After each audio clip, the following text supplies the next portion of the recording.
What is up, YouTube, Facebook, Twitter, Twitch, Apple, Spotify, and everyone tuned in on the Texas Sports Unfiltered app? Welcome in to another edition of Bucky and BK live on Texas Sports Unfiltered and on the free TSU app. Today is Wednesday, July 23rd, 2025.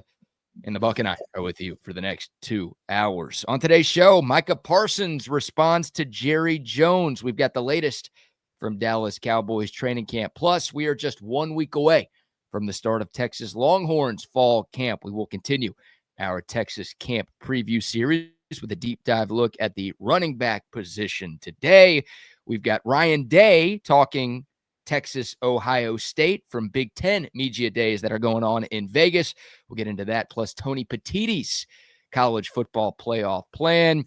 We've got more from the NFL. We've got the MLS All-Star game tonight and his late night TV dead. We'll dive into it. Plenty of sports, plenty of fun to be had between now and 9 o'clock on TSU's morning program. Happy hump day to everyone tuned in this morning, and a happy hump day to you, my man. How are you? I'm doing fantastic, man. Doing great. It is a beautiful morning, another great day here in Dripping Springs, and feeling good. Sun is shining. I don't see a lot of clouds today. Nice sunrise this morning, so it's all good. I'm on the good side of the ground. Amen. Yes, indeed, man. How are you doing today?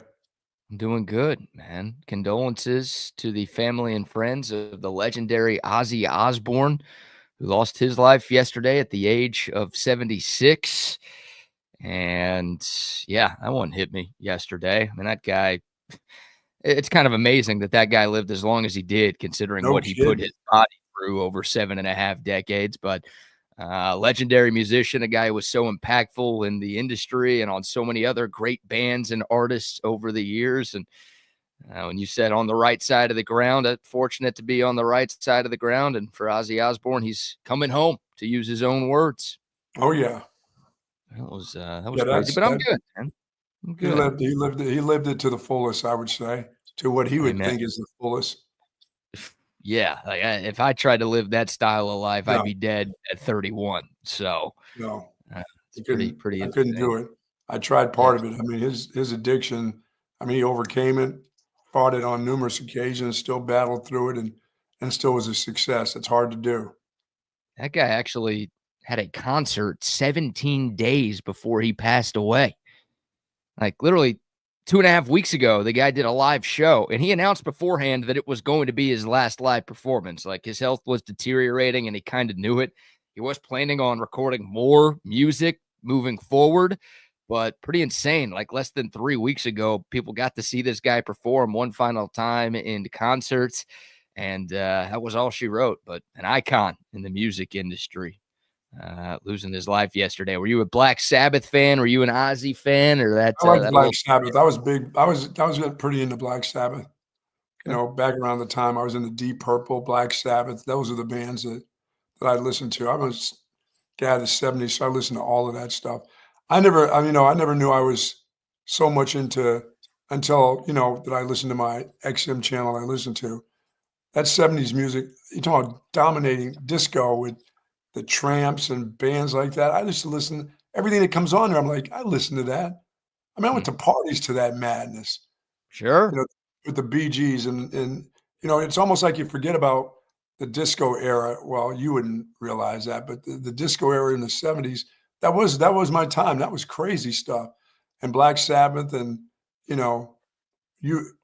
whether it's Boston or Kansas or bands like that. I mean, I listened to all of that stuff. It's still good today, by the way, that music. Oh, 100%. That's the stuff I grew up listening to because that's what my folks listened to. Yeah, that's right. I'm grateful that they passed it along to me because some of my favorite artists are groups from the 70s and 80s. And yeah, that music, most of it still stands the test of time. There's a lot of it that doesn't. But, some of the iconic groups like the ones you just mentioned, I mean, you could turn on any of their songs at any time and still vibe to it. So, Ozzy and Black Sabbath, they're a part of that mix for sure. I woke up to singing Donna Summer, hot stuff. I mean, this morning I was doing that. Some hot stuff, baby. Oh yeah, that unbelievable. I forgot that's a Boston girl. It's a There you BC go. girl. Yeah. How about that? Did you she No, older than you? Younger than she's you? older. Okay. Sorry if that was disrespectful to ask. I legitimately have no clue. I think she's a Was little wondering older. you didn't have a night with her like you did with Carly No. Simon back in the day? No night with Donna Summer. No, not. The bands I was going to see were, when I'd go to places in Boston, I'd go to, little underground places. And that's where, Bobby Brown. Ooh. Yeah, I would be listening to Bobby Brown. Boston, I'd go to some of their events in Boston. The Jay Giles Band. There you go. I used to go to see Jay Giles play in Boston a lot in the 70s. I like that. That's good stuff. There's some great music there. And God, I wish I was around for the 70s. I was a big Grand Funk Railroad guy. There you go. I've heard you talk about them I before. loved Grand Funk. Yeah. No enough I had their their album, and then I had a shitty little record player, just little Magnavox deal that had a little teeny speaker inside the little square box and put the LP on it, and I'd be jamming to that. There was no surround sound at that time. It was just. Could you plug in like a record player like that into something else, or were you just just victim into to whatever speaker was built in? It was just built in. It was just plug it into the wall, and that's all you got. That's your speaker right there. Yeah, The that's sound was so horrible, PK. That sound was so bad. I've got a pretty crappy sounding record player right now that I use, but it's got like an external port that I just plug into a good speaker, so it sounds good. But like, yeah, I don't think you could do that back then. It was just that kind of. But I used to listen to it on Sunday because my mom had one of those big old stereo sets. It took up half the wall. Like if you wanted to get that now, I mean, they're collector's items, but nobody wants any of that stuff in their house. That's the stuff that your parents get rid of and say, put it up in the attic. Maybe my kid will want it. Your kids don't want it. Believe me. There's none of your grandkids don't want it. If you've got good kids and grandkids, they want some of that stuff. But yeah, they'll be good enough to come over to the house and come and get it. Hey, I'll take your record collection. If your kids don't want it or your grandkids don't want it, I'll take whatever you have off of your hands happily. I had some tough times. I sold my record collection when my record collections on. There's a little store right near the old Trudy's. There's a store up on Guadalupe that I had sold a bunch of my LPs to, my plastic when I first came to town. I just didn't want it. I had it in those crates. I had like 20 crates of that stuff. And I'm like, first of all, I don't have the player for that anymore. I mean, times were changing then, I'm like, I don't want to carry these from house to house. I mean, it was half the stuff you loaded up were your records, your albums. And I had them. I mean, I had 45s. I mean, I had the Jackson family, I had all of that stuff, 45s. The little middle disc in the middle of it where you could play a bunch of 45s at one time. It's nuts. Sure. But I sold that for practically nothing to a spot up there on Guadalupe. I'm sure that stuff would be worth thousands of dollars right now too. Probably. Everyone's a hoarder until they move, right? That's why a lot of hoarders never move, because that would require them like having to get rid of some of their stuff. And it's like when you move, it's like, well, I don't want to. That's just more things for me to move. I don't want to pack and unforce, so I'll just get rid of a bunch of stuff. And now some stuff it's good to get rid of, and some stuff it's like, damn it, why did I do that? Dude, I kept I'm such a weird person. I mean, look, see this little metal piggy bank? I won't get rid of it. It's a pig. It's a bank. It's a piggy bank made out of steel. How long have you had that? Forever. And then I've got a clown, this Chucky looking clown that's out in the garage that has coins in it. I won't get rid of it. And Joyce, my wife, is driving me crazy. She goes, "You got to get rid of that clown. That thing that's scary." I'm like, "You can get rid of it. I'm not messing with it. It's in the shed, and I won't throw it away." You're scared. I think I am. I said, "You go ahead, take the coins out of it." But I said, "I'm not picking it up and throwing it in the can. I'm not going to do that. I'm not going to have that on me. I'm not burying it." If you do throw it away, you got to go like a long way away to throw it away. just in No, case. dude, it'll find its way. It'll be on one of those Delta flights in somebody's baggage. It'll find a way back. There's certain things you don't get rid of. I had these little clay Native American ornaments, that had a little headdress on it. And I put them in my gardens, and I put those in my gardens when I first came to Texas. And every time I moved, I brought them with me, and I put them in the gardens. And I think they're in the shed too. They're not in the gardens anymore, but I kept those. I couldn't there's something weird about you don't get rid of those. Those are like pieces that you don't chuck. And they're nothing. There's no spiritual anything to them. But for my gardens, because since I'm a gardener, for some reason, I have to have them around. That bank is on the bad side more than the good side, but I don't want to say it out loud. You know what I'm saying? It's a scary. Should I bring it to you? Should I bring it to a pregame and give it to you? Mm-hmm. You don't want that thing, do you? It's got this straggly hair. It's just a little. No, I don't want it. Because if you don't give it want to to be me, I'm going to scared. get back to your place. No, man. No, I don't want it showing up at my gate. I don't want it standing outside my gate. That's why I won't get rid of it. So I told my wife, I said, if you want to get rid of it and just not let me know that it's gone, that's fine. Yeah. Because that's going to be on you. That's not going to be on me. That's just too weird. That's some weird stuff anyway. Good morning to the soldiers at Fort Hood, Texas. That I have. What do you have? What do you got? One of our internets is a little laggy this morning, trying to figure out what's going on. The closest thing I have is this. Oh my God. This is a Dirk Nowitzki, like giant. Look at the feet on this thing. Giant Dirk doll that actually dances. Let me see if I can see if look at this. Oh, you've got, yeah, okay. Can you hear this? You're afraid to get rid of that, aren't you?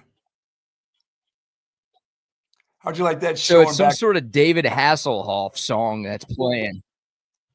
If that thing shows up at your door, if you got rid of it and it was at your door, the bell rang and you looked down and there that thing was, you would freak out forever. Nothing would be the same. Good morning to the soldiers in Texas, the soldiers in the state of Texas, and all those that fight for us each and every day. Thank you so very much for the great job that you do. We all do appreciate what you do for us, to you and your families. Please be safe out there. All right. You got me this morning? I got you, buddy. I don't know if there's a lag or a delay or something, but quick story on this. Quick story on this thing. So I had one of these as a kid, this exact doll. I got rid of it. I don't know, maybe when my family moved or when I went off to college. I don't remember exactly when I got rid of it. But a few years later, somebody gifted me this exact same thing. Like, I got rid of it. I was like, I don't want it anymore. It's weird. It's kind of creepy. I love Dirk. He's one of my favorite athletes of all time. But like, I don't want this like giant figurine dancing David Hasselhoff Dirk deal. And then someone as a gift got it to me a few years after I got rid of it. So that's like, that'll happen to you if you get rid of that clown thing or your piggy bank or whatever. Someone's going to be like, hey, I got this for you. Thought you'd like it. No, the only thing I had is when I was with Bob Cole, we had a Bucky and Bob bobblehead made. And dude, we had so many of those things. And then one day I saw it at a Goodwill. And then somebody sent me one of those. And I don't have any of it left. I got rid of them. I dumped them. I said, nah, I don't want that thing hanging around. I don't want Bob Cole. I don't want Bob Cole creeping around my house. I was going to say, that's pretty sick that you have your own bobblehead. I would love to have my own bobblehead. I wouldn't get rid of that. I got rid of it. Man, the last one is gone. My last move here, gone. Look at that. That's creepy. He's showing up. Dirk's making an appearance on the show. Look at this giant black screw sticking out of his hand. Oh, my God. I don't think that's normal, but he's a part of me now. This Dirk doll. I have those, I have those really weird things like I won't get rid of this. I don't know. It's not good luck, but I don't need any bad luck either. Yeah, that's fair. That's why the clown is still out there. That's why it's just still sitting around. Don't take any chances. Why? Everything's been okay. Why would I screw with that? Or I screwed that clown. Just sitting there. It's up on a little shelf, just sitting there smiling out in space. Yeah, Pretty sure he's got people. I'm sure he's got some folks that he's involved with out there in the world or whatever. A lot of things happening out there. Not hurting anybody. That's good. Leave him be. Got some change in his back pocket. I left him with some change. I like that. Maybe I should never take that change out either. That belongs to that clown. Yeah, if you do, he'll wake up next to your bed. Oh, gee. That's the last thing you want right there. You got to keep paying the tax. You got to keep feeding them money. You can't take anything out. Otherwise. No, I've not taken anything out. I just left it there. I did go in the other day. I went to the bank and, I am, me, I'm a collector of change and I drive my wife crazy. And every year I go and after a year is over with, generally before Christmas, I get my Christmas gifts with it. The one last year was like $1,400 in change.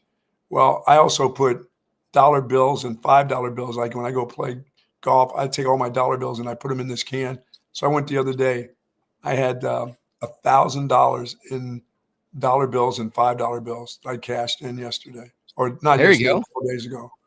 I just don't, it just if it's in my pocket, it gets all screwed up. That's part of the wash, that I get in trouble for. So yeah. I gather my change, and that's so. Speaking of corny, that's like a weird old man thing. I have these big tins that I keep them in, and it drives my wife crazy. But so I cleaned up this place, and I haven't done the change part of it yet. That won't come until the fall before Christmas. But I'll have $1,000 in just change alone after a year. Good for you. Most people don't keep it. They don't keep their pennies and quarters anymore. It could turn into real cash if you actually hold on to it. Smart move. Well, you just dump. I mean, instead of guys that put their change up on the shelf somewhere, then back in their pocket the next day, or whatever. I end up, that's what I get. I get the homeless socks and stuff like that after a year. It amounts to something. That changes. And plus, I could always have a pocket full of coins when I go play golf, because none of those guys have a ball marker ever. Right. That's smart. Most people don't pay with cash anymore, so it's good that you still do and get some of that change as a result of it. I'm a cash traveler.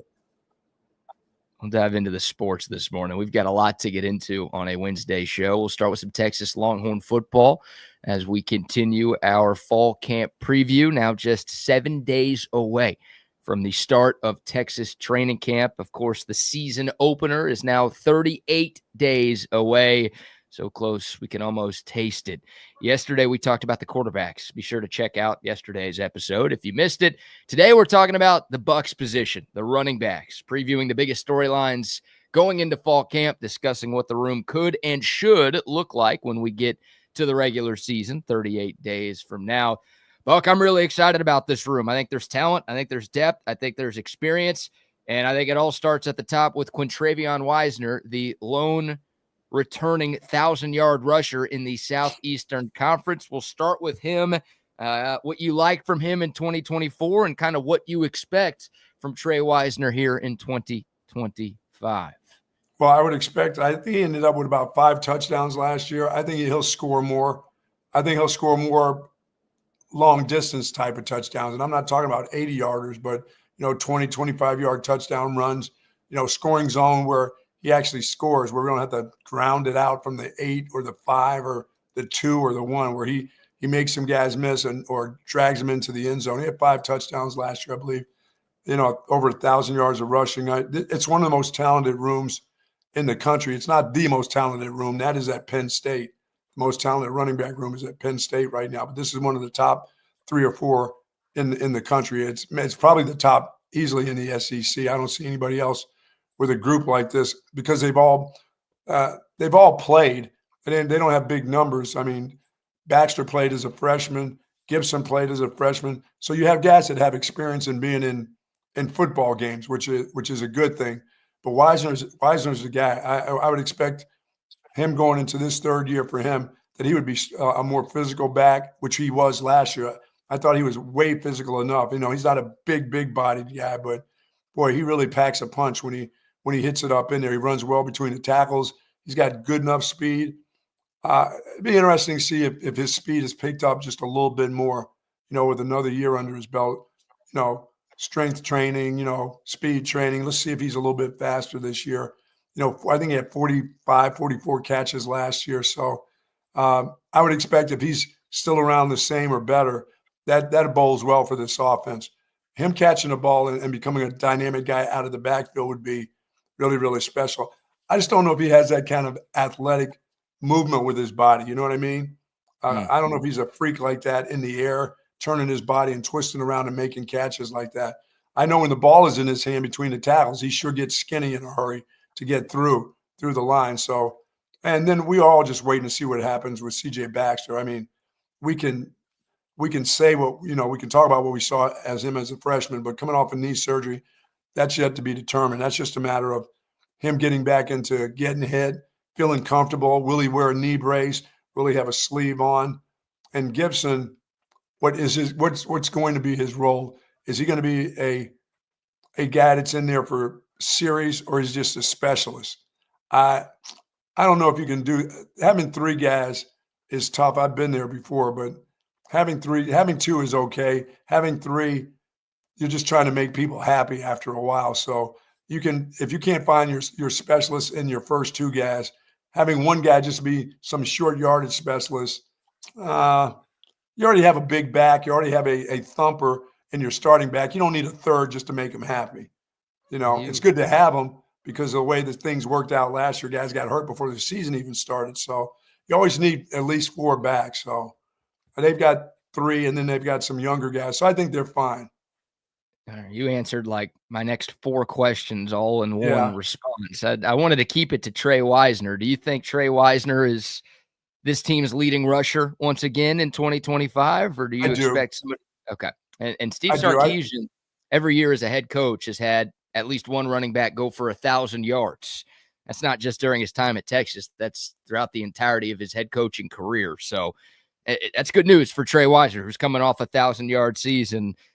He's got a very good chance to have another 1,000-yard season this year. And he can be gone. He can be out of here. I mean, if he has a great year, he can just pack his stuff and say, you know what, no more hits.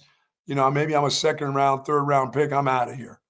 Yeah, I'm curious. He's a great story. I mean, he's a 3-star recruit. I think he was the 29th, actually the 33rd ranked running back in the country coming out of high school.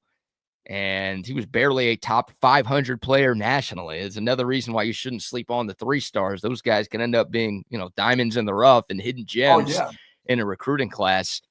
It's crazy that we're talking about him potentially leaving early after this year. But if he puts together another 1,000-yard year in the SEC, like you said, and Texas makes another run into the college football playoff to where NFL scouts are getting to see what Wisner can do against the best competition week in and week out, I guess he does have a shot to be 3 and done. Yeah, I mean, there's no it's like the guys at Penn State. Those guys are crazy. They're either just seeking a national championship period for their school, because there's no reason why either one of those guys should be hanging around another year taking hits the way they're going to take them. That's crazy. In the Big Ten, I mean, you're talking about a target on your back. Each one of those guys, I mean, and those guys are going to be pretty highly drafted guys if they were to come out.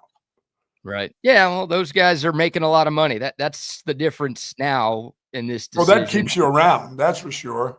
Right. Yeah.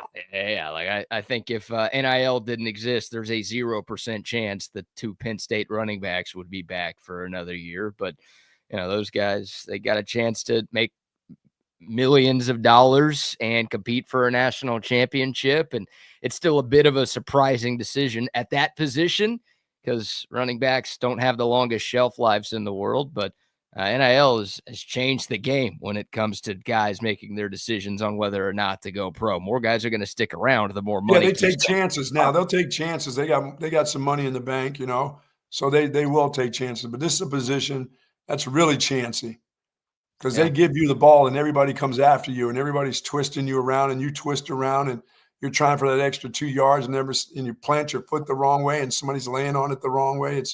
That's a risky position. If you come off a 2,000-yard rushing season and you're in a place like Texas, unless you're looking for the pot of gold somewhere, and that's the national championship the following year, then dude, you need to be hauling ass out of the place. because every year there's going to be a runner that they're going to have. Texas every year is going to have another runner come into the fold that's going to be a pretty good player. And now they're starting to mount guys from the state of Texas. I mean, from the state of Florida. It's tough to stick around 3 or 4 years and be a running back. Stuff in this conference, if you're a good running back, you don't need to be sticking around.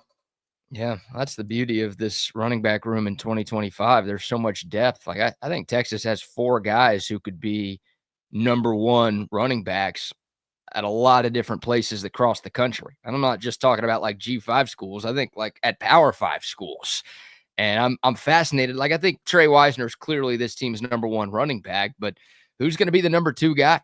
Right? Like if CJ Baxter's fully healthy, I think it would be him. But again, coming off of a pretty serious knee injury with reconstructive surgery, what do you expect from him? Does Baby Rhino, Jarrett Gibson, take that step in year 2? Is Christian Clark, who once drew Bijan Robinson comparisons from Tashard Choice, like him coming off of an Achilles injury? Like I think all 4 of those guys, again, are good enough to be number 1s at a lot of schools.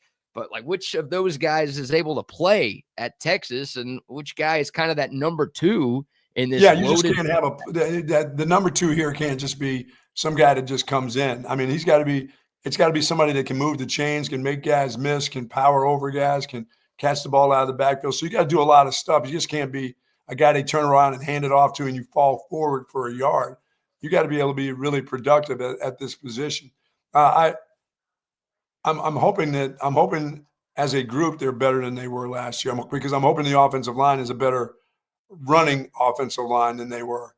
I know you got to protect the quarterback when it comes to the pass, but I just think they've got to set their sights on being a better running team when everybody knows you're going to run and you're going to hammer out 3 yards, and it's an easy 3. You're not struggling. Teams have to do something special to stop you from getting 3 yards or 2.5 or 1. They got to be better at that. I just don't know who the second best back. And I would think if the way surgeries are and the way knees come back, the way it's been lately, that CJ Baxter would still be good enough to be their number 2. I don't. Gibson is. I guess he's okay. I mean, he's gonna take a little bit of a leap from where he was as a freshman to a sophomore. He should. I mean, Sure. he's experienced now. He's been in games. He'll understand. I don't know what his body type is going to be. I saw enough of him in short yardage to think that he's a pretty good short yardage guy. I just don't know if I can have him in 2 or 3 series, and taking up snaps where somebody else may be able to go to the distance. I don't know if he can. Yeah, funny enough, Jarrett Gibson was actually Texas's leading rusher through 3 games last year. Mm-hmm. Obviously, you had the 2 injuries during fall camp that kind of shook up the way that room was going to look. But Jarrett Gibson was getting a lot of run, and he made the most of his opportunities early on. But obviously, as the year progressed, Wisner became the number 1, and then Jaden Blue became the number 2, and Jarrett Gibson was kind of relegated to that 3rd spot. Still a solid year. 377 yards and 4 touchdowns, made an impact for this Texas team. But I don't think of him as a 1,000-yard back, though. I just don't think of him as that guy. Yeah, I don't think he will be this year. Maybe at some point down the road. I mean, he was a high 4-star recruit out of high school. He was a top 10 running back in America in his class. So he's got some talent. He's got some potential there. But I think he's got to become more of a complete runner. And you bring up a good point about the short yardage stuff, because it did feel like Jarrett Gibson kind of became that short yardage back for Texas last year. I don't know if he's going to be that this year, because you've got CJ Baxter back, and that guy weighs like 25 more pounds than Jarrett Gibson does. So I know Baby Baxter, he's your goal line guy. He's the guy when you need a first down, you turn around and give it to him. Or Trey Wisner. There's nothing wrong with Trey Wisner. That guy can thump it up in there. Now he's not big bodied, but he runs with a nice velocity and nice lean. So I don't mind doing that. The guys up front are the guys. They need to be moving people, and not have stalemates. They need to move guys out of the way so those guys can find a crease. Because Trey Wisner is really good at finding a crease. He was good at that between the tackles for a little guy. He really was. But Baxter can make his own hole, I'll have a problem if Texas gets stuffed at the goal line and they hand it off to Trey Wisner 4 times if they have a healthy CJ Baxter. Again, if Baxter's not healthy and he can't play, that's different. But if you've got a 230-pound running back and instead you're handing it off to a guy who's listed at 194, doesn't that feel like malpractice? right there? Yeah, well, I don't know. I mean, I wouldn't. I mean, I had specialists like Priest Holmes was my guy, but he was 205. He was that guy, and he would get short yardage. You couldn't stop him from getting a first down. He was going to get a first down or a touchdown at the 1 or Mm, inside the 1 or the 2. He was just good. I'm not saying Ricky wasn't.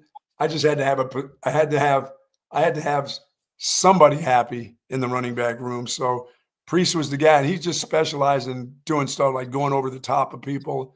I mean, that guy could just I mean, he could dive, and he knew how to throw his body out there for those type of things, and Ricky could too, but like I said, I had to give that dude a bone every once in a while too, because he's pretty good, so and yep. he was good at it, and he never got stopped, so I couldn't say he couldn't do it because he did it every time. Yeah. Yeah, there's obviously more to it than just weight, right? Like, that's a Oh, skill yeah. being Oh, able no. to, in short yardage situations and at the goal line, it's a different type of running, but, that to me is like, I see 230-pound running back with CJ Baxter, and it's not like, a guy who's not an athlete. We're talking about a guy who was the number 1 running back recruit in the country coming out Oh, of high no, he's school, he's so he'd be my guy. He'd be my guy. It would be hard for me to keep him out of the starting lineup for very long if he was back to his form where he was cutting hard and everything else. I mean, that's a guy that wears down the opposing team when he's in there a bunch of series during the course of a game. They start getting tired of tackling that dude in the middle of the third quarter. So if he's healthy, I expect to see him play a lot, and I'd expect to see him in games a lot early to find out what he's all about. Because you can have all the yeah. practices you want.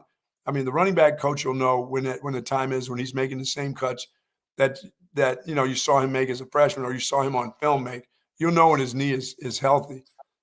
And most of those guys will start off um, a brace on, and then they after like a game or two, they're like, take this thing off. I'm fine. I don't need this thing is not really protecting me. I just need a sleeve, to give me some security. But I mean, sleeve doesn't do shit for you anyway. That's another. Those are all security blankets. Sure. Once you get to taking a brace off, you don't even need a sleeve. That's just something on it because you're so used to having something on your leg. Mhm. Yeah, So and And I expect they'll know when that time is for him, and that'll be that summer sometime, BK, where somebody will see him running around, doing cuts and catching balls out of backfield and spinning around and doing stuff that you wouldn't think he could do, that you saw him do as a young guy. So, but it really doesn't matter until the games for us. I don't need to yeah. see him in the summertime. That's I mean, CJ Baxter is one of the top 5 guys that I'm most excited to hear about during camp. A lot of the Yes. conversations we're having right now are about what this thing is going to look like in the regular season. That's what we all care about the most. But like some of these guys, like, all right, like it's practice, whatever. CJ Baxter, how healthy is he? Is he going 100%? Is he taking hits? Is he running full speed? Is he cutting full speed? Like what type of workload does he have? Is he all systems go from day 1 of camp, or do they have to Yeah. ease him in a little bit? Like all of those questions about him are things that I'm going to be paying attention to over these next few weeks leading up to game 1. Yeah, I'm not caring about him in scrimmages, in short yardage scrim. I'm caring about that. Oh, he's ready for game 1. He's out there. He's ready for. We're not doing this with him, but he's ready to go.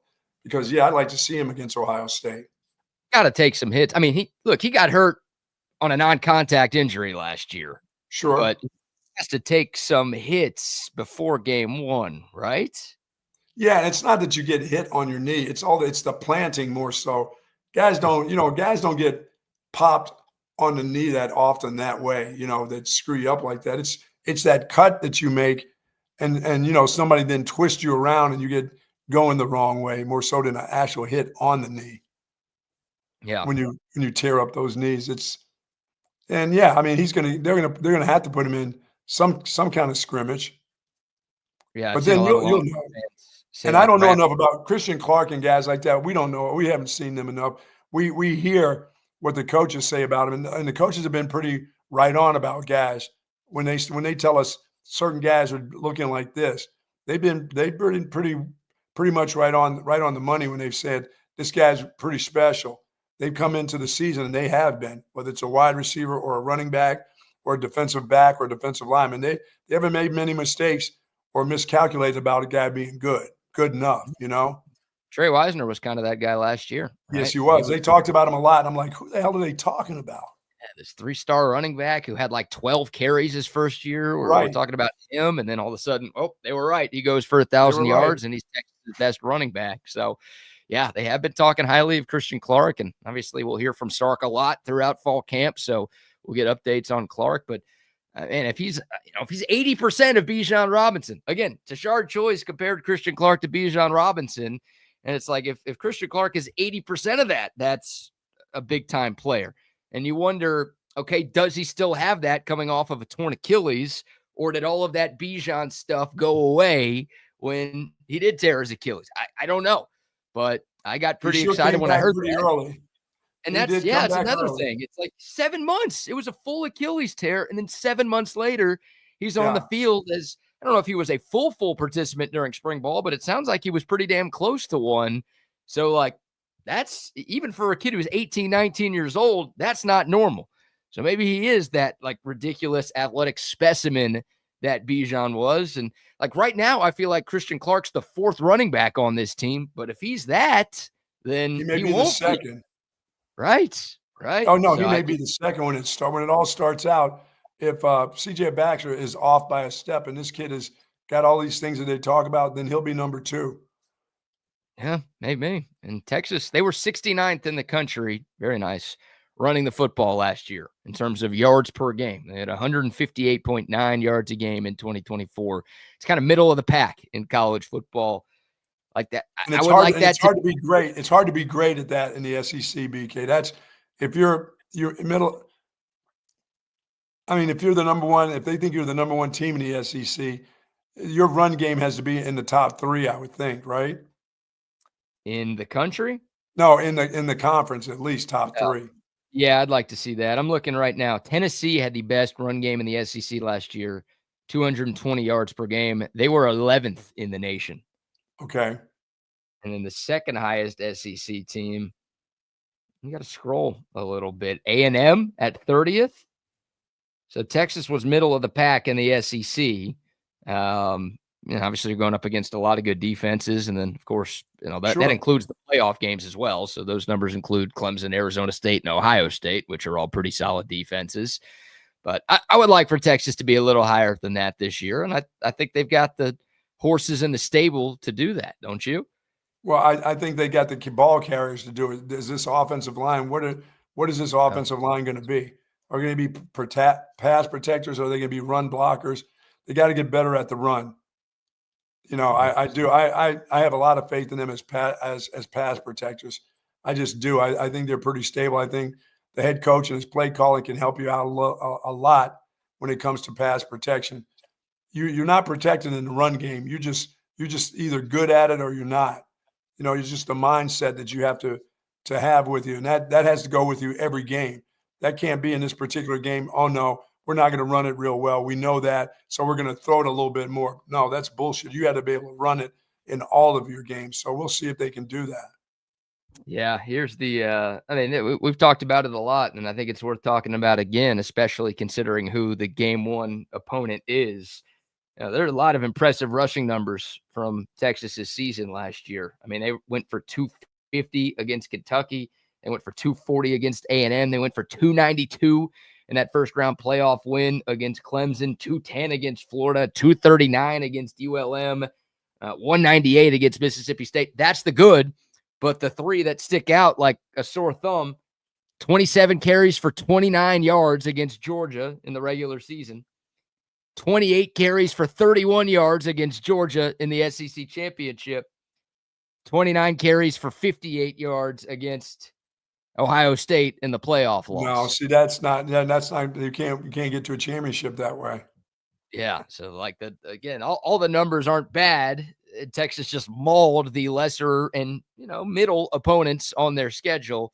Like you said, if you're trying to get over that semifinal hump and win championships, SEC and national, you got to average more than like 1.1, 1.1, and 2 yards a carry.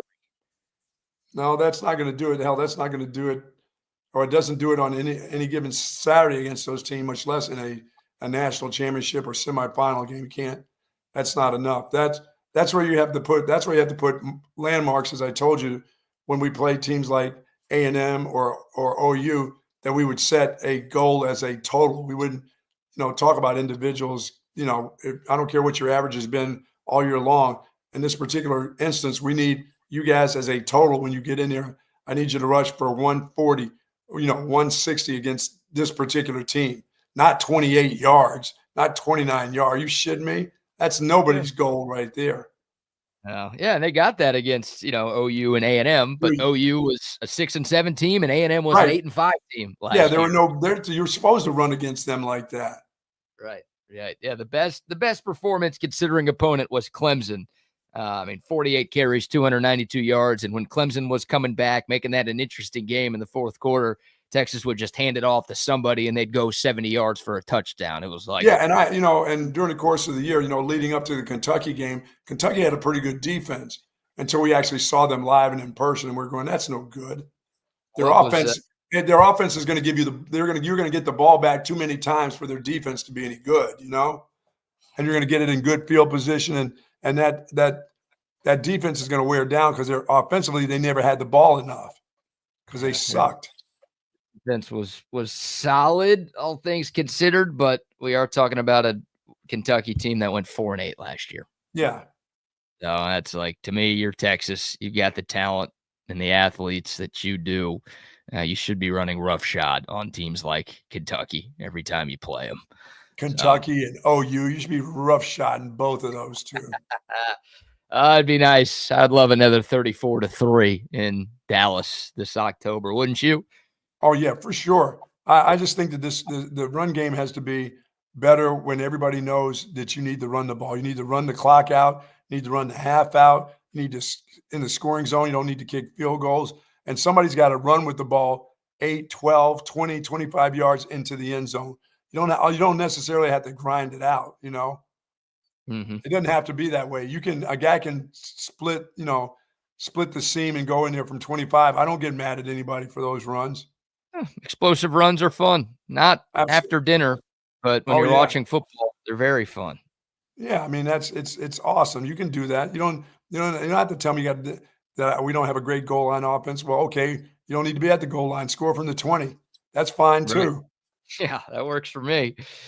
Stop getting tackled at the 1-yard line, so you don't even need your goal line offense. Just get into the end zone on the previous play, and we'll call it a day. Let the band get some work in. Coach Venable says, the River Shootout will be different going forward, though. Going forward, it's going to be a little bit different. Yeah. We'll see about that one, Coach. Keep drinking out of that dude's hose or whatever you've been doing. Keep sucking on it. Yeah, this running back room, BK, we know 2 of the runners, really. We actually have seen 3 of them. But some of the other guys, Christian Clark, we don't know enough about him. We don't know enough about Baxter coming off injury, but we did see him as a freshman, and he was pretty damn good. We know about Trey Wisner. And Gibson, I just wonder if he's going to be the lost soul in there. I mean, every running back room has one. Every running back coach and every team in America has, 3, 4 guys, and then there's always somebody that just gets lost in the shuffle. I'm wondering if he's going to be the guy who gets lost in the shuffle. Yeah, that's a fair question. It's hard to play 4 of them in the game. It's hard to do that. You may get to your specialist, but generally there's just number 1 and number 2. Yeah, and that's we'll see. I think we know who number 1 is, but again, I'm not even sure who number 2 is. I think the staff would like it to be Baxter, but I don't know if you could say that, again, coming off of a serious injury. We haven't seen that guy play in 2 years. And by the way, got hurt a couple of times during his freshman season too. I was excited about the way he looked when he came up limp a couple of times and went out of games and then came back. And then, I didn't – but that's all past him now, I think. He's now a sophomore. Now he's had an injury. He understands what it takes to get back, but is he that injury guy, Just some guys it just happens to him. Yeah, I hate and it doesn't matter how it happens, whether it's a knee or dislocated fingers or an ankle, it just happens to him. You know, Can't play. You can't play. You can't play. You can't play. You're right. The P word, prone. I don't want to use that word with CJ Baxter or anybody on this Longhorns team, but he's got to prove that he could stay healthy over the course of a full, long season if he does want to get the brunt of the carries. Or he'll be the backup. He'll be the backup then. Or he'll be third or fourth on this depth chart. That's the beauty of Texas. They've got a bunch of different options at running back. Keep these guys healthy during fall camp, please. That was by far and away the biggest storyline of the 2024 fall camp is, oh my God, we've lost 2 running backs already, and we're 9 days before the season, and we have to bring in Velton Gardner out of the transfer portal. Who is this guy? Is he going to play? What are we doing? Did that dude ever play? Did he ever get in a game? He played a little bit early on, and then he got hurt. He had like a season-ending eye injury that he suffered. Yeah, that's right. So I don't know how much he would have played, like, in the SEC against Texas's better opponents, but yeah, he was playing a little bit, in second halves of games early last year, and then he got injured too. So, yeah, keep those running backs healthy, please, and hopefully we'll have. I like the room. I think the room is good. We'll just have to see how these guys come off of injuries. It's been, they've had time to heal up, and hell, the one guy's healed up in 7 months. So, but you don't know a guy with a total knee done. It'll be interesting to see how he comes back. Definitely. All right, we'll take your thoughts. Dakota text line 512-222-9328. We could dive back into this conversation, Buck. I know you've got more to say on this, but we're a little behind on some sponsor shout outs, so we'll start those off here today this morning. Say hello to our friends over at Sue Patrick. Good morning, Jay and the gang over at Sue Patrick. We've got tons of Texas-themed gifts and items available for your wide variety of men's and women's clothing, and they offer free shipping on online orders over $49. Free curbside pickup, of course, and plenty of parking at 5222 Burnett Road. Go check them out. Get ready. It's time to get those hats ready. It's time to get those polos ready. T-shirts. They've got the scheduled glasses and T-shirts available for you over at Sue Patrick. And please don't forget the Jelly Cats. Jelly Cats are awaiting there. For more information, go to SuePatrick.com. Oh, yeah. Rocking the Sue Patrick lid this morning. Love our friends at Sue Patrick. Also, love our friends at OLIPOP. There you go. Is that an orange? Is that the cherry? Cherry cola, baby. Cherry cola. Oh, yeah. Rocking it this morning. This thing tastes just like a cherry cola. And the difference between this cherry cola and other cherry colas that maybe you've consumed in the past, this is actually good for me. And this is actually good for you.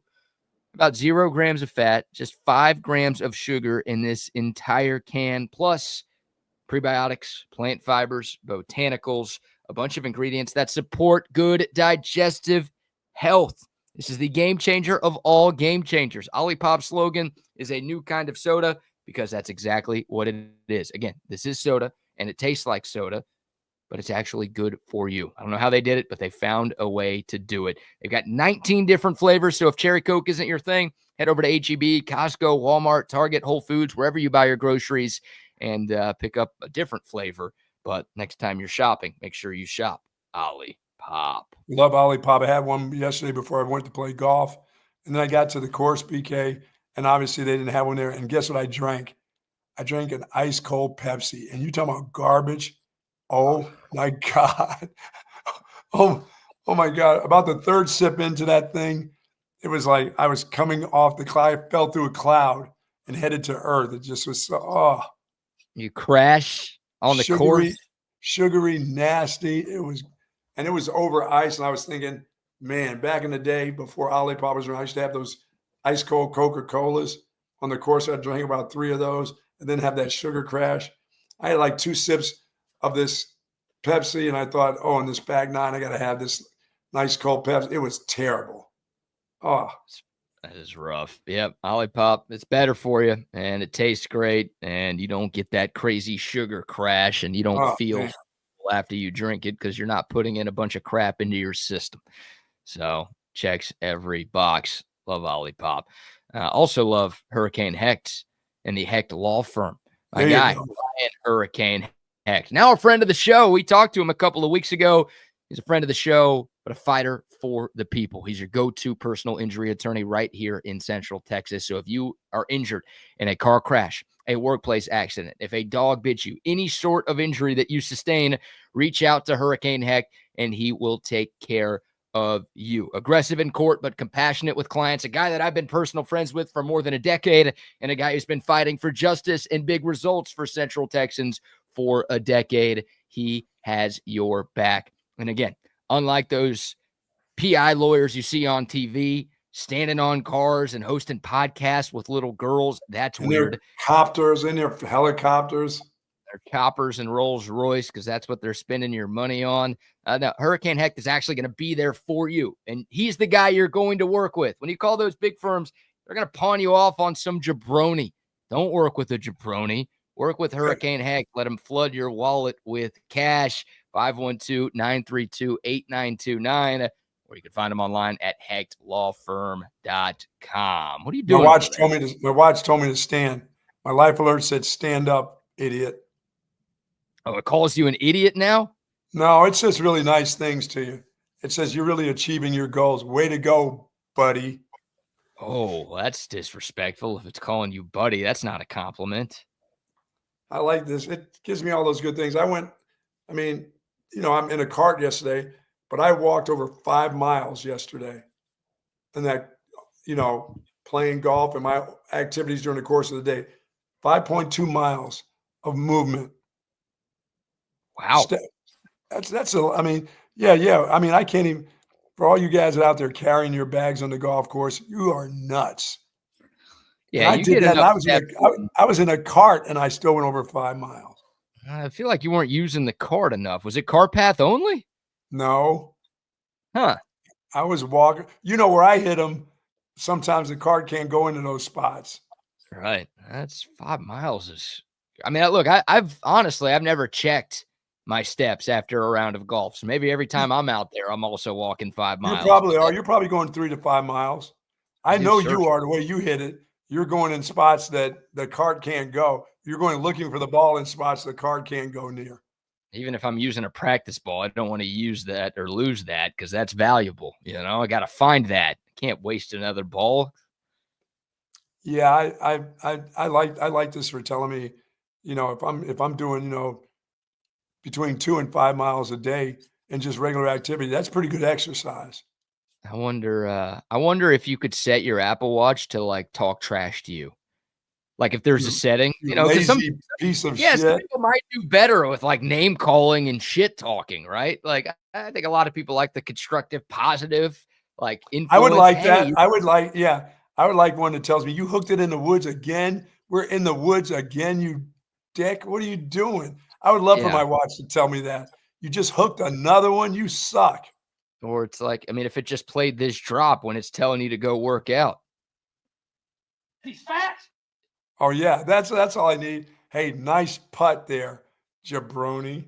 Yeah. It's calling out your golf swing. It's calling you a fat POS for not getting your steps in. Like, it's just calling you out for not doing what you're supposed to be doing. That might work for some folks. Yeah, this is basically a really nice deal. It says nice things about you. All right. You set your activities on something difficult and you accomplished, you achieved your goals. It tells me, you've had 3 straight days of achieving, your activity level. So, it's good. It's positive. It'd be great if it's like, wow, congrats. You actually did something. Now go eat your ice cream, fat ass. Oh, yeah. I wish you would tell me that. That's the I kind snuck a little bit of that in yesterday. Oh, I had a little Amy's yesterday. Yeah, I did a little pint of cherry on the way home. I stopped at the gas station with a spoon and stopped and started eating the cherry. Yes. I didn't finish it all. Pint in the car? Yeah. I had about a half a pint before I threw it away. I threw it away. What a waste.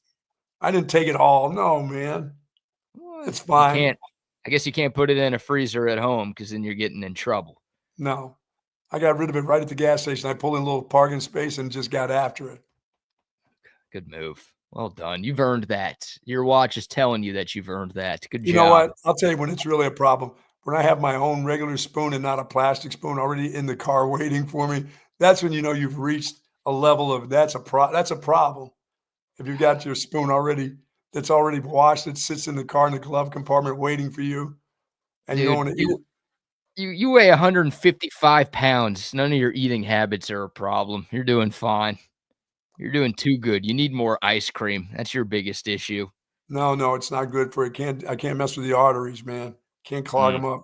Got to keep away from that sugar. And that, and I got lactose intolerant, but I mean, I just fart like everybody else. I'm not an over farter because I have, I put a little cream in my milk, or I have ice cream, or I have some cheese.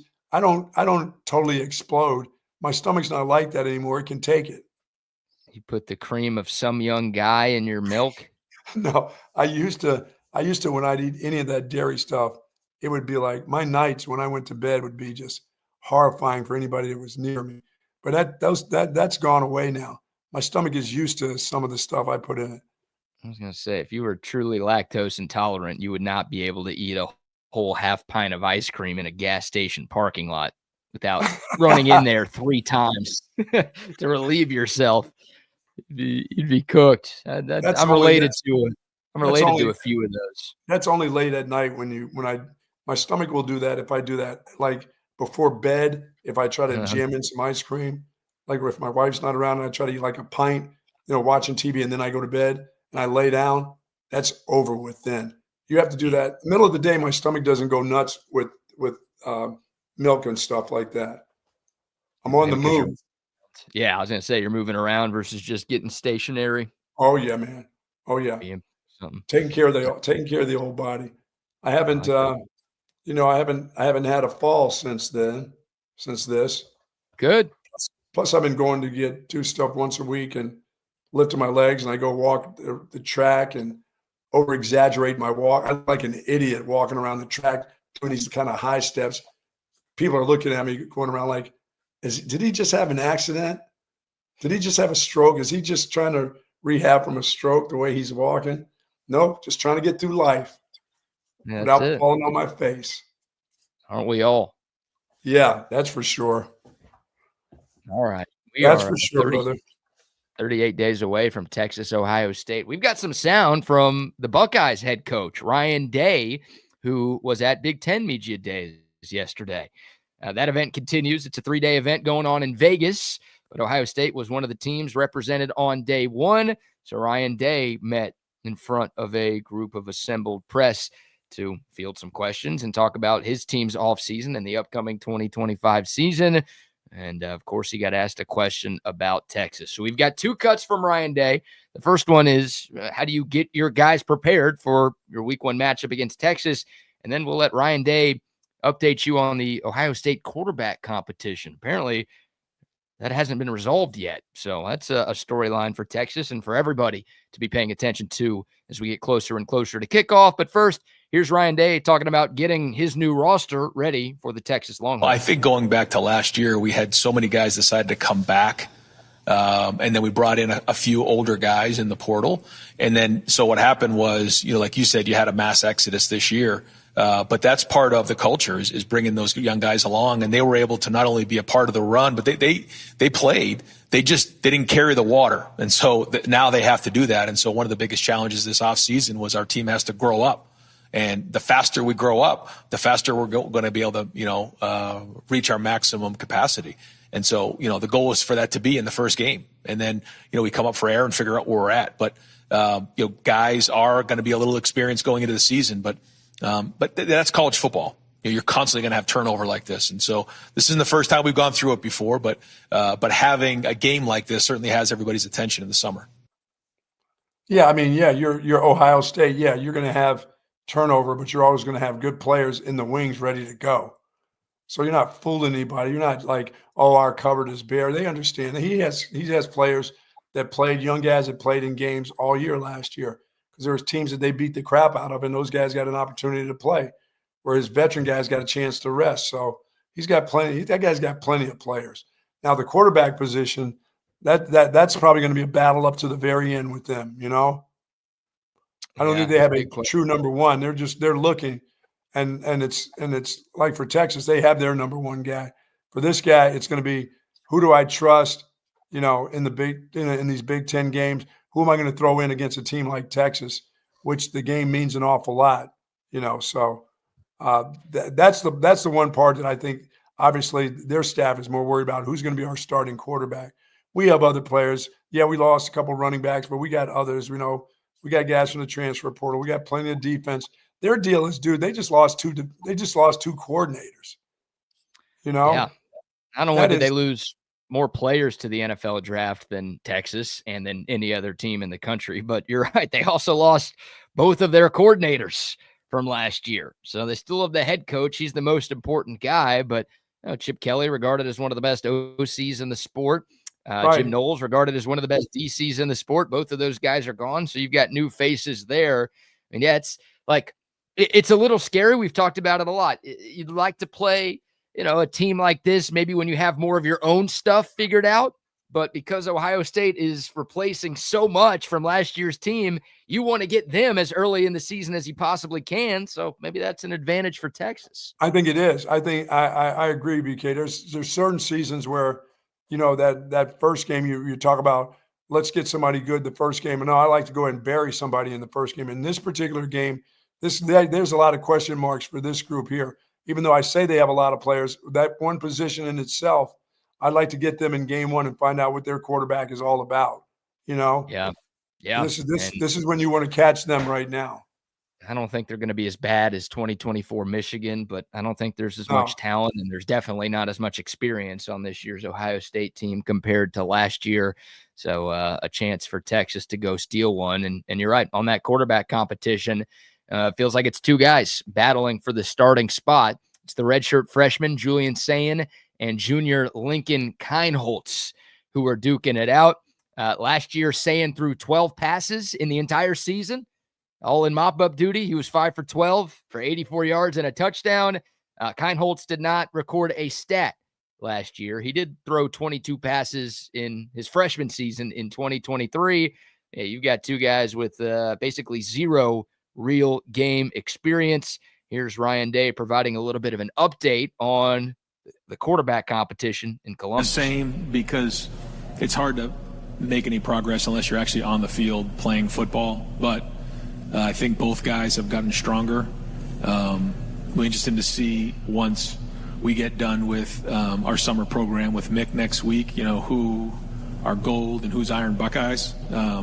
That'll be big for the leadership, but guys have taken leadership roles, and they've been thrown with the wide receivers. And, I ask those guys all the time, and they like both of them. So we're going to put them in as many competitive situations as we possibly can to figure out who handles that the best, because, we got to be on point week one. We can't be messing around. I know that we'll need all of those guys in that room this year. When you look at Will, he was a guy who, was an older guy who was experienced, and he was able to sustain the entire season. That's not always the way it is. So we have to build depth in that room as well. So I got a feeling they'll all play throughout the season, but it'll be a fierce competition to be who the starter is. Yeah, I mean, you got to build. There's going to be competition, but you got to build that where guys have confidence from week to week, not just, 1 week I've had a good game. Oh, hell, now I'm playing against Penn State and I'm not so good. They want consistency and confidence out of their quarterback. And that's hard to do just playing catchy catch, Guy throwing through a wide receiver on air. Can't do that until the games come. So, as I said, they'll have a question mark all the way up to when it's time to play that first game. And then going against a defense like Texas, that puts some added pressure on their quarterback position. So, and plus they got to have new runners, don't they? I mean, aren't both of their dudes gone? Yeah, both of their dudes are gone. I mean, they lost 15 players to the NFL. They had 15 guys drafted a couple months ago. It's insane. And they lost their quarterback, Will Howard, who you heard Ryan Day talk about there.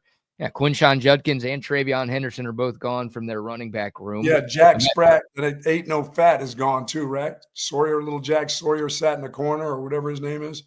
You're doing nursery rhymes now? Yeah, is that defensive end? Is that guy gone too? What do you call him? Jack Spratt. Isn't that, what's his name? Jack Sawyer or something? Little Johnny Sawyer sat in the corner. Modern day warrior, mean stride. Yeah. Today's Jack Sawyer, mean pride. Yeah, is he gone? He's out of there, right? Yeah, he's out of there. Unfortunately, I see him coming from the backside. Unfortunately, he was there last year. I wish he was never there.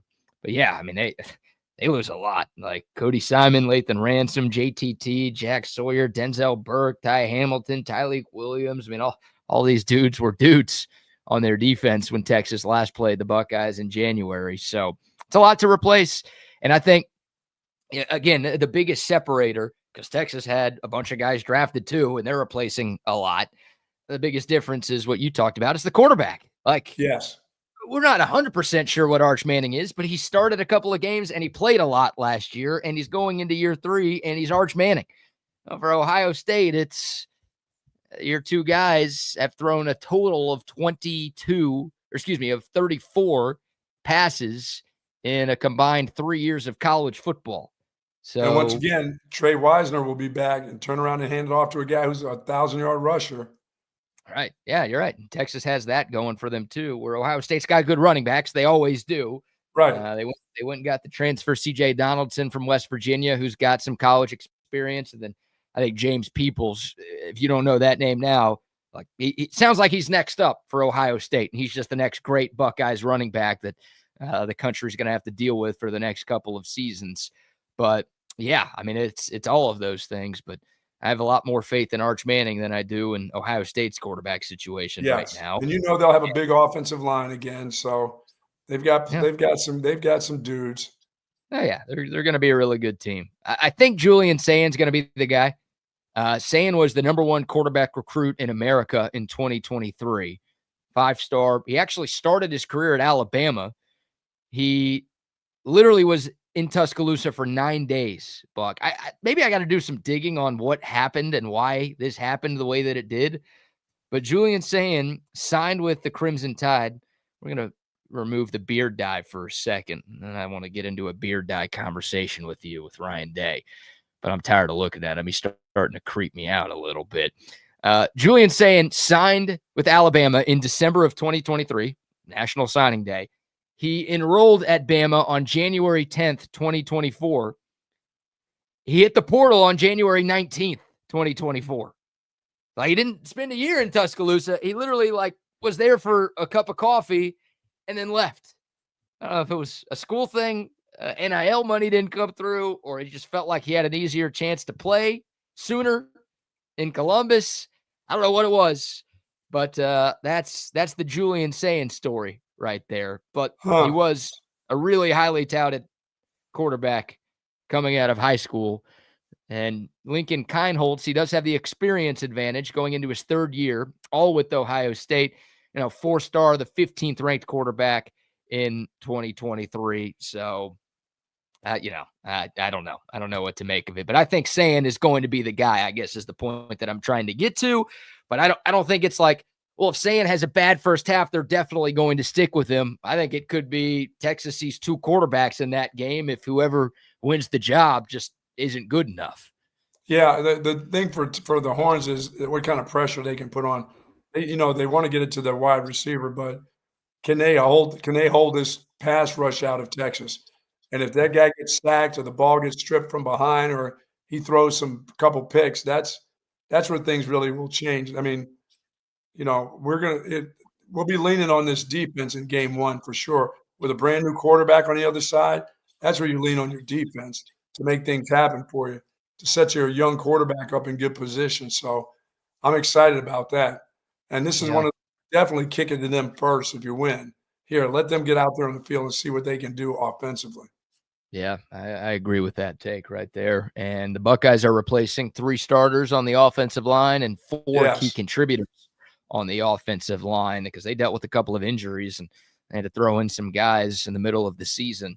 But yeah, I mean, Texas, you look at the Longhorns edge room. For my money, it's the best in college football with Simmons and our guy Ethan Burke and Trey Moore and Colton Vasek and, of course, Anthony Hill rushes a lot up the middle and off the edge. That's you want to test. If you're a PK, you want to test that new look Buckeyes offensive line early and often. Absolutely.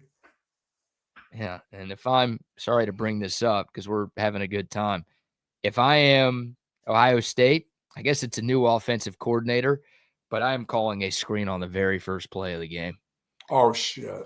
More of like, remember this, Texas? Not like hey, I think it's going to work and produce the same result that it did at the end of the first half of the Cotton Bowl. A little dump off to the running back, let them all come and see what happens. Literally, that's just like to the other sideline. If I'm Ryan Day, I'm calling that play and doing this to the other sideline. I didn't even think of that. That's a horrible thing to say, BK. Yeah, that's the type of a person I am, right? I'm bringing that kind of stuff up. And if Texas had won that game, I'd be wanting the Longhorns to do something very similar. Like, next you'll tell me you're going to try to fake a punt in game 1. Texas or Ohio State? Ohio State. Yeah, they should try. See if Texas is figuring that out. No, come on. If I'm any team playing Texas, I am. Hey, fool me once, shame on you. Fool me 16 times, shame on me. I was gonna ask, what's the number you're gonna count up to here? Yeah, because Texas got burned multiple times on that. Somebody's gonna do it. I don't think they do it at Ohio State in game 1, but I think now that you've mentioned it, boy, that screen is like, let's just see if they remember this little dump off we dumped off for like 80 yards before halftime. Yeah. You know, we could have given up 30 yards or 40, but we didn't have to give up 75 yards. I am willing to sacrifice, if I'm an Ohio State coach or the Ohio State coach, I am willing to sacrifice one play of the game, even though it's going to be a great game and it should be close for all 4 quarters and one play might be the difference. I am willing to sacrifice the very first play just to have a laugh and to remind you guys of what we did to you the last time we played you. Dude, now I think about how many monster plays were in that game that you would count as big plays. I mean, game changers. Not a ton. I mean, the 2 biggest ones, the dagger at the end of the first half and then the dagger at the end of the fourth quarter, the 2 that are the biggest plays of the game. And unfortunately, they both went against Texas. Yeah, I mean, but you can count the 1st and goal run as a big play. You can get in from the 1. You're allowed to get in from the 1, right? Oh, yeah. That whole sequence, right? If you want to throw all 4 of those plays. Yes, those are big plays. That same 4th and goal where you had the Tom Sawyer strip sack fumble, scoop and score bit. Yeah, I mean, that lump that all into one. It all haunts my nightmares. Wow. And yeah, and obviously the play at the end of the first half where Texas worked so hard. They finally got into the end zone. Tied the game at 7. The defense had done such a great job containing the high-powered Buckeyes offense, and the offense finally broke through against the great Buckeye D, and then they just give it all back one play later, and it's like, who was expecting a little screen to go to the house?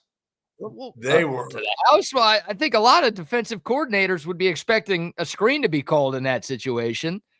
If you asked me in the stands, like, what play do you think Ohio State calls here? I'm like, well, they either run a screen or some sort of draw to see if they could pick up a few yards. And then if they can, they'll try to get into field goal range before the half. If they can't, they'll just let the half run out and we'll go on to the third quarter.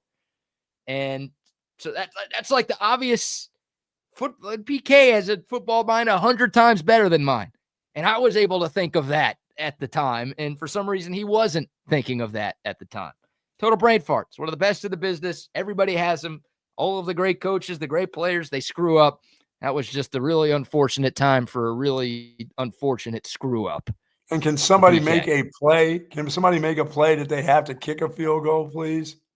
Yeah, dude, it's as soon as I think I've talked about this because I was sitting in the upper deck at Jerry World and like my vantage point, as soon as that ball was caught, it was like, this is a touch. It wasn't like, oh, someone can be, dude. There were like 4 offensive linemen and 1 defensive player. Yeah, there were. I was like, where are the defenders? Between Travion Henderson and the end zone. Like it was just the play call. Everyone was like in a different spot. And it's just. That guy stroked down that sideline. There was nobody. He was flying. Could have literally stroked it while he was running down the sideline. Oh, God. It's not really a term I would have used, but since you used it, like he had time to start and finish, I think, before any Texas player was going to get to him. He got down there in a hurry, didn't he? There's the beer dye.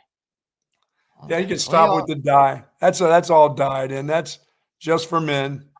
Once you win a national championship, can't you get rid of the dye? And just go with this little scraffly deal with some gray in there. it's a little over the top. It's what do they call it? Touch of gray. Like at least have a little gray in there. Don't like Sharpie it in, Ryan. I've done Just for Men before when I first started to get gray. Not on my head. I just got rid of the hair. But he's got that dark. I mean, he's got that deep tan. He looks like the devil a little bit if you threw some horns up on him. Yeah. I'd rather have the devil coaching against Michigan than Ryan Day. I can tell you that. Oh, no. Oh, that's right. Don't forget that. This is year number 6 coming up or 5 coming up. The year number 5 coming up. Yeah. Sorry about that because you're not going to win that game. Oh, man. Speaking of the Big Ten, you know what? We'll give some sponsor shout-outs, but I do want to get into other Big Ten topics because, well, they impact Texas and they impact college football. The Big Ten commissioner gave his thoughts on what he wants the new college football playoff to look like after this year. And also, we've got the Big Ten preseason poll that has been released, so we'll dive into both of those in a second. But before we do, how about another round of sponsor shout-outs? So to our good friends over at Relax the Back, of course, I'm in my comfortable Relax the Back chair as we speak. I love this chair, folks. My back after a round of golf yesterday, as I said, it was warm and humid out there, but man, this chair feels absolutely fantastic. And you can get the same kind of relief that I get each and every day, whether it's with one of their accessories or zero gravity recliners, Tempur-Pedic pillows and mattresses available for you. But find something that's going to make you feel good, that's going to help your day out at Relax the Back. And B Caves at the Hill Country Galleria across from Whole Foods, and in North Austin at the Gateway Shopping Center across from Container Store. Live pain-free like the buck at Relax the Back. Yes, sir. Yes, sir. Yes, sir. Now a word from our great friends out at Covert B Cave. It's really a family experience. I walked in the showroom today and everybody greeted me by name. How are you doing? What's going on? How's everything going? From a price standpoint, from a customer service perspective, just conversation when you come in, it feels no pressure. I want to buy cars here. The family buying car experience, one of the best that you will ever have. Come and experience it for yourself. Covert, born and raised in Austin. Loving it. Yeah, love the Covert Auto Group, and also love our friends at CentexTickets.com. 38 days away from Texas, Ohio State. If you're making the trip to Columbus, but you haven't purchased tickets, head over to CentexTickets.com and use our promo code CENTEX10, and you're going to get 10% off of your ticket purchase. Those tickets aren't cheap.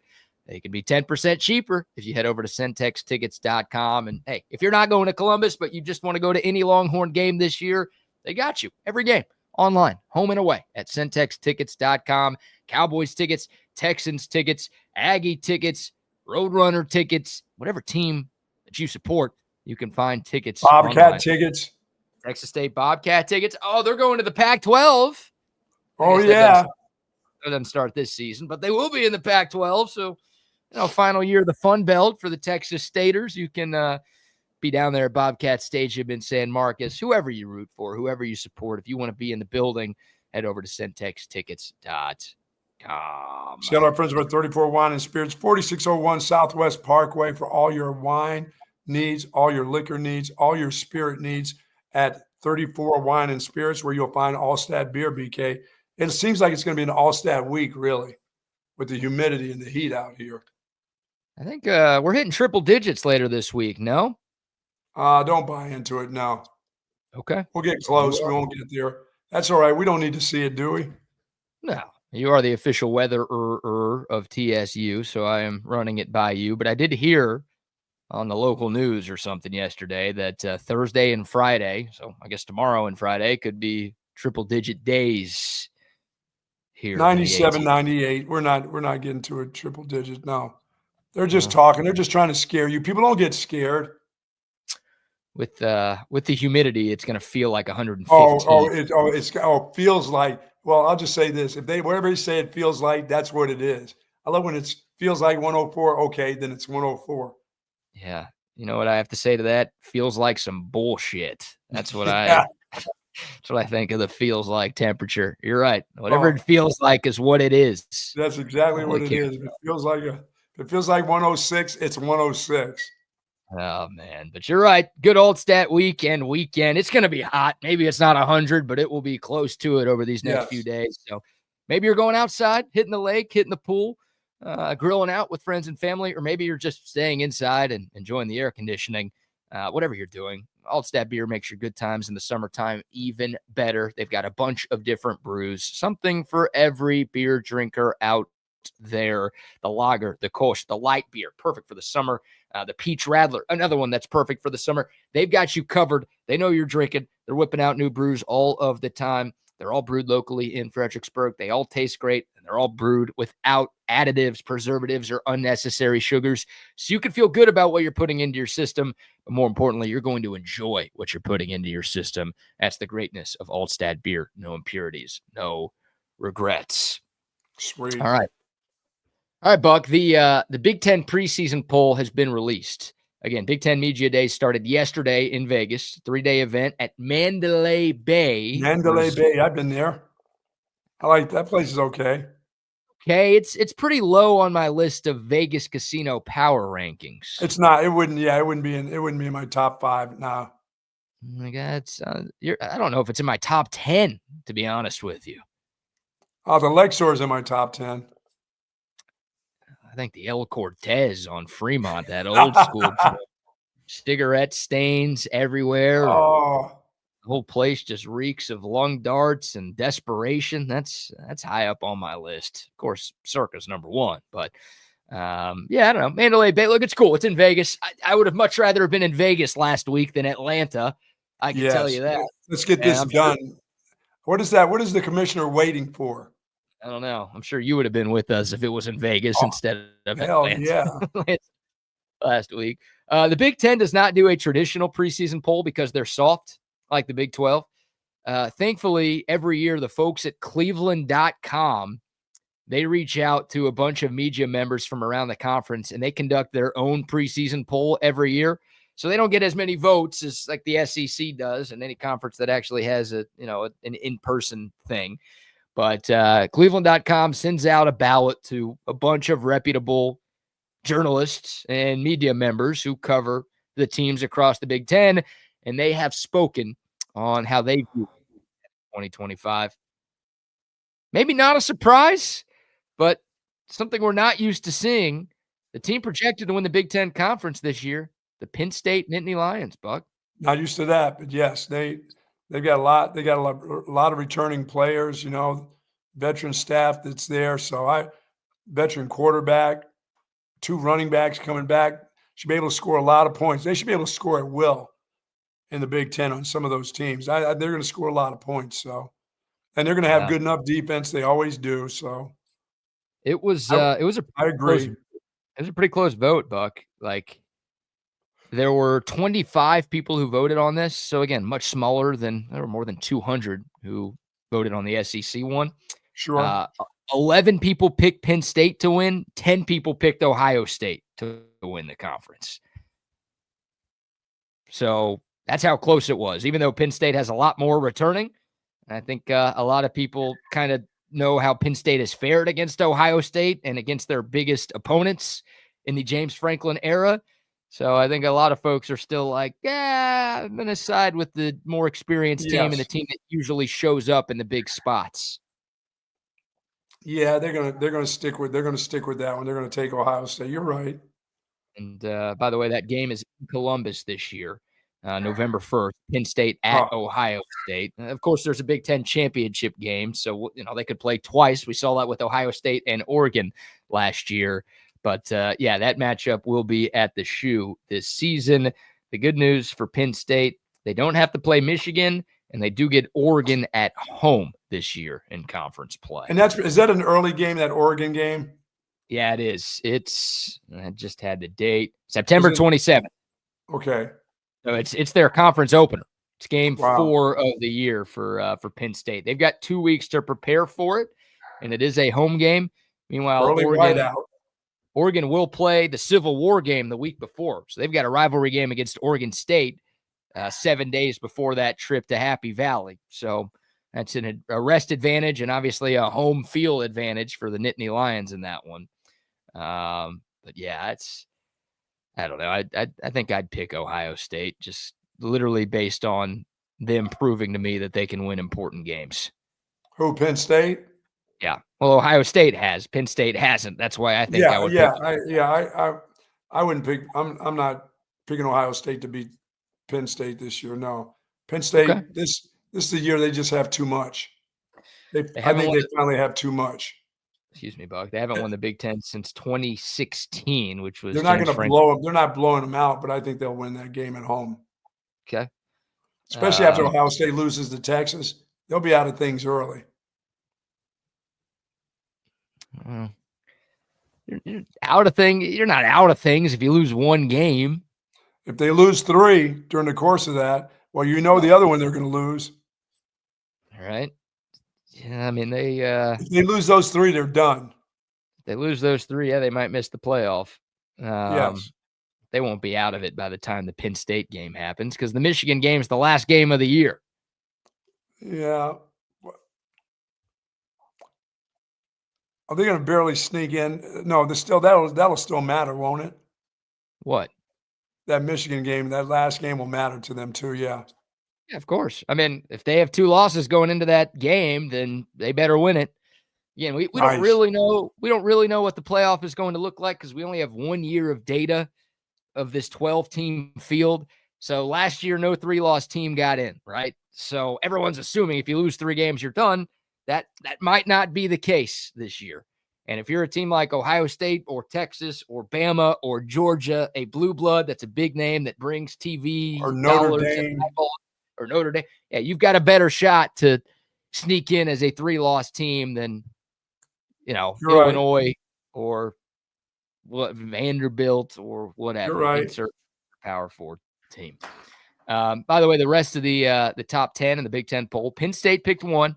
Ohio State 2, Oregon 3. No surprises at the top. How about your Illinois Fighting Illini? They got their returning little quarterback back, I believe. Yes, they do. Back. Luke Altmaier is back this year. They've got a lot back from last year's team.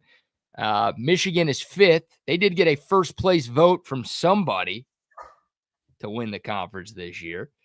Indiana 6, Iowa 7, Nebraska 8, USC 9, Washington 10. Washington 10? There's 18 teams in the Big Ten, Buck. Don't forget. Oh, that's right. How about the UCLA? You know that's in Los Angeles, right? Yeah, I do. I can't remember what day they're represented at Big Ten Media Days, but I'm sure. Oh, I got to find it. I got to talk to Griff and see when they come up, see what their coach is going to say this year. Yeah, that was not a great first year for Deshaun Foster in UC Louisiana. Is that what it is? Lafayette? No, dude. It's Los Angeles. Los Angeles. 18 teams of the Big Ten. Purdue was picked 18th. That still feels too high for them. Wow. Yeah, they are really bad right there. So there's the Big Ten preseason poll. And yeah, we'll see. We'll see if Penn State can get it done. Again, it's been since 2016 since they have won the conference. Real quick, as we've got a couple of guests who will join us here in a few minutes. I see one in the waiting room, but we'll wait until the others pop on. Tony Petitti, the commissioner of the Big Ten Conference, Buck, he is advocating for a 16-team college football playoff. He's also advocating for 4 automatic bids for both the Big Ten and the SEC. So that's one of the proposals that's been talked about. Obviously, a lot of controversy with automatic bids. And, should we just have 5 auto bids and then 11 at-larges, or should we have more automatic bids for the better conferences? Of course, the Big 12 and the ACC don't want the SEC and the Big Ten to have more auto bids. But understandably, the Big Ten wants to ensure that it's got some secured spots because, well, they play a tougher schedule than a lot of other conferences across the sport. Yeah. Do you like those or do you like the 5? 4 automatics for SEC and Big Ten. No more than 4 though, right? Well, that's what they're proposing, right? I mean, his model would have 4 for the SEC, 4 for the Big Ten, 2 for the ACC, 2 for the Big 12, 1 for the G5, and then 3 at-large berths. So there could be. Got to hate that. Big 12 has got to hate that. Yeah, of course. And Yormark's been very open about hating that proposal. And look, there could be 5, 6, up to 7 SEC teams in there because you got 3 at-large berths in addition to the 4 automatic bids. So, yeah, the Big 12 and the ACC, they definitely hate that. I don't blame them. When does all this stuff due? December 1st or something? Yeah, they've got to make a decision by December 1st on what things are going to look like for next season. None of this stuff starts this year, obviously. We're going next year. The 12 format with the minor modified change of the auto bids for the top 4 teams not going to conference champions this year, just going to the top 4 teams in the final CFP rankings. Like I see why Tony Petitti is fighting for what he's fighting for. But to me, like I'm perfectly comfortable with 5 plus 11 because I think more often than not, the committee's going to get 4 SEC and Big Ten teams in there anyway. That's true. Those teams are going to get the benefit of the doubt more often than not. And last year it didn't really happen, but we were comparing like a 1-loss team in SMU that lost in its conference championship game to a 3-loss team that didn't make the conference title game. Right. I think if it's more similar resumes, then the SEC and the Big Ten are going to win more often than not. And again, with 16 teams, I think Alabama, South Carolina, and Ole Miss probably all would have gotten in last year. Absolutely. So I'm cool with that. We'll dive back into this conversation a little bit later in the show. Obviously, more meat on that bone as we try to figure out what the future of the college football playoff looks like. Everyone's got an opinion. And now it's the Big Ten's turn to talk about what they want the future of the CFP to look like. But we've got some special guests joining us right now. We have partnered with our friends at the American Cancer Society, and we've had a number of different representatives from ACS join us here over the last couple of months. And there's a really cool facility being built in San Antonio. You know, for many patients, the biggest obstacle in their cancer journey isn't the diagnosis. It's figuring out how to get treatment. Imagine facing chemo and radiation and endless appointments, and your greatest worry isn't the disease itself. It's how you're going to afford a ride to the hospital. And if you have to travel away from your home, some people have to go across state lines to get treatment. Patients have to get treatment every day. Some have to go every week. Some have to go all the time. You're already drowning in medical bills. It is a pain to have to go find treatment. And joining us now to talk about a really cool facility that is helping out here in Central Texas, we've got Fernando, we've got Reed, and we've got Curtis. It's the first time we've ever had 5 people on screen at the same time. Holy moly. I wasn't sure this would work, guys, but good morning, and thanks so much for joining us here today. Good morning. Appreciate you having us this morning. Definitely. Yeah, good morning. Happy to be here. Yeah, well, appreciate you guys taking the time. So tell us a little bit, and it's up to y'all on who wants to start, but talk about Hope Lodge and kind of the work that Hope Lodge does and this new facility that's being built right down the road in San Antonio. Yeah, thanks, BK. I'm happy to start, and then I'll turn it over to Curtis and Fernando. Really appreciate you and Coach having us on to talk about ACS and our Hope Lodge program. We're really proud of what the Hope Lodge provides cancer patients across the country. As you mentioned, a lot of people don't realize that one of the largest barriers to getting and completing treatment is finding a place to stay and just being able to get to your treatment. And, we're really excited about the new lodge that's being built in San Antonio. It's going to be our 4th lodge in the state of Texas. We have lodges currently in Lubbock, in Dallas, and in Houston. And so San Antonio will be able to be the 4th one. It will have 40 rooms or suites for our patients to stay in. It's really state of the art, and it helps people relax a little bit and focus on their treatment and getting well. So definitely excited about the center that'll be opening up in a couple of years. Reed, when you have the patients, not everybody's there. I think people think of, with MD Anderson and places in Houston where people go, these aren't go in and come out. Some patients have to be there for more than a day at a time. Some need treatment that will take 3 days. There's others may go in for 1 day of chemo, and then out the door they go, and they come back a month later or 2 weeks later. But are there times where people are there for numerous days I mean, 3, 4, 5 days that they have to be there. Yeah, you're absolutely right, Coach. It can be a couple of months that sometimes individuals need to stay for treatment, whether they're going through chemo, whether they're going through multiple weeks of radiation. It's not a in and out sort of treatment opportunity a lot of times. And if you live in the area where you're getting treatment, you can navigate back and forth a lot of times from home to the treatment center pretty easily. But if you've got to be there for 2 months, then you need a place to stay so that you can get back and forth quickly to your healthcare team and continue your treatment. Yeah, free lodging, a supportive environment, and close access to caregivers, all features of the Hope Lodge. Fernando, Curtis, either one of y'all, I know you guys are very involved in the building of this new facility in San Antonio. Just talk about how the build is going and some of the features that are going to be in Hope Lodge to help folks who are battling cancer. Yeah, so Curtis Stavino, project executive for Metropolitan Contracting. Appreciate you having us on. So we're the contractor for the project and responsible for building and the actual physical construction of it. We've been involved since about September of 2022, so it's a long process to get us where we've gotten today, but it's something we're very proud to be a part of. San Antonio is the gateway to South Texas for medical care, so people are traveling 3-4+ hours to get here, and so this facility is a really good asset for our community, and it really serves a really, really large region. Construction's going well. We are on schedule for a Q3 2026 finish. We poured one section of our slab last week, and we'll pour the next section on the 30th, and then we'll go vertical from there. So that's really exciting. Those are big milestones when we can start going vertical on the site. I wanted to talk just a little bit about some of the planning we've done.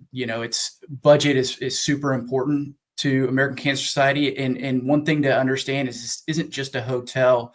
Like Reed was talking about, people aren't in and out really quick. Sometimes they're there to stay for a long time. So one of the things I think I've really grown to understand is these ACS lodges are very purpose-built, not just for what the folks they serve, but the community they're in. So they like to hire local architects that design a facility that fits into the region and the culture. They like to design a facility that's very useful. They've got training components. They've got kitchens where you can actually, bring some stuff to, cook and actually have community spaces and really engage with people that are going through what you're going through as well. So really, come to understand the mission of this project. And it's just so much bigger than just, building a place for people to stay that, helps them save some dollars. It's really helping them through the process, educate them, and so our role was really to get this project into budget and to build it for what was a fully donor funded project. So for ACS to go out there, the local group, and have to raise, a little over $17 million just to build the facility is a big task. So we look through the lens of how much does it cost? Where are the dollars being spent? Does it serve the ACS mission? It's just different when you're building a project that when you look at a dollar you're spending and thinking, how does this serve more, cancer patients? It's just different than when you're building a retail facility or an office space. So looking through a little bit different lens as we're doing what we call pre-construction was super important on this project, and providing a space that it is clean, and both from the air quality all the way to the amount of natural light that you get in the facility. All of these things are a factor into the construction of the project, so that these patients have a quality environment that they can, that facilitates them getting better faster. Something, can I get a microphone check? I was having issues with my microphone. You're good. Oh, perfect. Something really interesting. This is about an 18-month build for this project, but what really is undervalued or underseen is really the time it takes to even start construction. It took us longer during the pre-construction planning stages to plan out the construction, the budget, et cetera, of this project before we ever hit the ground running. We were at it for over 2 years. And as you can imagine, with a nonprofit, with budget constraints and trying to get our client the best bang for their buck, there is no stone unturned for us. I mean, we literally look at every material, every construction method that goes into that building to make sure our clients are getting the best bang for their buck. I mean, what glazing systems are we using? What air conditioning systems are we using? What type of dirt we're dealing with? What type of structure? What type of skin are we putting on the project? So it takes a village. I mean, it's a big team, all spearheaded by our client to keep us all on track. So there is a lot of work that went into this project. The construction part, I'd like to say it's somewhat of the easy part. We know how to build. It's just getting it to the right budget, making sure everybody's content that that's the facility we want to build to serve American Cancer Society's clients and patients. Reed, let me ask you this: when you're dealing with patients, not just the patients, are you dealing with families too? When you have these suites that are available at the lodge, are they suited for, maybe somebody's wife is going to need to stay over, or you want a son or a daughter that needs to stay there too? I mean, they just can't be left behind. Do they house more than one or two people in there in the facilities, in the suites? Yeah, great question, Coach. Our suites are designed so that additional individual beside the patient can stay in the suite. Typically, that's a single caregiver for the patient that does stay and provide support to the individual while they're going through treatment. Today, we don't allow guests under the age of 18 just because of a lot of the activities that are going on around. You've obviously got a lot of individuals that are going through treatment. Sure. We are working very hard, though, to change that. And as an organization, we're working toward being able to expand so that individuals that do have younger children, younger patients, can stay in the lodge in the future. So that's certainly something on the horizon. But it's a great space for, to your point, a wife that is there to support her husband that's going through treatment. Absolutely capacity for that. And let me ask you about transportation. Do you go and pick up patients? I mean, even though you have the lodge, they have to find a way to get to you because, as you said, most of the problems is the transportation itself. Do you guys have vans or cars that go to bring patients to you at times? Yeah, each of our lodges is a little different. Certainly some guests drive on their own and stay in the lodge, but then we do have transportation that we offer from the lodge to the treatment center. Occasionally we do have individuals that can go pick an individual up and bring them to the lodge. We also have a nationwide road to recovery program. And so we've got volunteer drivers across the country that also participate in that program and get individuals, from their homes to treatment or even from the lodge to a treatment center. That's and great. Specifically on this project, we've got a vehicle charging station and an electrical vehicle will be donated from GM, is my understanding. And so that there will be a low cost and a low environmental impact to, free rides throughout the medical center, which is wonderful. That's awesome. That's awesome, guys. Last question, for folks who want to learn more about Hope Lodge, again, there's more than 30 of these around the country. The one opening up in San Antonio will be the 4th in the state of Texas. And Curtis, Fernando, I think you guys said Q3 of 2026 is the estimated goal for when this thing will open. Folks want to learn more about how they can maybe support, maybe donate to the cause, but also just find out more information for their loved ones or someone that could use it. Where do they find it, guys? Yeah, cancer.org is the place to go. So cancer.org /donate to support the cause and the work that we're doing at the society. If you are interested in being a driver, you can do that as well by going to cancer.org /drive. And we are actively recruiting volunteers on a daily basis. So cancer.org is the place to go. You can learn about our lodges and get information and access to our programs and resources as well. Very nice. Well, can't thank you guys enough for joining us. And Fernando, you're getting compliments on the Bevo picture you have behind you. Reed, I think that's a tower picture you've got behind you. So exactly right. Well done with the backdrops this morning, gentlemen. Thank you. Hey guys, thanks for joining us. Thanks for joining us. Appreciate it. Thank you for having us. We appreciate it. Thanks for having us. Deal. All right, there they go. Fernando, Reed, and Curtis, the American Cancer Society, and Metro Contracting. Pretty cool stuff. And yeah, I mean, it's got to be bad enough just to hear the words "you have cancer," and that's going to happen to more than 2 million people in America this year. Yep. Now, that is enough to deal with, or that alone is enough to deal with. But then you're like, well, how do I get to my treatments? And I've got to go to another city to get this stuff done. there's just so much more that goes along with just having cancer, and the work that ACS and Hope Lodge is doing to try to just make this as easy of a process as possible to get the treatment and care that you need. It's incredible stuff by them. Yeah, you just don't go there and get chemo and then jump back in your car and drive home that day. It's just not that. It's not like the doctor's appointments that we go to and then we can go in. We're there for an hour and then we leave and go back home. These are treatments that you have to have your rest. You have to, it takes a lot of time, and you're going to be there for a while.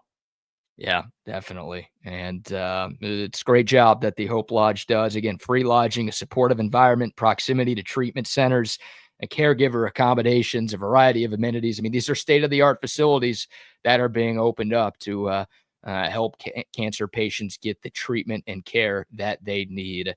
So love the work that they're doing, and we appreciate those three guys joining us here this morning. Awesome. All right. We'll give a few more sponsor shout out here, Buck. We'll dive back into the sports. We've got to let you hear from Micah Parsons, who was asked about his side of the story when it comes to the contract extension negotiations with Jerry Jones and the Dallas Cowboys. Before we dive into a little Cowboys chatter, how about a few more sponsor shout outs? So our friends over at Hat Creek Burger, hey, getting close to school time. Mom and dad, it's time to take the neighbors kids to Hat Creek Burgers. That's right. Take the whole neighborhood. Get that, open up that billfold, Pops, and take a couple kids over to Hat Creek Burger for lunch, where you get that double with cheese. And of course, the great shakes and fries that they have there. Some locations still have breakfast, folks, starting at 7 a.m. They've got pancakes and sausage and tacos available for you. And if mom and dad want to go in the evenings and have a cocktail, you can have it at a number of Hat Creek Burgers company around our area. They got their cool playscapes, so head on over there. And, I'm going to have my double this week. I didn't get it yesterday. Before the week's up, I'll have my Hat Creek double with cheese for the big man. Love that Hat Creek Burger. Love the shakes at Hat Creek Burgers, too. Absolutely. Love Hat Creek Burger, and more than 25 locations around the state of Texas. So there is one near you. Also love AV consultations. Oh, yeah. Less than 40 days away from Texas, Ohio State. I think we're 31 days away from week 0 of the college football season. And the NFL preseason actually gets going on the final day of this month. So football season is right around the corner. Means it's the perfect time to call Tom McKay and his great team at Audio Visual Consultations. Let them hook you up with a home TV setup that you've always wanted. Stop spending your time and your money every Saturday and Sunday driving around to watch the sports. Gas ain't cheap. Beer ain't cheap. Food ain't cheap when you go out to these restaurants. And do you really want to hang out with your in-laws? My God, your mother-in-law's got a great TV, so you got to go there to watch the games. Are you kidding me? Nice. What are you doing to yourself? Call AV Consultations and get the home TV setup done in your home so people come to you. Or you can say, you know what, I'm watching alone this weekend. You go somewhere else. I got this. AV Consultations, all the TVs, the surround sound, the lighting, the surveillance, anything you need to make your game day atmosphere a hell of a lot more enjoyable. It's at Audio Visual Consultations. 512-255-8678 or online at avconsultations.com. So yesterday we played the audio of Jerry Jones talking about Micah Parsons and the contract negotiations going on between the Cowboys and their star edge rusher. Jerry Jones, of course, held his press conference on Monday right before the start of Cowboys training camp. And yesterday, at day one of Dallas Cowboys training camp, Micah Parsons and Trayvon Diggs, they kind of held their own mini media availability with a small group of reporters out in Oxnard. Trayvon Diggs is rehabbing, not doing a whole lot. Micah Parsons is there, but not doing a whole lot in training camp. So those guys took some time to talk to a small group of press. And here's a little Q&A. A couple of reporters asking Micah Parsons about the latest with the contract negotiations. Micah, how would you characterize how close you are to getting something done? I mean, I don't know. We'll see. We'll just see how long things take, That's it. Are you discouraged by the fact that it's taken this long? Honestly, yeah. When you go around the league and you see these other teams taking care of their best guys, I see TJ got taken care of.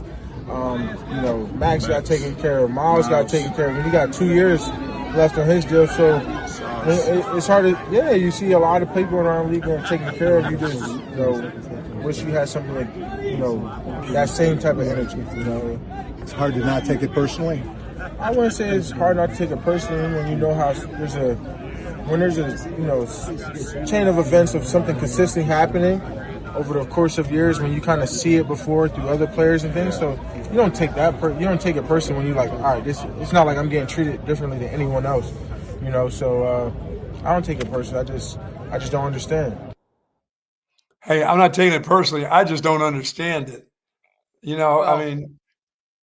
I don't really understand. Like, literally in the previous answer, Micah Parsons is like, well, all of these guys have gotten paid. And then in his last answer, he's like, well, it's a business and it's nothing different compared to what's happening to other guys. It's like, no, you literally just said it's don't hurt your own argument here. It is different than what's happening with other guys and other teams. That's why you're pissed. Taken care of. Yeah. And what TJ Watt still had 2 years left on his contract and he got a new deal. So guys who have like more remaining years at their current spot are getting new contracts. And Micah Parsons is he's not asking for anything out of the ordinary. He's asking to be treated like other star players at his position. So I get why he's pissed and I get why he's discouraged. And I understand why he's feeling the way that he feels. Like it's got to be annoying looking around the league and seeing other guys get taken care of. And then you're just sitting there like waiting. I think you hear that your owner and GM's not even talking to the. And he wants to go through his regular routine, BK, about getting prepared for the season. He doesn't want to be like half-assing it, holding bags at practice. He'd like to be the guy practicing. He'd like to have his contract and get going, which staying as good as he is. He doesn't want to be standing there. Yesterday he was holding a bag like this with his hand on top of the bag where a guy went and tackled the bag. I mean, he'd like to be a part of that, but he's not going to get too deeply involved in, stuff where, movement and everything else where he could get himself hurt without his contract. He just doesn't want to do that. But, Right. As Jerry said, we could sign them, but that doesn't mean they're going to play. They could still get hurt. Right. They could fall off a curb or whatever, or the pizza delivery guy can drop a hot pizza on their leg or something. I mean, who knows? It's ridiculous that they're going through this. But, he also says, I see how other guys get treated too. He also means with his team, he knows that those deals get done. They just have taken time. He's trying to figure out why is it taking this kind of time? It shouldn't. This guy should be out in front of it. He doesn't get that part. He's just losing money by the day. Yeah, it's all a stupid war of words right now because I think you and I both agree, and I think most people around the world agree that Micah Parsons is going to sign an extension with the Dallas Cowboys. It's just a matter of when, not if it happens. But like you said, the Cowboys are costing themselves a lot of money. So Micah Parsons, he wants to have his cake and eat it too. I get it. He wants to be the highest paid pass rusher in football, and he wants that deal to be done yesterday. I understand. But he also, I think he's smart enough to realize this on his own. But I know David Mulugeta, his agent, definitely realizes that, hey, the closer we get to the season, the more other deals are going to get done and the more money you're ultimately going to make. Right. So Parsons, part of this is probably him not rushing, but more of it's on just the Cowboys' ineptitude. It's like he's making more money now because they don't mind losing. Jerry doesn't. We know that Jerry Jones doesn't mind losing money by the day. Right. And that's what's happening. So it's going to end up benefiting Micah Parsons. It worked for Dak. Dak got everything he wanted and then some.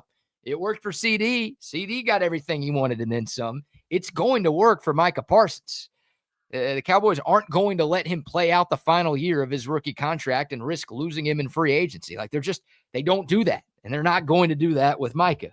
So it's an annoying war of words. It's annoying from a fan standpoint because it's like, well, if you would have gotten this done, you'd have more money to spend on other players. But ultimately, Micah deep down realizes that he's going to get taken care of and everything's going to end up working out. Well, deep down, he's going to get paid somewhere, or he's going to play under his old contract, and the following year he's going to be gone because he was not playing under. They're not going to let him play under this contract anyway. His agent's not going to let. His agent's not going to let him do that anyhow. That's a great point, right? He's not holding out right now, and he's not really holding in because he's doing a little bit. Holding bags for other guys that are working out. Yeah. Yeah, it's not a hold out, it's not a hold in, it's a hold bags right now for Micah Parsons. So, but like he could easily, if this thing drags into the preseason, or if we're getting very close to week 1 and there's no deal done, Micah Parsons could just not show up. Yes. And it's like, yeah, I'll get fined, but it's worth it. Like, to get the type of money, the type of deal that you're looking for. That's a card that he has not played yet that he does have in his back pocket. Yeah, I don't see him as being, I know he wants to be a hard ass, but I can't see that guy going out there and playing on that final contract and saying, I'll just wait till next year and I'll be out of here. I mean, he won't do that, will he? That's nuts. I don't think. Yeah. No, that'd be silly, right? To risk injury. And I know a lot of people say, well, you're under contract, go play it. That's maybe what the owners think and what the GMs think. That's just not how football works nowadays. It hasn't worked that way in a while either. That's not like no, this isn't the first time. No, but is he that hard ass of a guy that said, I'm going to play on his final year and I'm going to be out of here? He wouldn't do that, would he? No. I mean, not again, I think he's more likely to hold out. Like, if the Cowboys don't get a new deal done before game 1, I don't think he's going to play. He's not going to get out there and play. Like I said, his agent, Mullengetta's not going to let him take the field. Right. And whether you think the Cowboys are legit contenders or not, I don't. Like, they believe they are inside those walls. So if they want to send the message that we're trying to compete this year, they're going to do whatever they have to do to get Micah Parsons on the field because he's the best player on the team. So, like, they're going to have to cave unless they really don't care about this season at all, and they want to play hardball with Micah and risk him not showing up. Because they'll never get him after this. No. Well, again, he's just not gonna show up. And then at that point, you trade him if you're the Cowboys, I guess. If you don't play, I mean, there's going to be a lot of dangling participles around here. Yeah, a lot of dingleberries around here.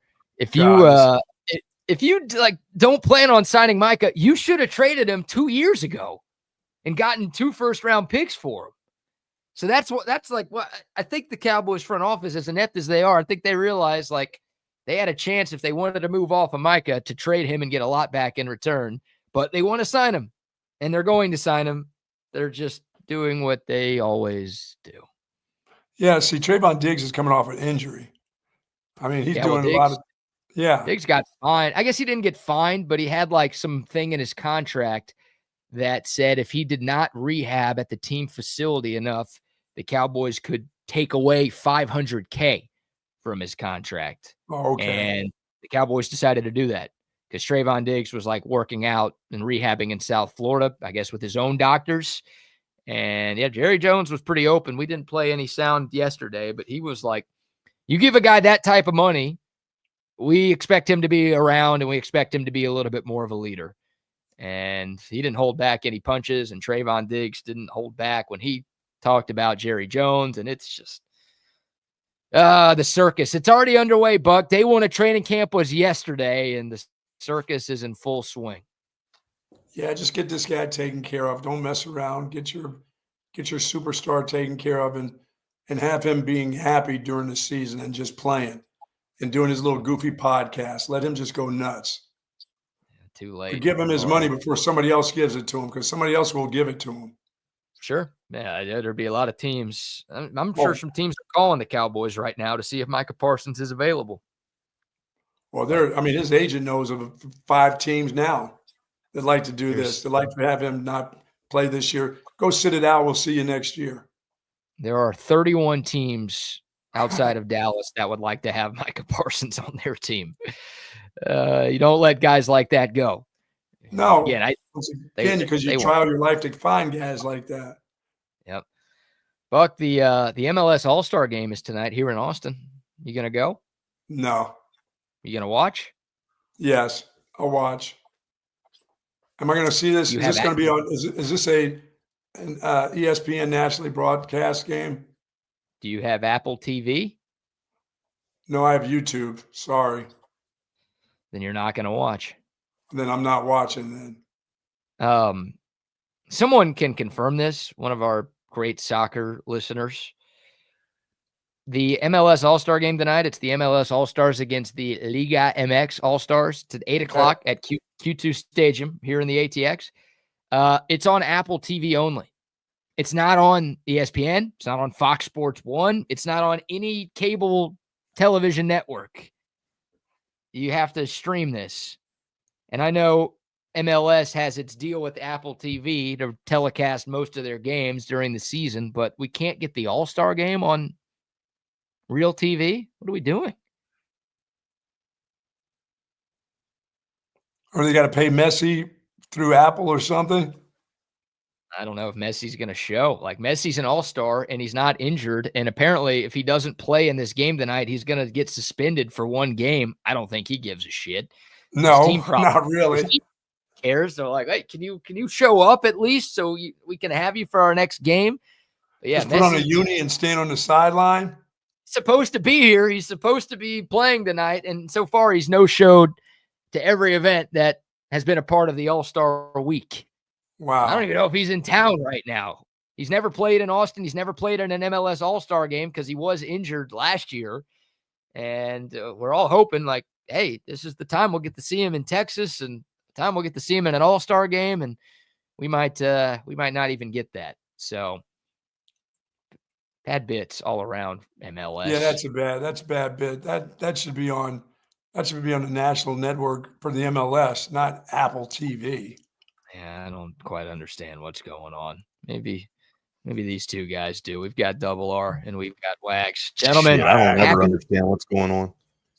Happy MLS All-Star game day. Hey, guys. Boys. I have no idea what's going on either. You got Apple TV. You can check it out tonight. I don't think he's showing up, though. Like, what big deal? Like, what's one game? You know, one game. Who are you, Seal? That dude has been playing in so many different types of games all summer long. He needs a break from the MLS, probably. Messi's at the Yellow Rose right now. Is that what he's doing? He's hanging out there? Hey, dude, that guy. Okay, no disrespect to the Yellow Rose. It's one of our finest establishments here in Central Texas. Thank you very much. That way. There you go. That guy lives in Miami, dude. The club's in Miami. He ain't leaving those the clubs in Austin. I'm sorry. He ain't Yellow Rose. Yeah. This ain't Houston, baby. He probably went to Dallas. He's in Dallas somewhere. If he likes white girls, he's in Dallas. If he likes black girls, he's in Houston. Yeah, there you go. Is that a thing? Is that real? Is that legit? Is that a real stereotype for the dancers? It's just a theory.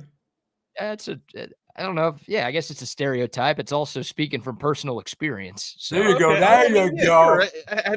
You've toured. You've done the tour, huh? He's been on tour. It's not 100%. It's not all or nothing in either city, but that's the generalization that I feel good making. I've never been on tour. I've never been on tour in the Houston area myself. So tell me, Charles Barkley. That's a good stat to know, right? That's a good stat. Tell me, Charles Barkley, if he likes big girls, is he in San Antonio? Oh, yeah. I've never been on tour in San Antonio either. I've been to one. Been on tour. That's what we're calling it now. We're calling it going on tour. I've never been on tour. I've been on tour. I've been on tour in the Austin and Dallas area, but I've never been on tour in San Antonio and Houston. I've gone on tour in the North Carolina area. I've gone on tour in the Baltimore area. I've gone on tour in the Hawaii area. I've gone on tour in the Austin area. Damn, Wags. I went in Orlando. Orlando was nice. Singing. I got a lot of friends that like to sing and dance, you know. Hey, I got a lot of friends that like to do Jardiance commercials and shit. Oh, hey, how are the titters in Iraq and Afghanistan? I don't know. You can't tell. Oh, they look like dudes. Well, I mean, they're all covered up. Yep. Oh yeah. All that garb. You can't tell. I mean, they got like seven different bed sheets on. Is there belly dancing at least? I don't know. I didn't really have no exposure or anything, right? I didn't see. No, there's no skin. There's no skin. It's under there somewhere. Leathered. Yeah, leathered. Mostly everybody's in a burqa, or all the women were in burqas. Yeah. So yeah, but there are a lot of guys over there that really love their goats. That's all I know. Oh, Aggie fans over there? College Station? There's some goat fans over there. Oh my God. All right. I've got to dip out a little How did early. we get on this one? MLS we're All-Star sick. We're game. sad and we're sick. Yeah. There MLS you All-Star go. game. Messi hanging out at the Yellow Rose, but he's probably nowhere Wednesday. close. Awesome. Yeah. He's at the landing strip. The landing strip. I Been passed in that there on the once. way home the other day. Been in there once. That's an iconic one. I got to go there just so I can say that I've been in something that's been in the movies, right? I've been there a few Yeah, times. I've been in there actually, once. in my younger days. Yeah. Yeah. It's in a couple of movies, if I'm not mistaken. Seriously?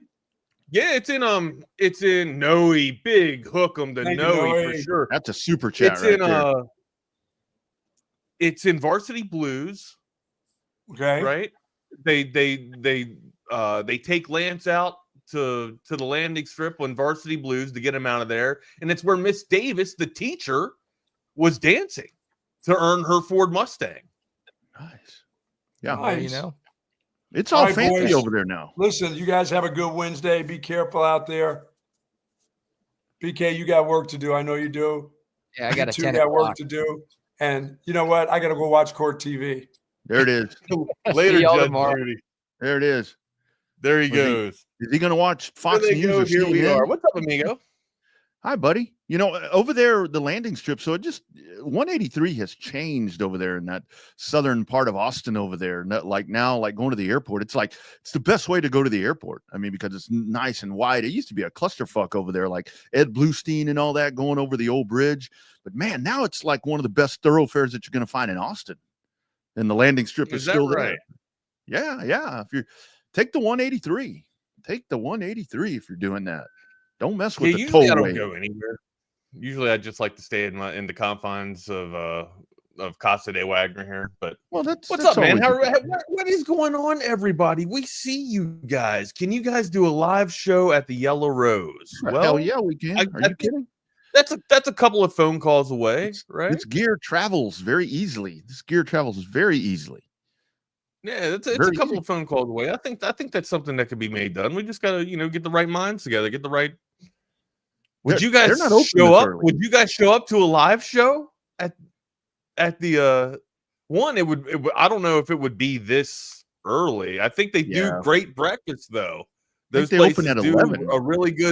a really good breakfast buffet and a really good lunch Steak. buffet. So Steak. you guys, It's usually like steak and shrimp for like $2.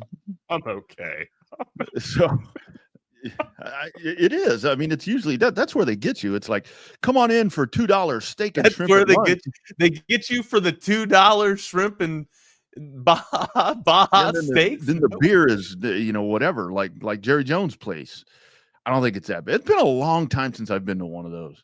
It's been a long time. Yeah. So actually, coincidentally, the last time I went to one was at Palazzio's, right? That's on Ben White. think- Yeah. I think it was Palazzio's. The one on Ben White by the warehouse. Yeah, I think it was Palazzio's. Mhm. But my friends came down from Maryland and West Virginia, and usually this is their bit and what they do when they're in Maryland, West Virginia. They go on tour. They go up Route 9 and go see the ladies, right? And it's just like, guys, we're in Austin. You guys can do that back at home. Is there anything else that you want to do down here? No. Let's go see what Austin's got the show. And okay, so we do that. And dude, I'm not even bullshitting you, and I don't even care. I'm gonna be transparent. I had a friend that spent over $500 in Palazzio's. Yeah. I don't know how. I don't know how you do that, and he's single, right? He's single. I don't know how you do that and not be able to take the girl home or not be able to call the girl. Like you're just throwing money that you earned and just like, hey, take your clothes off, do whatever you need. It's man, what it's so much more sensible and logical to me. If you really like her, call her up, get her number, take her on, and take her out for make a long time investment instead of a one night investment, man. It's just it's so like it's not in my daily routine, right? Like I just don't see the point of that. And one, you know how tight I am with money. If I'm going to earn something, I'm not just throwing it to somebody that's not in my life or hasn't done anything for me, man. I'm sorry. Like it's just not. And also I don't want to, in this is kind of how it is too with Instagram and shit. You don't have to go to those places anymore. Like you just don't, you want to go see a titty show, go turn on IG. There's somebody dancing. Yeah. You know what I mean? Yeah. Like I'm sorry. And another one, don't put yourself in a bad situation, guys. You're going to end up like Coldplay. That's all. And if you want to pay, go to OnlyFans. I mean, if you're just itching to spend money and see something, OnlyFans. You know something that's something that I've actually been meaning to talk to you about. I still don't have the courage to work up an OnlyFans account, and I know you have an OnlyFans account. There's a few people that I'm going to send you. I'll be your scout. How about that? I'll be your scout. I'll send you some people that I think that you should check out, and you tell me if it's good, or you can show me. You can share your account. You know, we could do that. We could do that. You let me know. Anyways, how's everybody doing here on this wonderful Wednesday? We are all over the place, man. Myself, my partner in crime is back from Mexico, out of detainment from Cancun. That's what I'm talking about, man. Drinking some Blue Moons in Cancun. Hit us up on those lottery numbers if you were on that code of text line 512-222-9328. If you're out and about, if you were mobile, make sure you let us know what you're doing. Smash that subscribe button if you hadn't done so already so you can get your crowns and be a part of this conversation. And then hit us up on our socials. I'm at Not the Fake Wags on Brand X/Twitterverse. And then my partner in crime is at the Rodney on Brand X/Twitterverse. And then Instaface, he's the _ Rodney R. I'm the Wagner Wire.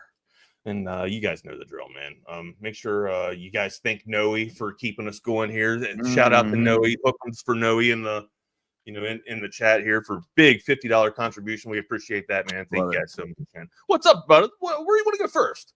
Hey, man. We had some WNBA last night, buddy. By request. I see you over there. I saw the shirt. That's why now they were missing Caitlin, of course, but shit. But your other girls were there. She doesn't have to play. Are you kidding? Her mirror. She has to play against Liberty. Yeah.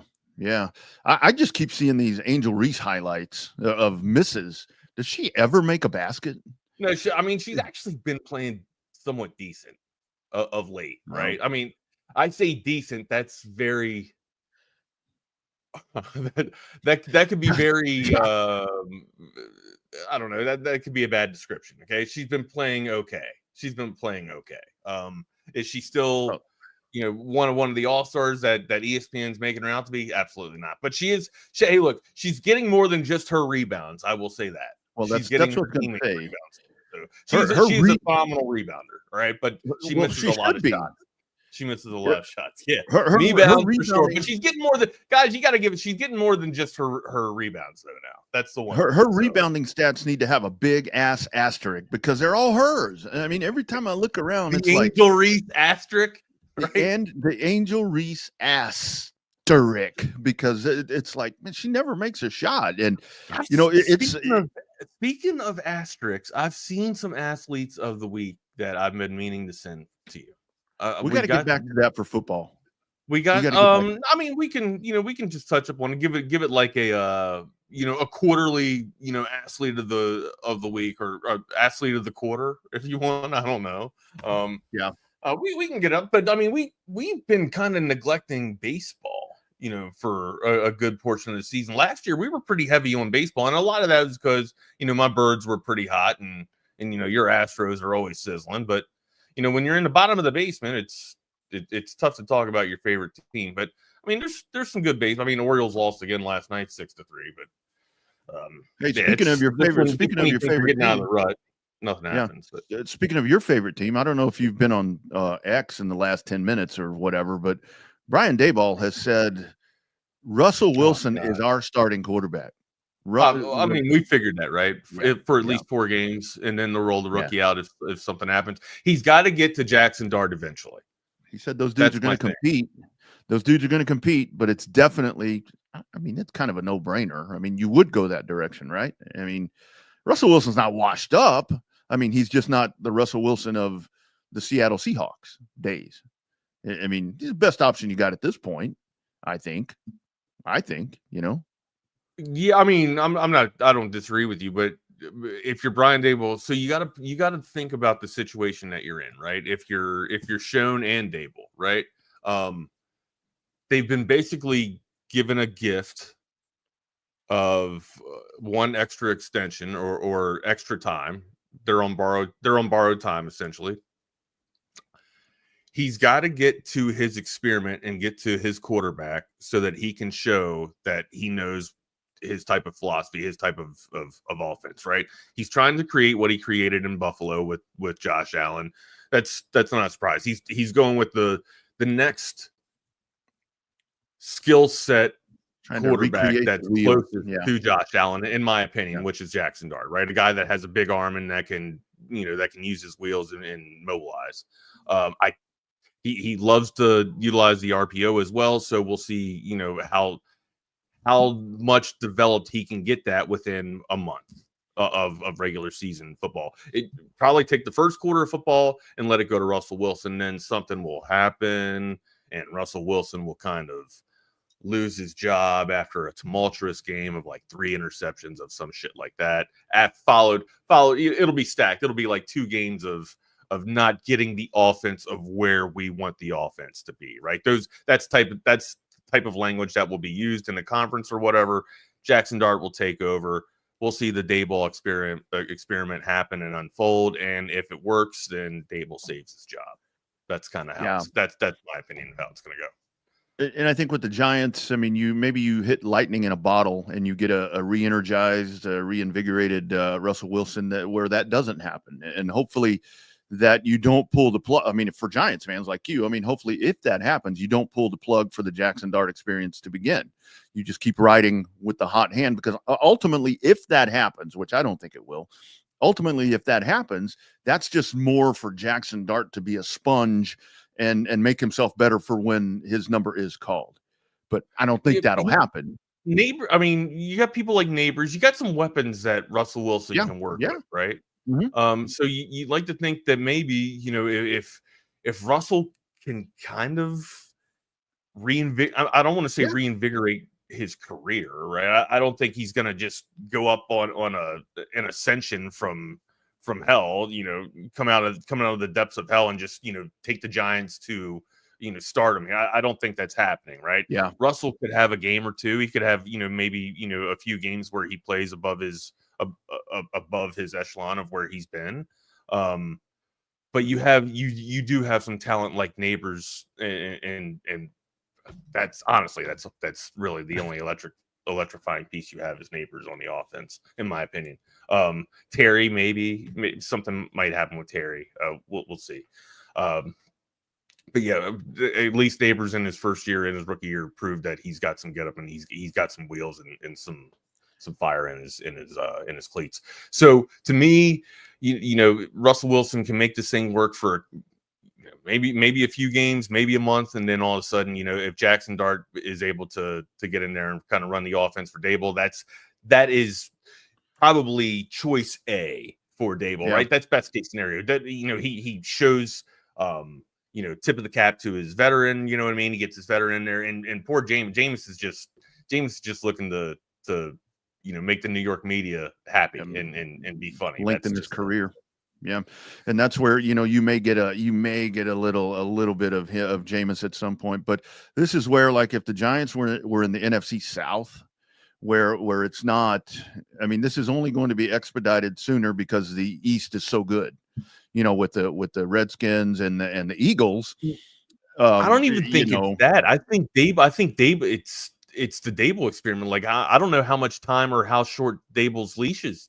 So to me, I think that's what's kind of pushing the issue here for Dart. Like, he came up out of the second round. He didn't need to move it. They didn't need to move out of the second round, but they moved up out of the second round into the first to get Dart, which makes me think that they're going to be adamant to play Dart whenever they can. Sure, they sit there and said that Russell Wilson's their guy, but that's kind of like the formula that you have to go with now, right?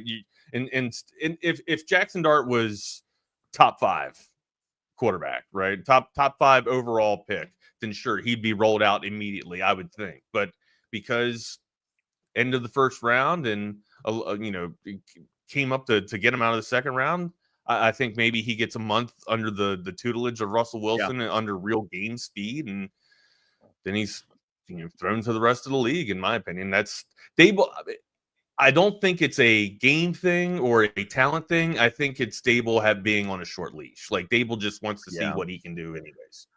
Yeah, it really is a good thing for Dart, because you're not putting all, and I like the move by the Giants saying, okay, Russell's going to be the guy, because you're not putting that additional pressure already on the kid. You're not saying it's an open competition where it's this young dude against these veterans that have been in the league for X amount of years. I mean, because we do see it, like with Caleb Williams, it was very clear that this guy's going to be the starter. All the pressure of being that quarterback Chicago hasn't had is on him. And this is good for Dart. And how would you grade his first year? I would have given him or excuse me, let me ask a better quote. Let me repose that. All right. Would the Bears have done better with Love? Or excuse me, not Love, Fields. With Fields. Would they have done better with Fields? I think they would have. I really think they would have. I wholehearedly believe they would have done better with Justin Fields. Yeah. Because what the Bears did, at least last year. Let me rephrase that. I wholeheartedly believe they would have done better last year with Justin Fields and not Caleb Williams. Yeah, because the Bears in that regime failed Justin Fields in the sense where we heard all during the offseason, they're building for him. They're building, you go and you get the dudes on the outside, but the dude was sacked so freaking much. The knock on Fields is that he is reluctant to throw the ball. He's right. Slow. Like he doesn't. Progressions are slow. If he's got a shot to get a wide receiver open or to throw a wide receiver open, he's reluctant to do that. He doesn't do that yet. That game hasn't developed out of his bag yet. Right. But I mean, counterpoint, he doesn't throw. Well, I should check his stats before I say this, but I would think like with that mindset, or if that's the knack or the knock that you're putting on him. How many, if he's not forcing bad throws, he's not putting the ball up in the air for interceptions. That would be my counterpoint to that. But again, I got to check his stats. I still think he was pretty up there on interceptions too. So yeah. And with Chicago, with Caleb, I mean, the whole thing was you had a defensive minded head coach with Eberflus. And now that he's gone, I mean, I think a lot of it is now where Fields, God damn it, why am I getting these guys confused? I think Williams now is in a much better position to succeed because, number one, with Chicago Ben Johnson, not our Ben Johnson. We got our own Ben Johnson.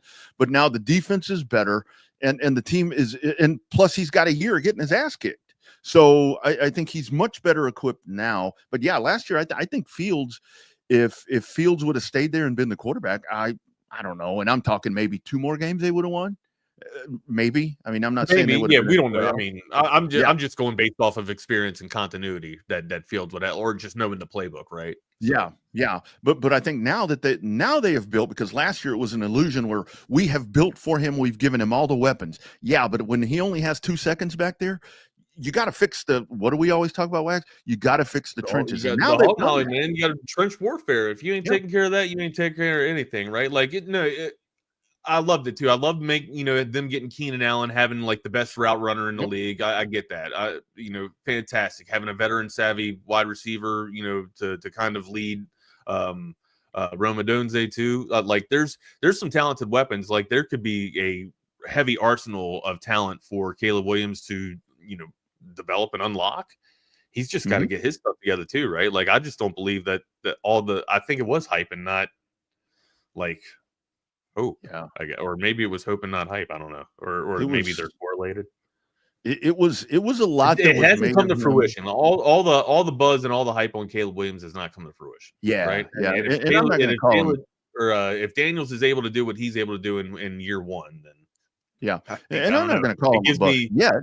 But it was like with him, there was a lot coming out supposedly for Caleb Williams with not a lot of resume.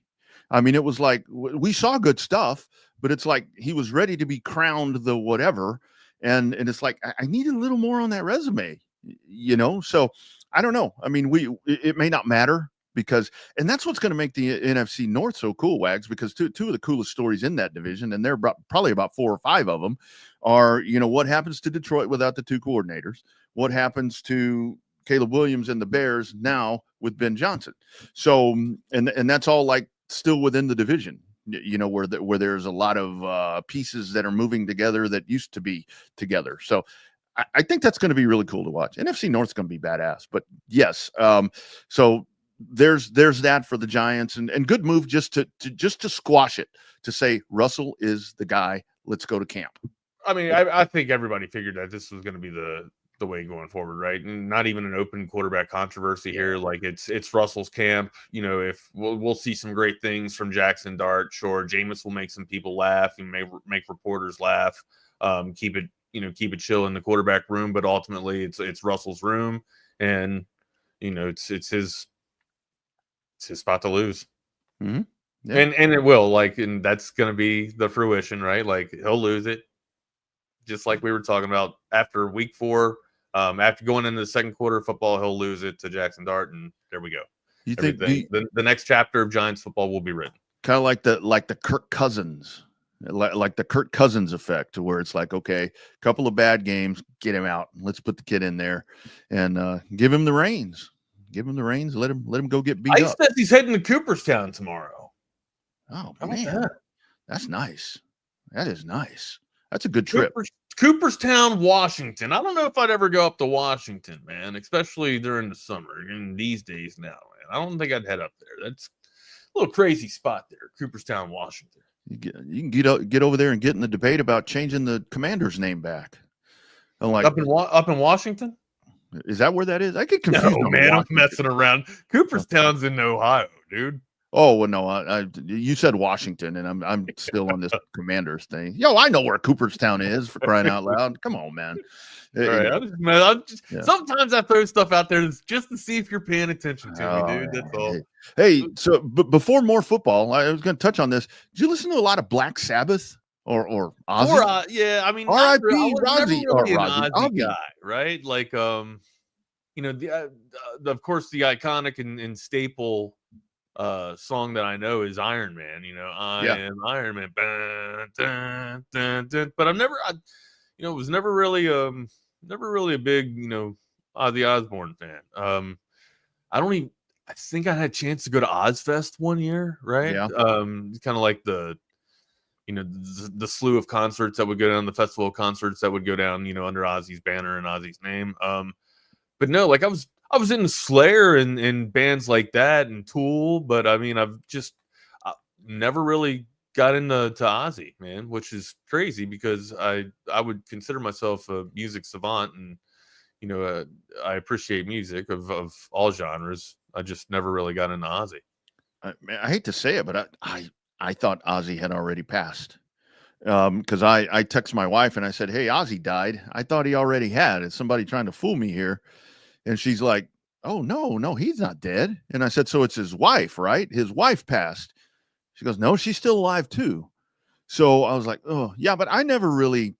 I mean, kind of the Ozzy moment for me was when he eat the bird and take a piss at the Alamo. We were talking about San Antonio earlier. I mean, I know he did some shenanigans in San Antonio back in the day, but I mean, I like some Black Sabbath. I mean, I don't dislike Ozzy, but it was kind of one of those things where I remember Ozzy growing up to where Ozzy Osborne was like a badass, and then like a lot of bands do, they become mainstream and they kind of go soft, where they get morphed into a pop.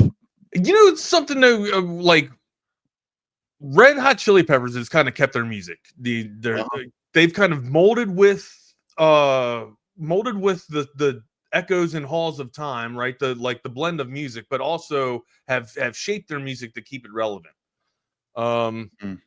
Where Rip Ozzy? No, I got you there. Or Boston. It's in Boston. No, it's in New Mexico. Cooperstown. Hold on.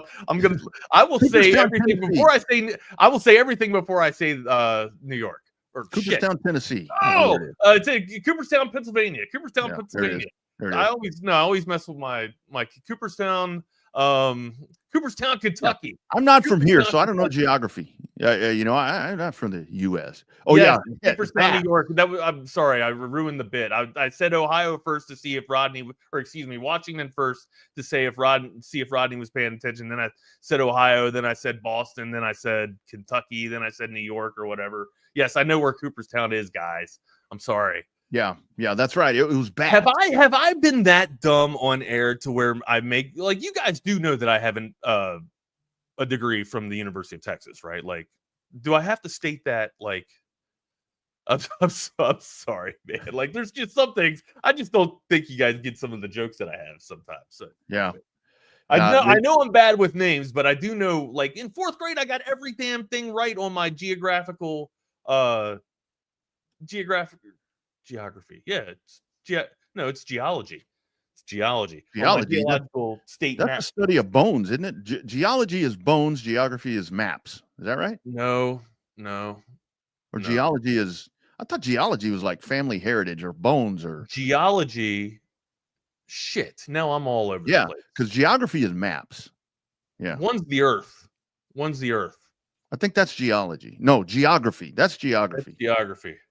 I like we used to be smart. Yeah, it's been a minute since I've been in school though. So it's hey, look, man, it's an acquired taste. School is. It's also a perishable skill. So there we go. I loved history class. History class was fun, but of course, back in those days, they taught us like history. Well, history's changing now. I mean, and the stuff that you learn isn't exactly real. And hell, biology too, right? Like, I go to biology today, I'm failing, right? The stuff I know in biology 10 years ago isn't exactly what's going down today. Suddenly, science changes. Weird. Okay. Yeah. For geography, thank you very much. I knew I had it. Geography is maps. Geology is rough. Thank you. Okay. Thank you. It's Rodney that comes in here and confuses me. Remember, I'm the educated one here. No, I said geography was maps. I got it right. You didn't say anything. Y'all. You said confusion. All right, where are we going? Where are we going next, amigo? Where do you want to go? So I did also on the SAD, and I tweeted you this yesterday. So we'll go down this road. Malcolm Jamal Warner, Mr. Huxtable's son. Yo, it's Theo. Yes. So is Chad Hastings talking about these people? I don't know. I don't know. What the heck's on all these people? Did he talk about Azie? That's usually what he does. Usually when Chad talks about a musician, he had to because that's 2 down in 2 days. So today, day 3, CB Assology. CB bringing up a new subject here, Assology on a Wednesday. We don't have any. School's not in session right now, sir. We don't have any summer school classes right now. Goes out for summer. That's right. Which one was that one? That was not Azie, right? I thought that was Azie. Was that? No, you're right. I think you are. That was Azie. For summer. All right. Well, I'll have to figure out. And Hot for Teacher was Van Halen. Hot for Teacher was Van Halen on the school stuff. Hot for Teacher was Van Halen, and coincidentally, we were talking about the landing strip. That was the song they were playing when the teacher was dancing in Varsity. That's right. Blue. That's exactly right. All right, where you want to go next? We got some sports to talk about, don't we? Well, first let's go to Bee Cave. Again, another great segue. If you need a car, truck, or SUV, if you need a car, pre-owned or new, car, truck, or SUV, one place to go, Covered Bee Cave, coveredbeecave.com. Check out the weekly specials right there, and then go out and visit. It's supposed to be a nice weekend. May get a little rain, but it's a good time to do that right now. Interest rates kind of flattened out just a little bit. It is Covered Bee Cave. How about some true customer testimonials regarding our friends at Covered Bee Cave? It's really a family experience. I walked in the showroom today and everybody greeted me by name. How are you doing? What's going on? How's everything going? From a price standpoint, from a customer service perspective, just conversation when you come in, it feels no pressure. I want to buy cars here. The family buying car experience, one of the best that you will ever have. Come and experience it for yourself. Covert, born and raised in Austin. Oh, well, look, we missed another one. It's Alice Cooper. That's right. It's Alice Cooper. School's out for summer. I knew that. You know, a movie that still holds up. I watched it the other or probably no, it wasn't last night. It was 2 nights ago. Dumb and Dumber. It still holds up, dude. I'm watching it. My kid had never seen it.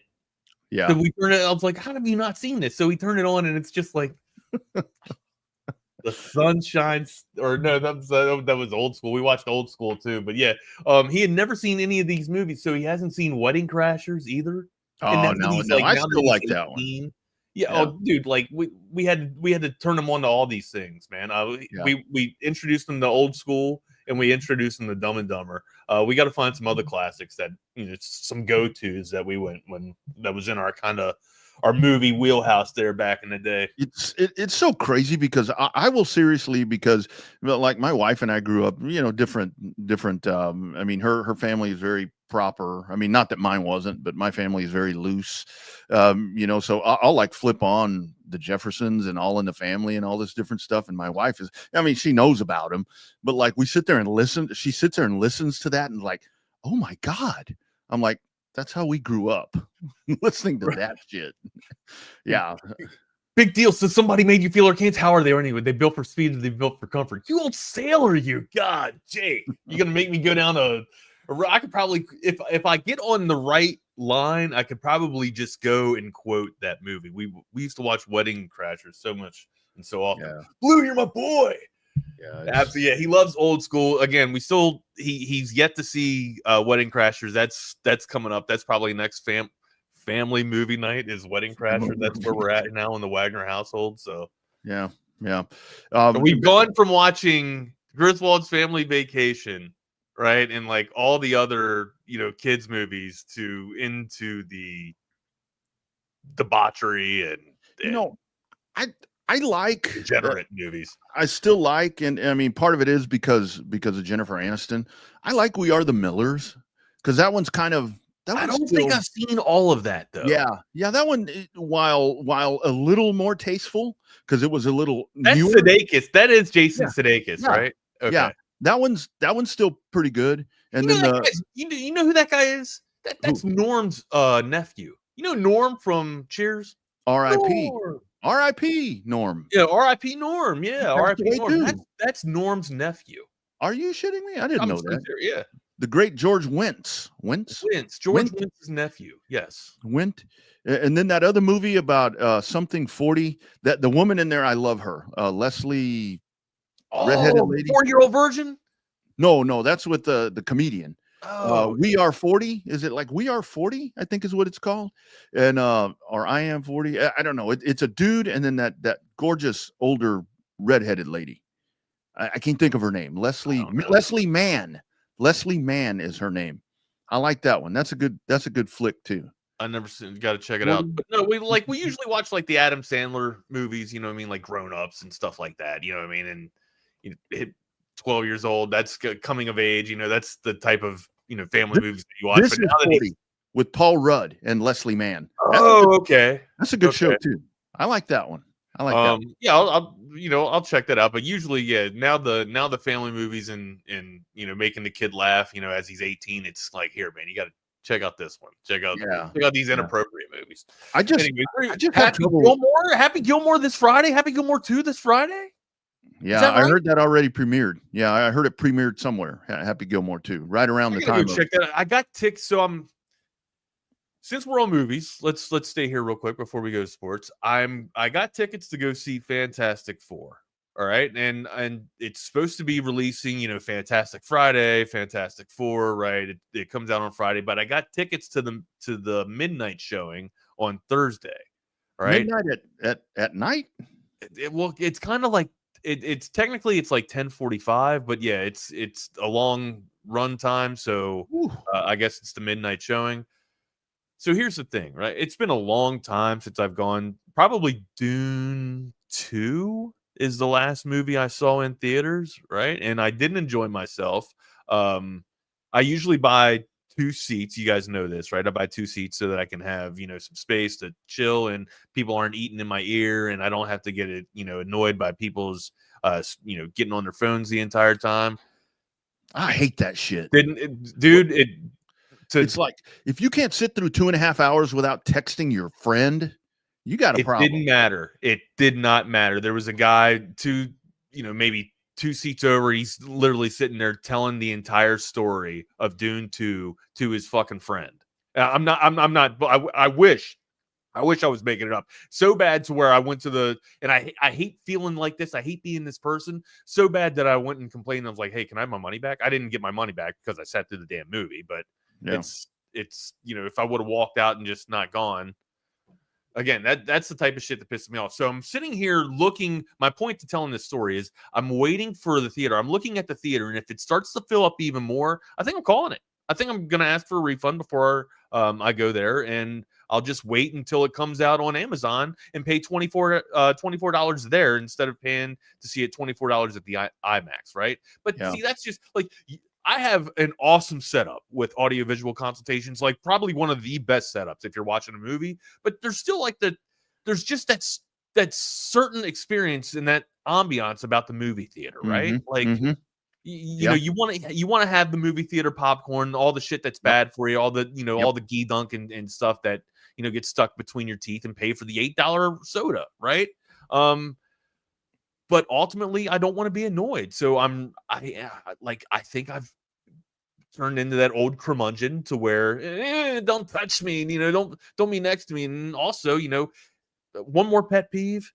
I get it. There's going to be, 10, 15 minutes of trailers and stuff, but know that at least prep for that, plan for that by 15 minutes after the runtime.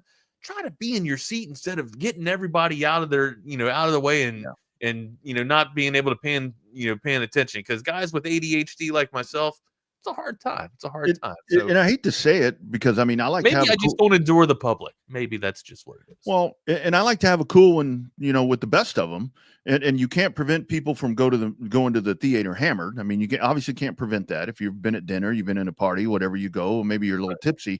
But I think when they're sitting there, because you said it, popcorn, a soda. I don't drink a lot of soda, but if I go to the movies, I will drink some soda. Especially if you're having that popcorn, right?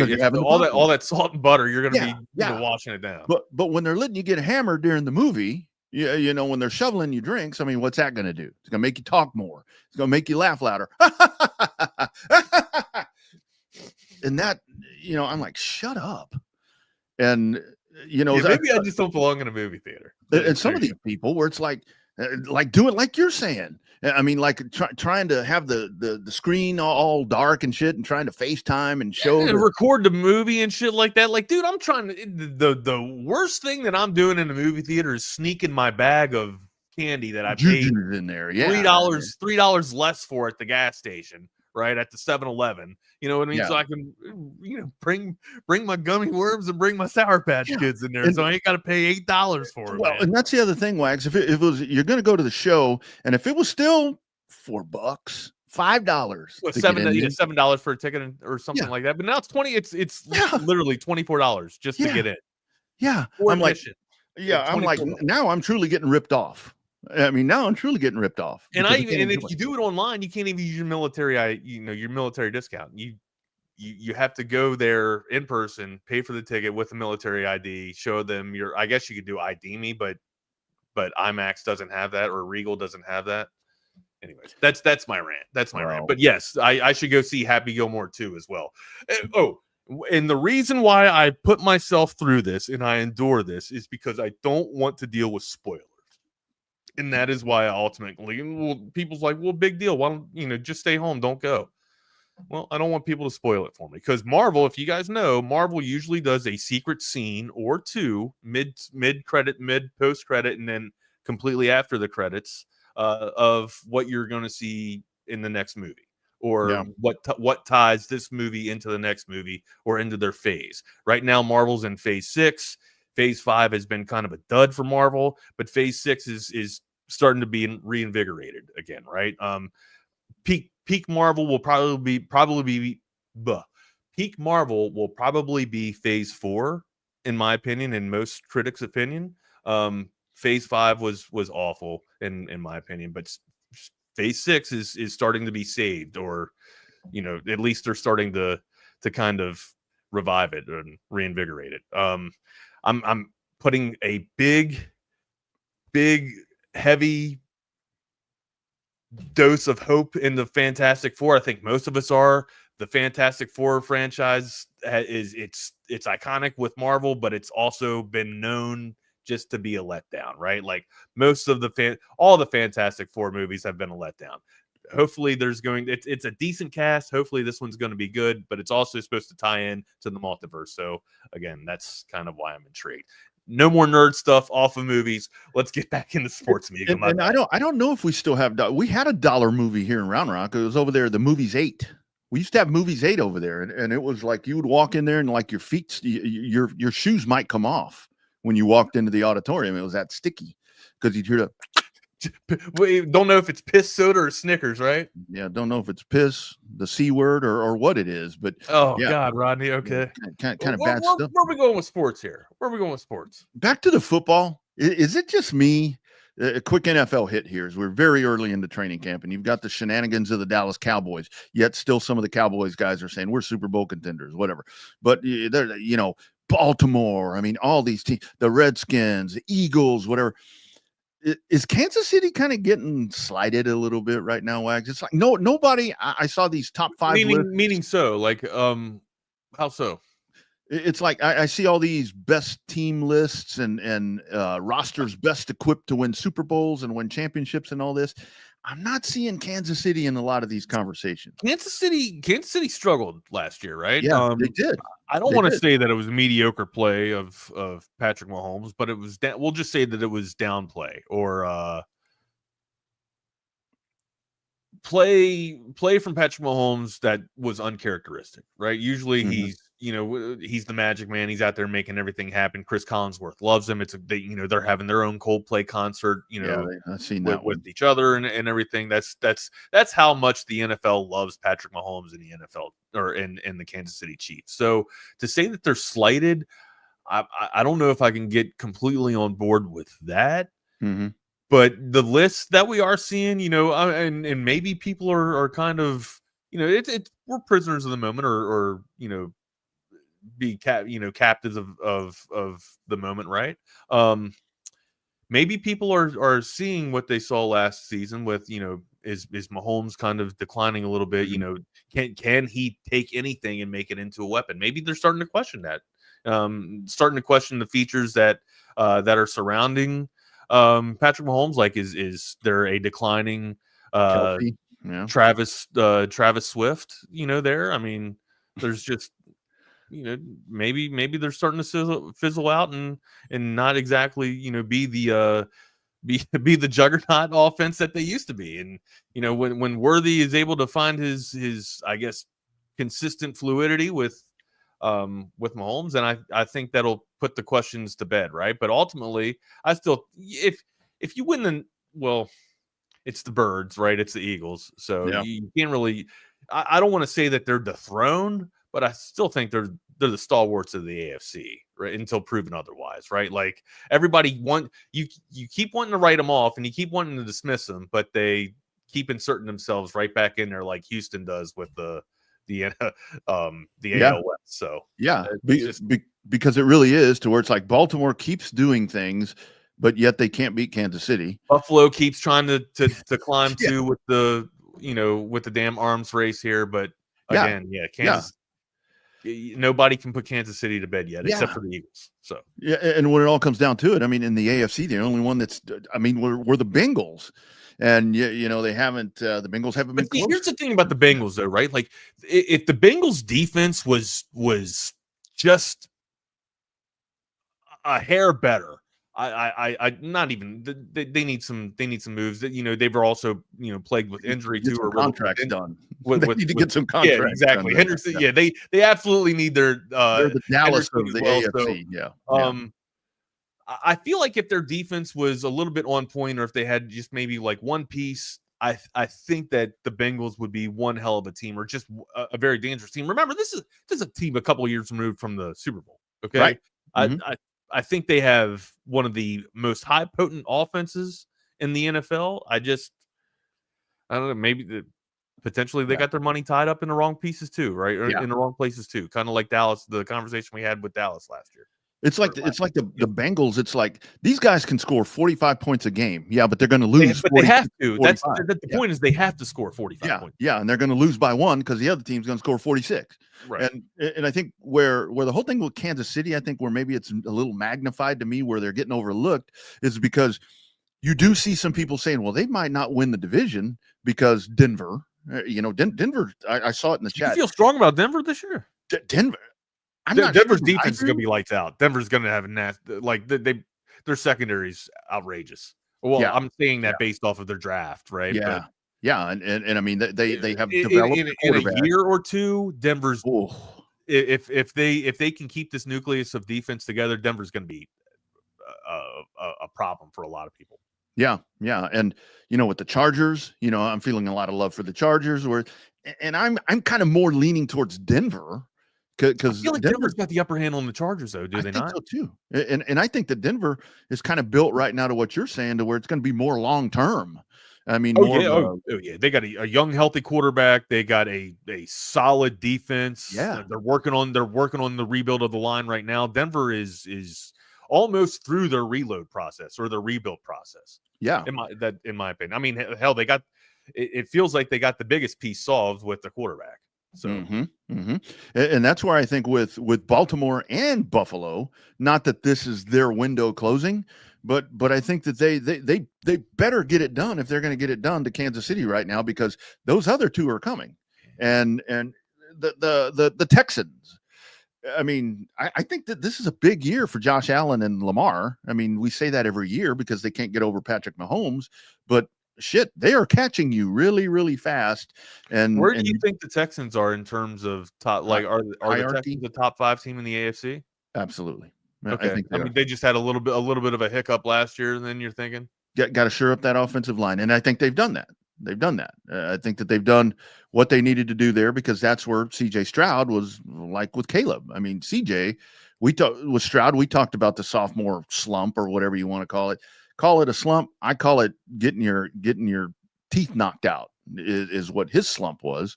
It's hard to slump when you're running for your life. I mean, you look at that guy, he just looked so apprehensive, where he's like in the pocket and he's like ready to get hit. There's nobody around and he's waiting to get hit. So I think the Texans are kind of sitting in that spot right there. Maybe. So let me answer. All right. Kansas City. All right. Kansas City. Where you got them? I say I have this is gonna be a fun little exercise. I have them one. I have them one because you've got Ric Flair. That's Ric Flair to me. Woo! Okay. Pittsburgh Steelers. Where do you have them?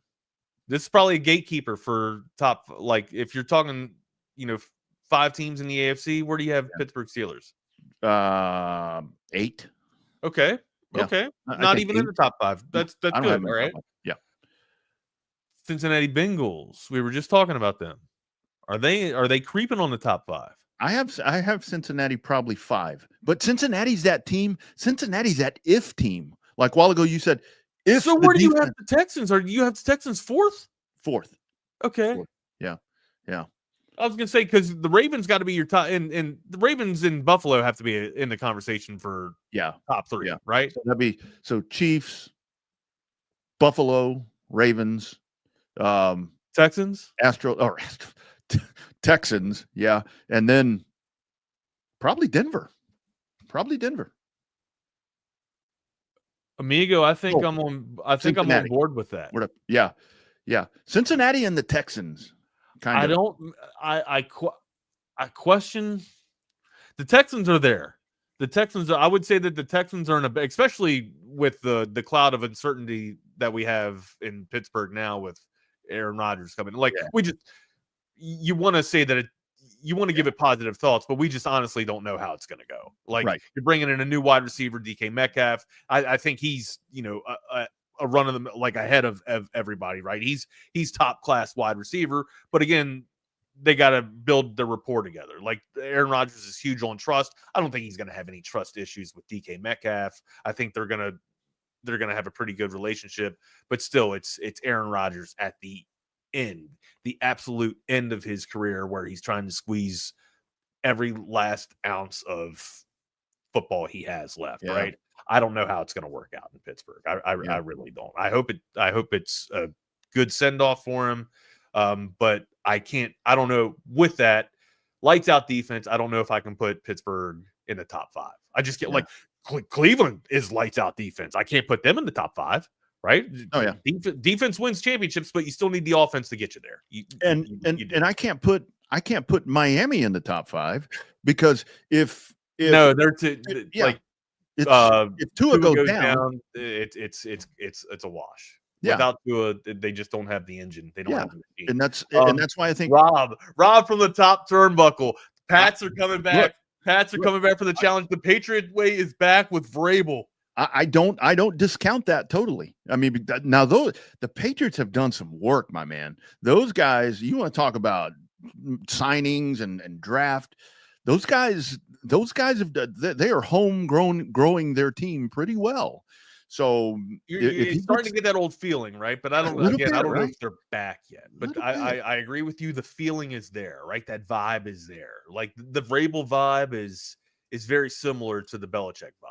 It is. Well, I mean, it's cut from the same cloth. He just kind of taught that. So again, I'm sure we'll see do your job and to Vrabel's credit, like even at Tennessee, I will stand by this. I always thought Vrabel did Vrabel did more with less. Like he never had the outstanding roster or the head above heels roster, but he was always able to make something happen. He was able to make something happen with Tannehill,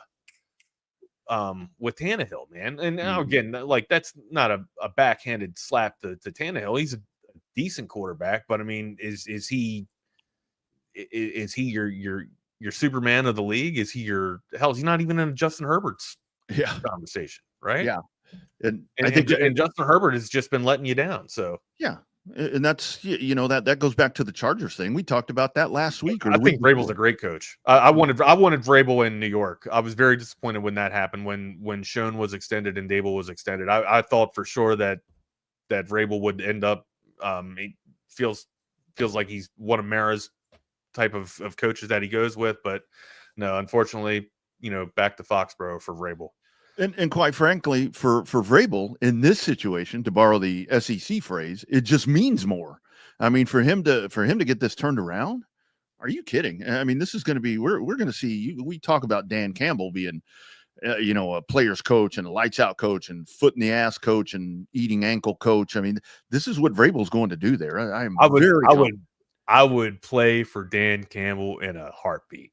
Mm-hmm. I would run through it. You know why I'd run through a wall with Dan Campbell? Because Dan Campbell probably already ran through the wall and you got a hole there to go through. Yeah. You know what I mean? Yeah. and I totally get this right here that Rodney Smith says when Quinn went to Miami, I was like, okay, maybe that's not the best landing spot. And then I thought about it. I'm like, oh, he's going to play. He's going to play in Miami. 15. Is he going to make the team? I saw something, and again, I don't know how reputable the source was to where he's on the verge of being cut. This was before training camp. So I don't know. I saw something to where he said he should have stayed in Texas. He should have went to Ohio State. He wasn't going to play here. I saw something where he said he should have stayed in college. Yeah. I'm hoping, all the best. I got to get news on this. Yes, he's making the team. How can he be cut before camp starts? Come on, that's what Rob said. Yeah, I saw an article sit here and say that he should have stayed in Texas and he might not be on the squad, man. I don't know. Still wish he'd have gone to the Rams. I didn't see where the article was from though, Rob. So you're probably right about that. Yeah. Again, hindsight's 2020. I think a great spot. Other than I think Miami's a good spot for him too. In that offense with the timing offense, I think he'll be fine there. But yeah, I thought the best spot for him would have been the Rams for sure. Totally. Good football content in conversation. Where do you want to go next? Let's talk about the new lawyer in town. We always got to talk about that new lawyer in Go ahead. town. That's right. So you turn your TV on in the morning, you see all of those guys in the Mercedes and all the different things and doing podcasts with the youngsters and all that. Don't buy into all that fluff. There's a new lawyer in town, and when that storm hits, you call our man Ryan Hurricane Hecht, your go-to personal injury attorney right here in Austin. A proud Texas Longhorn, like most of us, fighting for fellow Texans. He's not just a lawyer. He's a Longhorn through and through, and he brings that same fire and pride into the courtroom. If you're injured in a car accident, hurt on the job, random just personal injuries that happen, you need to put this number in your phone. I suggest you do it right now. I'm gonna give it to you real slow so you can program it in or go back and play it later. 512-938-8929. That's Ryan Hurricane Hecht.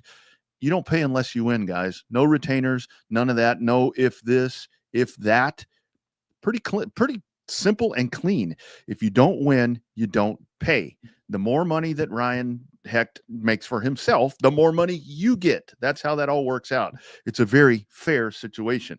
You don't pay unless you win. Aggressive in court, compassionate with clients. Ryan knows what you're going through, and he's going to fight like hell to make it right for you. Austin-based and Texas proud, friend of the show, fighter for the people. I'm telling you, that first call you're going to get, it's going to be that big insurance company. Hey, man, let's settle this thing. Hey, lady, let's settle this. Hey, family, let's settle this. Nope. Call Ryan Hurricane Hecht. Give them that number. Let Hurricane Hecht blow their case wide open. Call them today. Again, 512-938-8929. Put it in your phone today. You can also email them at ryan@hechtlawfirm.com. That's Ryan at HECHT lawfirm.com. Tell them Texas Sports Unfiltered sent you. It's funny when you mentioned right there about Quinn, because I saw yesterday the conversations right there. Ohio State, obviously.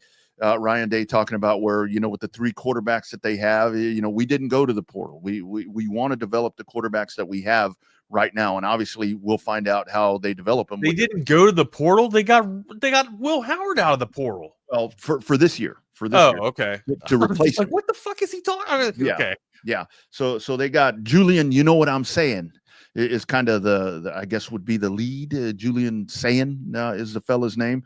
But yeah, went to Will Howard last year, wanting to develop the quarterback. So that's where I'm like, oh, maybe Quinn Ewers should have gone to Ohio State, but he didn't do that. But that's going to be, we're going to see how good they are at developing with this Texas defense in game 1. And I really think that's going to be a key in this contest, to where it's like, had they gone to the portal and had an established starter like Will Howard, boy, that bodes really well for Texas in game 1. It seems like, with what we see on paper. Yeah, I mean, again, we're talking about Ohio State. If there's a organization or a school that can reload and have a succession plan off the dime, I would think that Ohio State can do that. So I don't question Day here. What if he got active and sought after somebody else's quarterback? Sure, they probably would have been in better hands. But I mean, I don't think it's a tendency of them just being lazy, or I don't think this is a Gundy thing where they just didn't address the transfer portal. I thought they evaluated their quarterback room and they're just like, yeah, we're all right. You know what I mean? Like, Sand can come in here and I guess, fill the shoes of Will Howard and we won't miss a beat. And honestly, if he's got good rapport with the wide receiver room, I mean, the wide receiver is going to make the damn quarterback anyways for Ohio State. So. Yeah. I mean, the thing with Smith will have saying, at the top of his game, I'm sure, or saying all you got to do is just, hey man, run down there, I got you. And this is where we're going to see two. It won't be that easy, but I mean, that's the type of talent that Ohio State has right now. Yeah, well, with Jeremiah Smith, I mean, hey, really nice to have that weapon right there. But I mean, this was very highly touted top quarterback in the 2024 class. Wanted to go play for Nick Saban, committed to Alabama, and then now, changed the commitment after Saban was gone. So this really will be, with two quarterbacks that have extreme potential, I guess we should say, or are a lot are expected of them as to who answers the call. I mean, who answers the call? I mean, I think 99% of the people are saying Arch Manning, but that's kind of a little bit of an underlying thing right there as to what happens, which one's ready, which one's more ready. Well, we will see when it unfolds, and we got a couple of weeks to talk about it. So, hey, did you see the Tyrann Mathieu retired too? Yeah, he retired. Yeah. Gonna hang up the helmet, hang up the cleats. Who's going to answer the call? Who's going to answer the call for the Saints there? In that defensive backfield without Mathieu. Well, I think for the Saints that just adds to their rebuild, because that's a team where, I mean, we've heard that, they're getting ready for Arch Manning. to fit him in. So I think there's just another piece right there for the young pizza delivery man head coach to figure out here. Just another piece on the rebuild. I'm with Jake here. Ohio State's they're just in a really good spot right now. They're reloading. You know what I mean? They've already reloaded. You know what I mean? Like even when they take something, even when somebody leaves, they just got the next stalwart coming right in. Saints going to have the number 1 pick. Is that are they playing for that? Do they have the foresight to be playing for that at the moment? I mean, it's in one, like, are we sure Arch is coming out after this year, guys? God, you know what? I've been talking to my guy, whispering sweet nothings in his ear, and I'm convincing him to stay for 2 more years. Matter of fact, I'm convincing him to stay for 5 more years. We're going to change the rule book, right? We're going to call it the Wagner rule. Where Arch stays as long as what? Well, and I can promise you it's already been determined, because it seems like to me with the way that the Mannings do business and the way that the Mannings groom and everything, that they already know. And it's just for us to figure out, because this whole plan, do people not have the confidence in a young Spencer Rattler to lead that team? Are you kidding me? Did you not see QBU or whatever that damn show was? QB1? Oh, that's right. That's right. I think for the Saints, Rattler's a G, bro. I think whether the Saints are playing for the first round draft for the number 1 pick or not, they're probably going to get it. I just don't think that it's just a lot. It's a lot that you have. And isn't that funny? Because like, Drew Brees is gone, and then it's like, boom, here you are. You just watch it start disassembling itself and fall apart when you lose such a cog. That the Saints are people are feeling about the Saints the way they were before Drew Brees, where they were just perennially bad. But are the Saints back to that status? I don't think they've fallen off that pedestal just yet, right? And this is where I think with the Saints, where we talk about the Saints started out pretty damn hot last year. I mean, they fizzled just as quick as they started out, but and this is like where they're in the South, to where it's like, can you totally count them out? I mean, and again, no offense, Tampa Bay, but it's like, I mean, can you totally count them out from not being the second best in the South? I mean, Atlanta should be good. I mean, Carolina should be better. I mean, should, would, could, if, ands, buts. Candy and nuts. That's right. I forgot that they drafted out of Louisville in the second round. I forgot about that. Absolutely. Didn't forget about these two. What's up, guys? How are we? You caught me Nick? You caught me mid-chew. My bad. That's all right. No, I'm good, man. I love seeing you chew on some. We got those look like walnuts. Yeah. Have we done top 5 snacks, Rodney? What's that? Have we done top 5 snacks? No. Okay, No. we're gonna do top 5 car. We'll do top 5 car ride snacks. We'll add that to the list. And then DJ Dog I think it was DJ Dog that had a really good one. Top 5 comic book characters, or I guess Marvel characters, DC characters. I won't limit it exclusively to Marvel, but we'll throw it out there. Not just DC realm and Marvel realm. We'll throw that out there too. Top 5. You got to get your nerd hat on for this one, Rodney. Sorry. Here we go. If that one comes out, we'll throw that in the wheel. All right, we'll put those 2 in the wheel. There you go. Didn't Tiki and Rondé Barber make like a comic book series about their life? Yes. Yeah. Tiki and Rondé Barber. Those are my 2 favorite comic books. That's legit. It's the only 2 I know. Did not know that. What's on the slate, guys? What's up? We're going to talk some Cowboys. It was definitely a dramatic-filled first day of training camp yesterday, on and off the field. So we'll probably start with that. We'll get into some Memphis Big 12 talk, and then Chase Calicut, safety out of North Shore. That's in a little bit of some heat. Nice. Well, not to steal too much of your all's thunder, just give me a little bit of a tease here, because I just like being teased. So is Parsons, is he just going through a couple of, exercises, kind of like doing a train in? Yeah. So he what he did yesterday is he stretched, and then he held the bag for the other defensive ends while they went through individual drills. So like they were doing a tackling drill, he would hold the bag and then they would tackle it and then he would step off to the sideline. So we asked him afterward, we were like, so are you holding in? Like, what are you doing? And he's like, yeah, I just want to be 100% healthy dealing with back tightness. And I'm sure that back tightness will feel much better when he's when he has that 40. Was he doing the quotes too? No, he wasn't. Okay. But I am. Back tightness. But that back will feel much better when he gets that contract. I can almost guarantee. 100%. Nick, I mean, you gotta like him being there for the team, though, right? Like, see, here's the thing. Here's if he's competing in drills, all right, or if he's going because he's using the back, I guess that's okay. You can get away with that. You're doing as much as you can do that your back limits you to do, right? Exactly. That your back limits you to do. And to be honest, but Rodney and I kind of talked about this last year, like. When guys do hold-ins, like, dude, I don't care if you're there on the sideline. You're distracting right now. But if you're helping out, if you're trying to do drills, I guess that's one thing. That's another conversation. But if you got a guy that's just there, you know that it's a contract resolution that's keeping him out, right? Or money that's just keeping him out. And instead he's just on there, making a scene, talking to reporters, causing, diva action or a little bit of distraction. At that time, don't you think, hey man, just get the hell out of here. We don't care about the hold in. Do what you need to do to get contractually, or fulfilled, and then come on back and play some football. Yeah, and I think his teammates have done a really good job of kind of understanding where he's at because Micah is far from the first that's had to deal with this front office dance. And it won't be the last either, right? I think there's kind of a streamlined understanding of like he's going to have to do what he's going to have to do. I think they appreciate him being there though, especially with a new defensive system. Yeah. Matt Eberflus coming in as coordinator. Those meetings are when he probably shows his most value.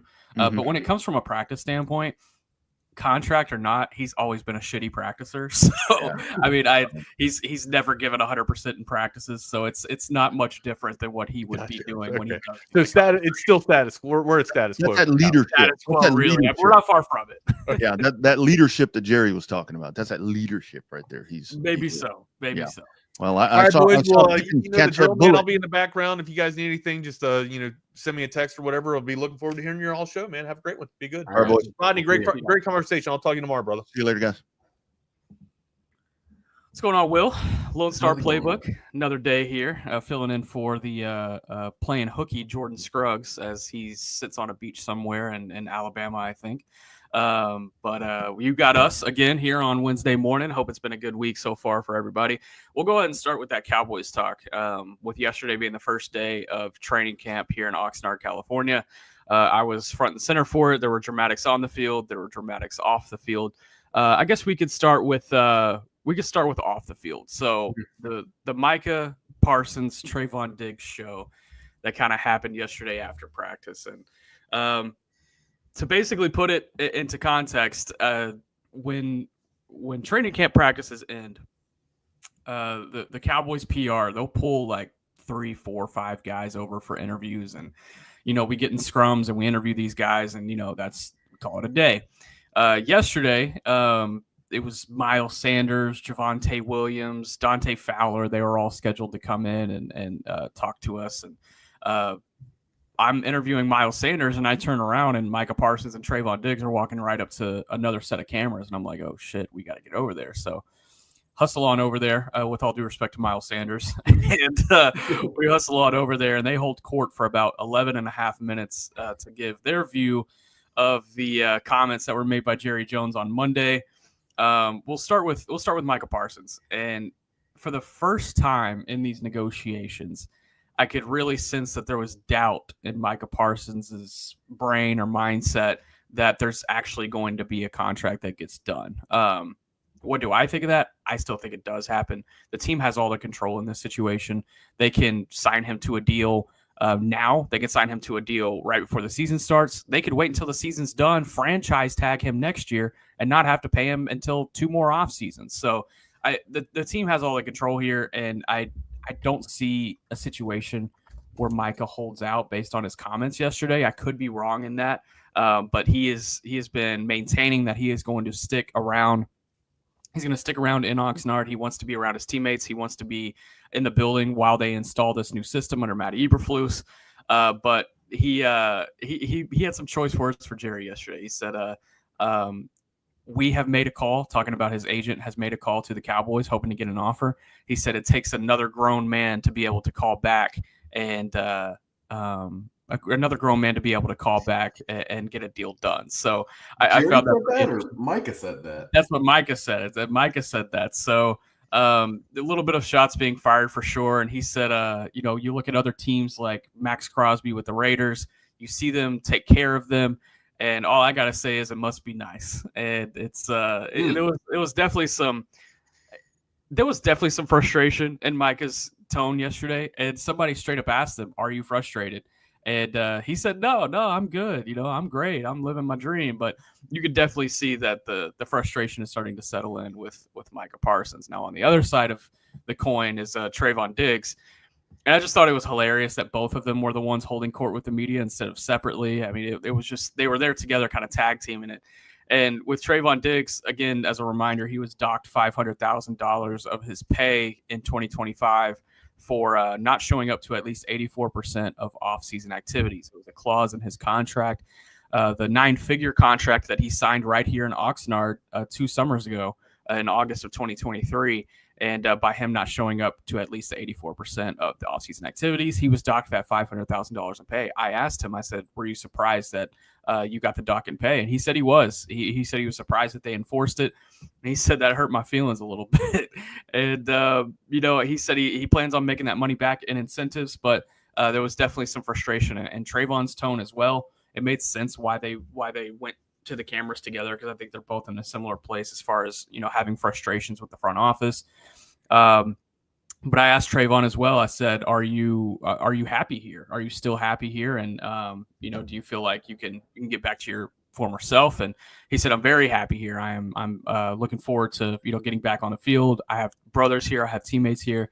This is where I want to be. And I thought that was interesting just because I think there's some fan rhetoric that maybe implies that, could Trayvon Diggs potentially request a trade? And I didn't put it out of the realm of possibility before we had that conversation yesterday, just because it felt like every time we looked up, Trayvon Diggs was beefing with somebody in the front office or in the building or a training staff, coaching staff, whatever. And so that was the main reason why I asked that question. And, we got a pretty good answer from him, and both of them were really good as far as, giving stuff yesterday. But that was the Micah and Trayvon show yesterday, Will. Yeah. What does a Trayvon Diggs trade market look like at this point with what the contract is and what the injuries are?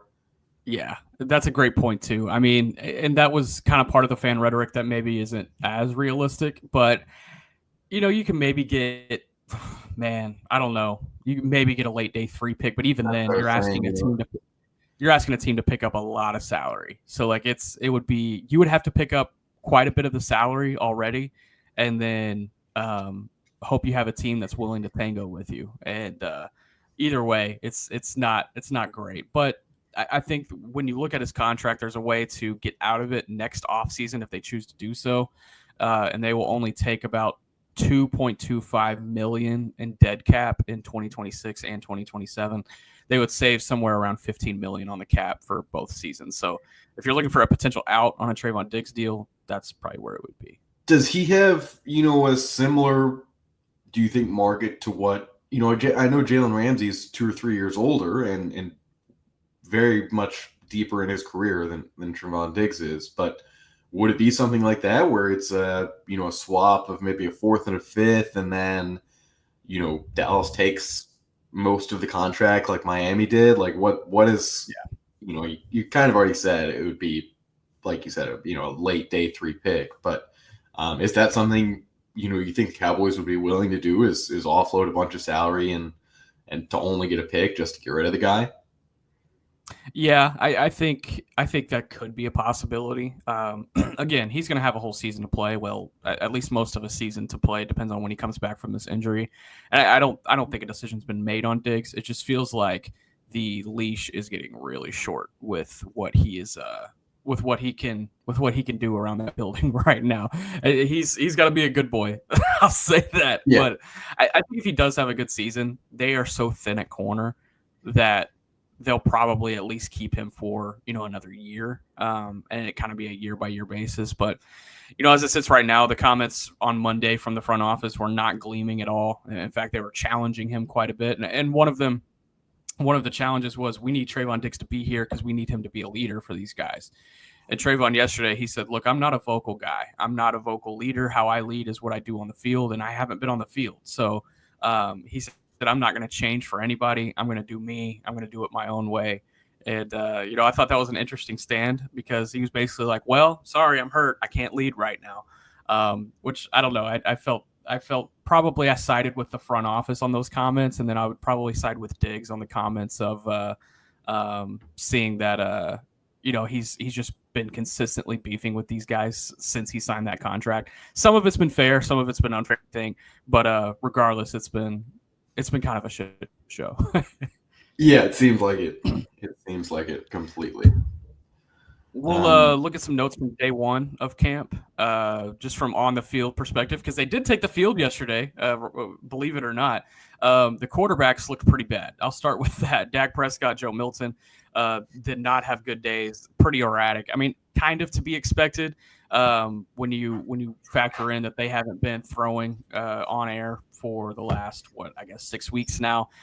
So it typically does take a few days out here in California for that timing to get right. And, they have a couple new weapons in that receiving core too. So there's going to be some time there. But overall, I mean, there were just some bad decisions made by both parts, headlined by Dak Prescott throwing a pick six to Marshawn Nealon, defensive end, who dropped back in coverage, covering a guy covering a running back that was coming out of the backfield. And Dak never saw him, and he picked that one off, and that was certainly one that drew some ire of the fans and attendance. And then Joe Milton, I mean, look, we see that arm strength. Do not get me wrong. I mean, it's there. It's the thing no one questions when it comes to Joe Milton. The only thing no one questions. Yeah, exactly. And it's the precision, it's the accuracy, the touch at times that everyone does question. He had one pass down. It was about 40 yards through the air down the left sideline to Jalen Brooks, and Jalen Brooks didn't know how to keep his foot in bounds on this play. But it was a beautiful throw. It was probably the best throw we saw all day from either quarterback. But other than that, man, there were some times where he was underthrowing guys, overthrowing guys, and it was rough. It was a rough day for the quarterbacks. But again, pads have not come on yet. I think it's more so to get these kinks out these first few days, and we'll see how things go.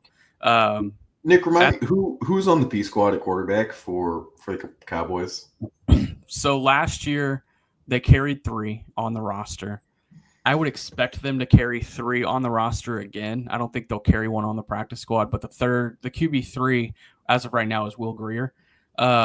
Although I'm not completely confident he makes the team. I think there could be a situation where either they just roll with Dak and Milton. I don't think that's a smart decision based on Dak's injury history, or they end up cutting Grier at the end of camp and signing another one off the street for a QB3 type role. So we'll see. I think Will Grier does have an inside track, obviously, at landing a QB3 role, but I think back to a couple of off seasons ago when he looked good in preseason and training camp, good enough to be on the roster. And then they go out and they trade for Trey Lance and basically tell him thanks, but no thanks. And so I ask what has changed in 2 years for him to make the roster at this point. Some other notes from day one, running back situation. A lot of these guys got reps with the 1s and 2s. Javonte Williams, Miles Sanders getting reps with the 1s. Jaden Blue, Phil Maffa getting some reps with the 2s. Also saw a lot of Deuce Vaughn in there as well. Deuce Vaughn is kind of the forgotten guy in that room all of a sudden, which is kind of funny thinking back to what he was when he was coming out. But it has been fascinating. Rob Lentendre question: did anyone sign Trey Lance, or is he out of football? He is with the Chargers in this training camp. He did have his rights signed by the Saskatchewan Roughriders of the CFL. In case he did not find an NFL home, but the Chargers did swing and pick him up. Looking at some other guys that showed out, George Pickens, I thought had a pretty good day yesterday. Multiple receptions, was able to create separation on a few different routes. But again, the pads have not come on yet. It's tough to really tell until those pads come on, with guys that, play at those physical positions. So if you're talking offensive line, defensive line, tight end, linebacker, even running back to a big perspective, it's going to be determined when those pads come on July 27th. But those are most of the notes from day one out here in Oxnard. It was definitely dramatic filled. And today we'll get another day of practice. Tomorrow another day of practice, and then off day on Friday. But we are off and rolling here in Southern California. Yeah, it sounds good. Nick, I sent you something yesterday that I thought was really interesting and actually a legitimate question from Kevin Clark on First Take yesterday. He said, when I look at Jerry Jones, I think of one thing. If the football gods came down and said, Jerry, you get to win the next 3 Super Bowls, you get to have the same exact early 90s glory days, everybody's watching the boys on Sunday, you got the triplets back, everything is going Jerry's way. But the catch is, you can't do a press conference. You can't talk. You can't go in front of the cameras and make it about Jerry. Kevin Clark says he looks at the football gods and says, no deal. Yeah. Nick, do you believe that? To a certain extent, yes. But I also think that Jerry's at a point in his life. If you would ask me, let's say like 3-4 years ago, I would have been like, yeah, for sure. But I think if you ask me at this point of Jerry's life, I think Jerry wants a ring. I think so too. I think he's at the point where Steven can talk enough. Maybe this is the time where he gets to. I mean, it's just so hard to believe that Jerry would take a back seat in a championship run for the Cowboys. But I think you're right. I think knowing what it means, and I think the financial aspect of it. I mean, the Cowboys winning another Super Bowl would probably close to double the value if they went on another run like that, double the value that they have, which is already, the most valued franchise in the world. I think it'd be worth it for a couple more $1 billion. I agree. And the parades, the merchandise, I mean, it would get him the money too on the back end. So it would be worth a lot more than just a couple hours of PR every day with pressers and things like that. But hey, the man loves the media. It works out great for us because, he's consistently giving us content unlike any other sports owner in sports. So it definitely benefits us at times. But yeah, I saw that comment when you shot it to me yesterday, Will, and I was like, you know what? Maybe there used to be some truth into this, but as of right now, he does want to win. And you'd be surprised how many owners in the NFL do not care about winning. I don't think Jerry Jones is one of them. I think that's one of the myths from the fan base about, if Jerry does really care. I just think sometimes he makes bad decisions. I think that's really all it boils down to. I think he makes bad enough decisions sometimes to where fans believe he is not trying to win. I think it's just a simple fact of he's not the best GM in the league. He's far from it. So that's from that. Let me see if there were any. Here's another. Yeah. If the deal was that he had to not pick the coach, how about that? Because based on what happened, in the last 6 months, I think this one's kind of a hard no. He would rather pick the coach than win a championship, or leave it with Steven for a coach, right? yeah, probably so. And it was interesting how the coaching search went down, and he has said it multiple times. He was like, we brought in Schottenheimer for the idea of being OC. And then when we got him in the building, we were like, you know what? I think this guy's head coach material. And they decided to not really interview anybody else after that. So it was, I'm with you there. Let's see, DJ Dog at 8:13. Watch Span Ford make an amazing catch low and outside about a foot of the ground, and he didn't even break stride. I continue to feel good about Brevin Spanford. I think he is in the lead for that tight end 2 battle. If you were to ask me, I think Luke Schoonmaker is, going to be looking up at BSF whenever we get to the end of camp. And I think just what he's done physically to improve over the offseason and what he has done in the receiving game too during minicamp and OTAs and now here early through training camp. I think this might be your guy that's lined up opposite of Jake Ferguson in those 2 tight end packages and those heavy personnel packages. Let's see. DJ Dog at 8:14. Micah did say his agent did reach out to Jerry, Steven, and the Cowboys cap guy. Yeah, he did. David Mulugeta has reached out, and they're waiting on an offer back. And it's, we asked Jerry in just about every way, shape, and form we could on Monday, what are you waiting on? Never got a good answer. Never got a straight answer from him. So I don't understand what they're waiting on. He's talked about he wants to see more leadership from Micah, and he did say some of that on Monday.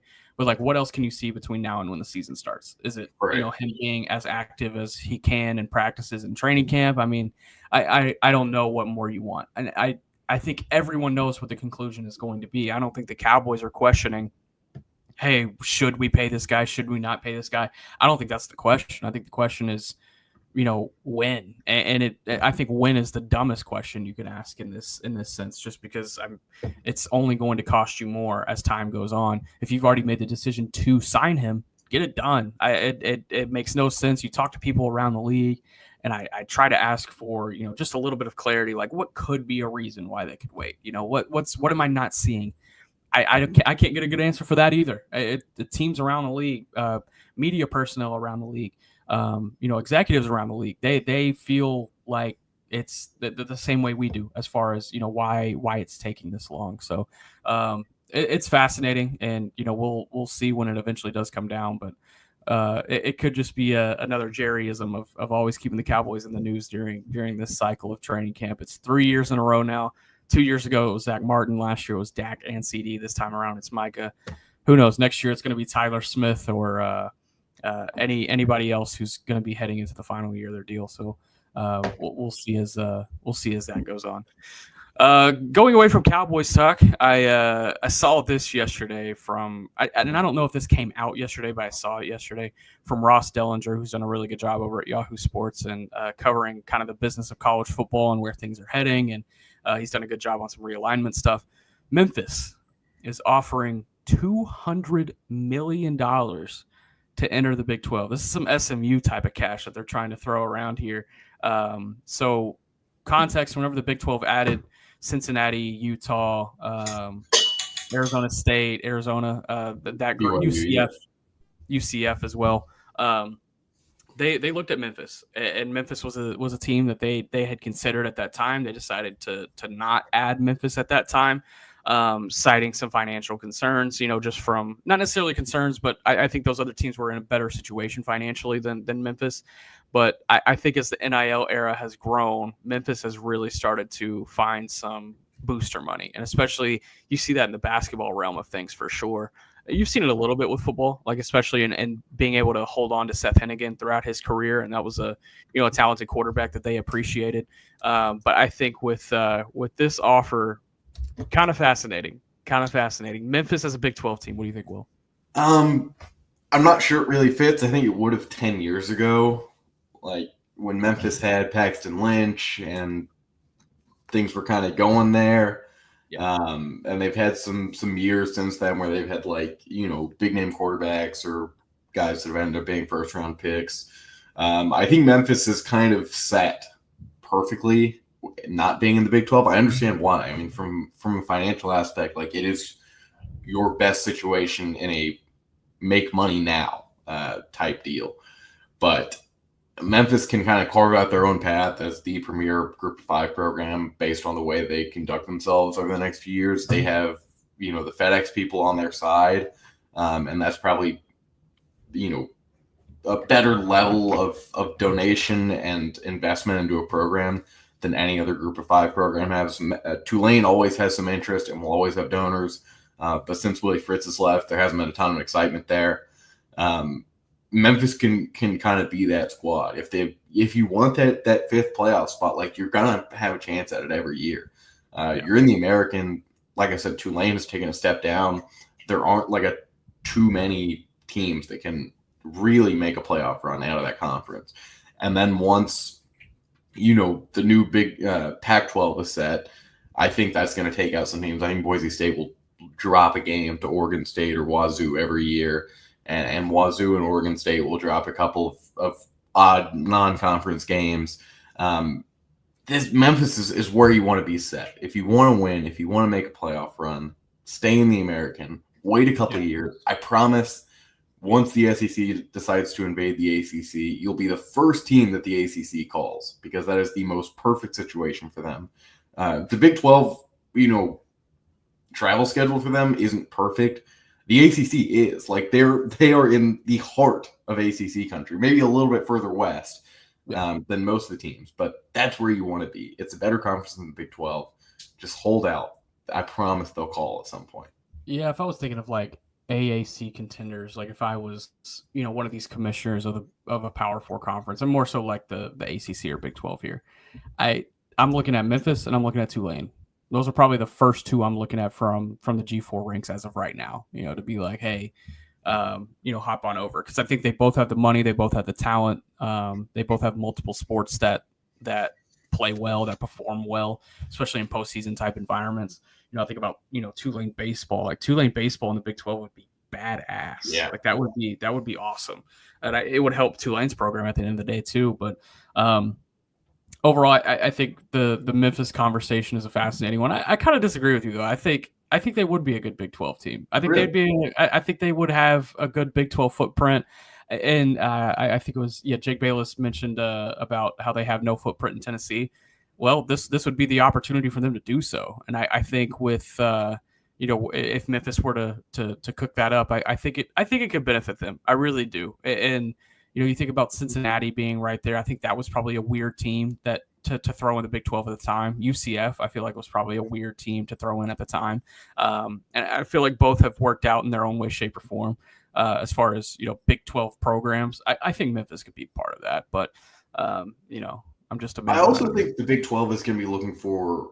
I think it's hard with Memphis for this offer when you don't have a team that goes with you. Like that's what we saw in a lot of the conference realignment talks. Like, hey, I think it was Arizona that was like, hey, Arizona State and Colorado, like we're a group package. So if you need 3 or 4 more members, you can get all 3 of the, not for the price of one. You're still going to be paying a hefty price for each of them, but they don't come with. It's a third of the negotiations because they're able to do it. If Memphis can find someone from the American, hey, we're gonna tag along this program. The first one that comes up is UTSA, but I just feel like the way they got kind of passed on, and I know there weren't a ton of talks with them in the Pac-12, but that was kind of the one where I was like, well, that makes sense for UTSA if you're going to take a Texas team. I thought even them over Texas State, but I understand why it was Texas State. I think Memphis will find a team, maybe USF. I know USF has garnered some interest over the years from maybe the ACC. So we'll see down the line. I think probably 3 or 4 years is the next chance of Memphis joining another conference. I would think that USF would definitely make a good ACC program, especially if like Florida State's still kicking in the ACC at that point. Like that could be an interesting marriage of Florida programs in the ACC, and that could honestly be the thing that kind of the straw that breaks the camel's back. And Florida State saying, "Bro, fuck you! I'm going to the SEC finally." Like it's over with. Because it feels like they're being held hostage. In my college football sim, I'm in 2032 in the dynasty already. I only play all offense. Okay. Still, that's crazy. That's pretty bad. It's still, those games go really quick when they're 8 minutes accelerated clock only on offense. But the point of this is that I have come up with what I think is a pretty realistic conference realignment in the 2030s. Is that Florida State and Miami go to the SEC. The Big Ten kind of disregard some teams. Like I think Maryland and Rutgers are close to getting sent down, and I think the ACC would take either one of those teams. Memphis finds their way into Power 5. I call it Power 5 because I end up, I think some teams end up going back to the Pac-12. I do think we're going to end up with a little bit better regional aspect of conferences. Like I hope so. We're not going to have, Stanford and Cal in the ACC. Like, please, God forbid they play another ACC schedule. One more. I know they have to for the next couple of years, but like they should be in the first Pac-12. I don't care what the money is. Like if you are Stanford or Cal, you're in so much of a better position because either one of those teams, I really do think, could come back to start. Like they could be perennial 8-9 win teams if they were in a conference where they could actually recruit against the teams that they were playing against. And they weren't just getting beat down every week halfway across the country. I'm going to throw a question at you, and then I need to grab my computer charger really quick. I didn't realize it was going low on me. UConn, ACC, Big 12, what do you see as a realistic fit for them? Because I've seen Big 12 stuff getting thrown around. ACC would make the most sense to me, but you would also have to factor in the basketball aspect of things. Yeah, ACC does make the most sense for basketball. I don't, I'm kind of down on anyone joining the Big 12. So I'm going to say ACC for them, but I think they stay independent for a while. I just don't think, I think with what you have going in Big East basketball, it's not worth confusing everything, even if you are a football-only member in the ACC or the Big 12. They obviously weren't happy with being a team in the American. That's why they went independent. So, understand their case for now, and I think they should kind of stick with it. I'm going to go ahead and we've had a ton of recruiting questions already. Let's do it. And David Keith Williams has one that he actually asked the other day, and I did not answer. James Johnson, Jermaine Bishop, John Turntine, Derek Cooper, Richard Wesley. Which of these recruits do you think will end as 5 stars, and which do you think will end up as 4? So the 5 stars in Texas class, once the rankings are set, I think Diabell's a lock. I think he has a very good chance to be the number 1 quarterback in the country as well.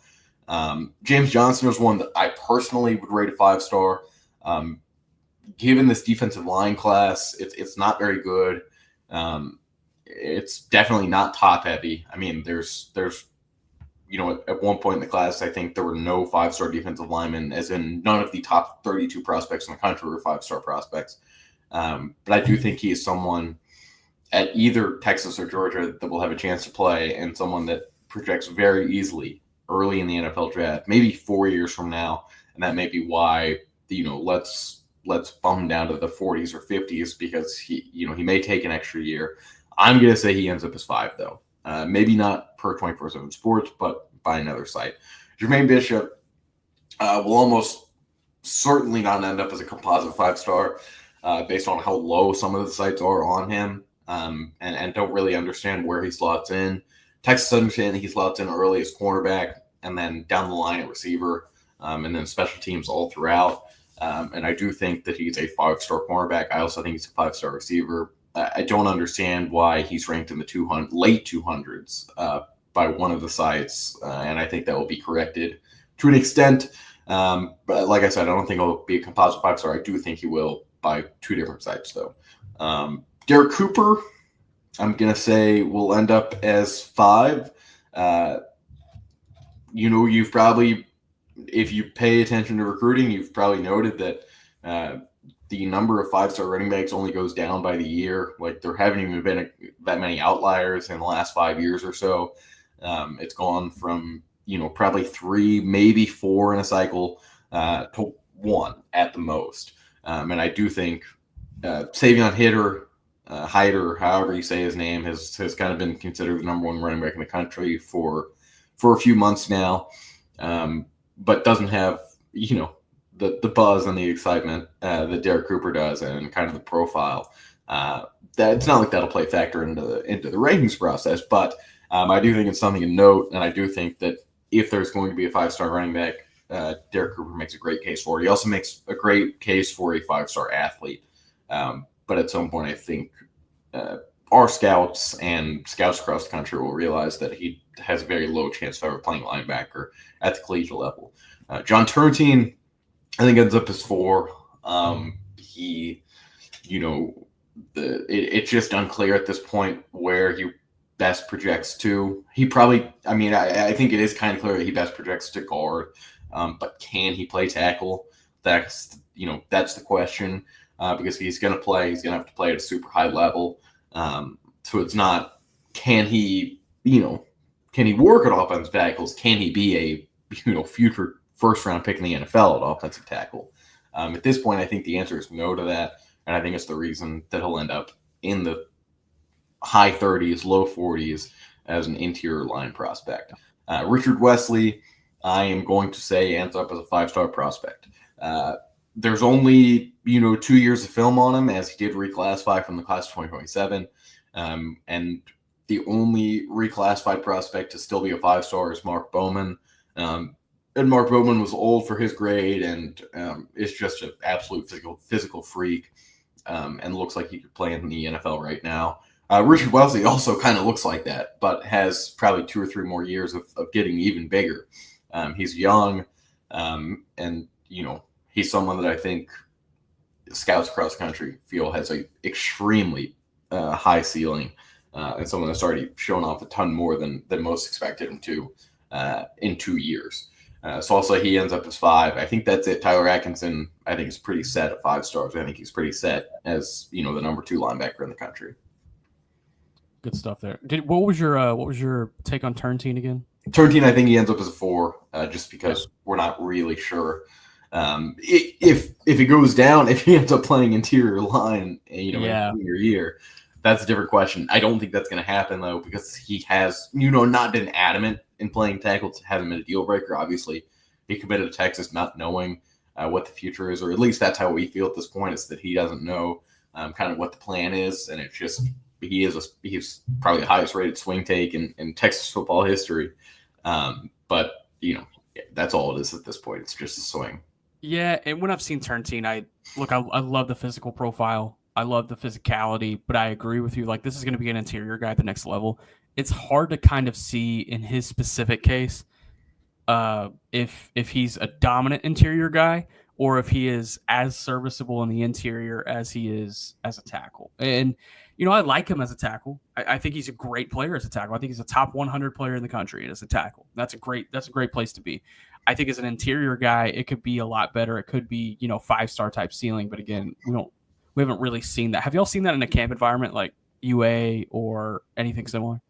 Ooh, what about it? Sorry.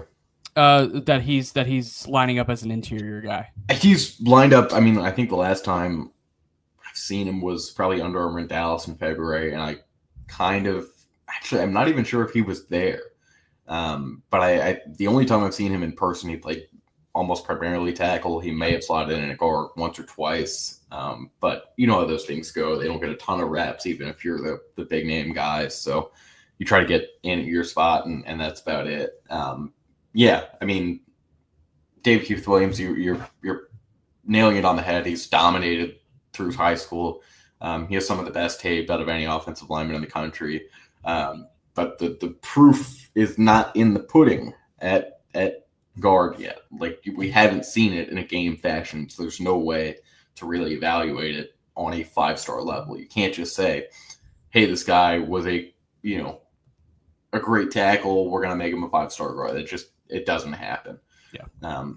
I think it's about time. We got 10:46, about 15 minutes. Get to some of the more unfortunate news and something that broke yesterday. Chase Calcutt, safety out of North Shore, 4-star prospect, one that Texas was well in the mix for up until the days leading to his commitment when he committed to Georgia.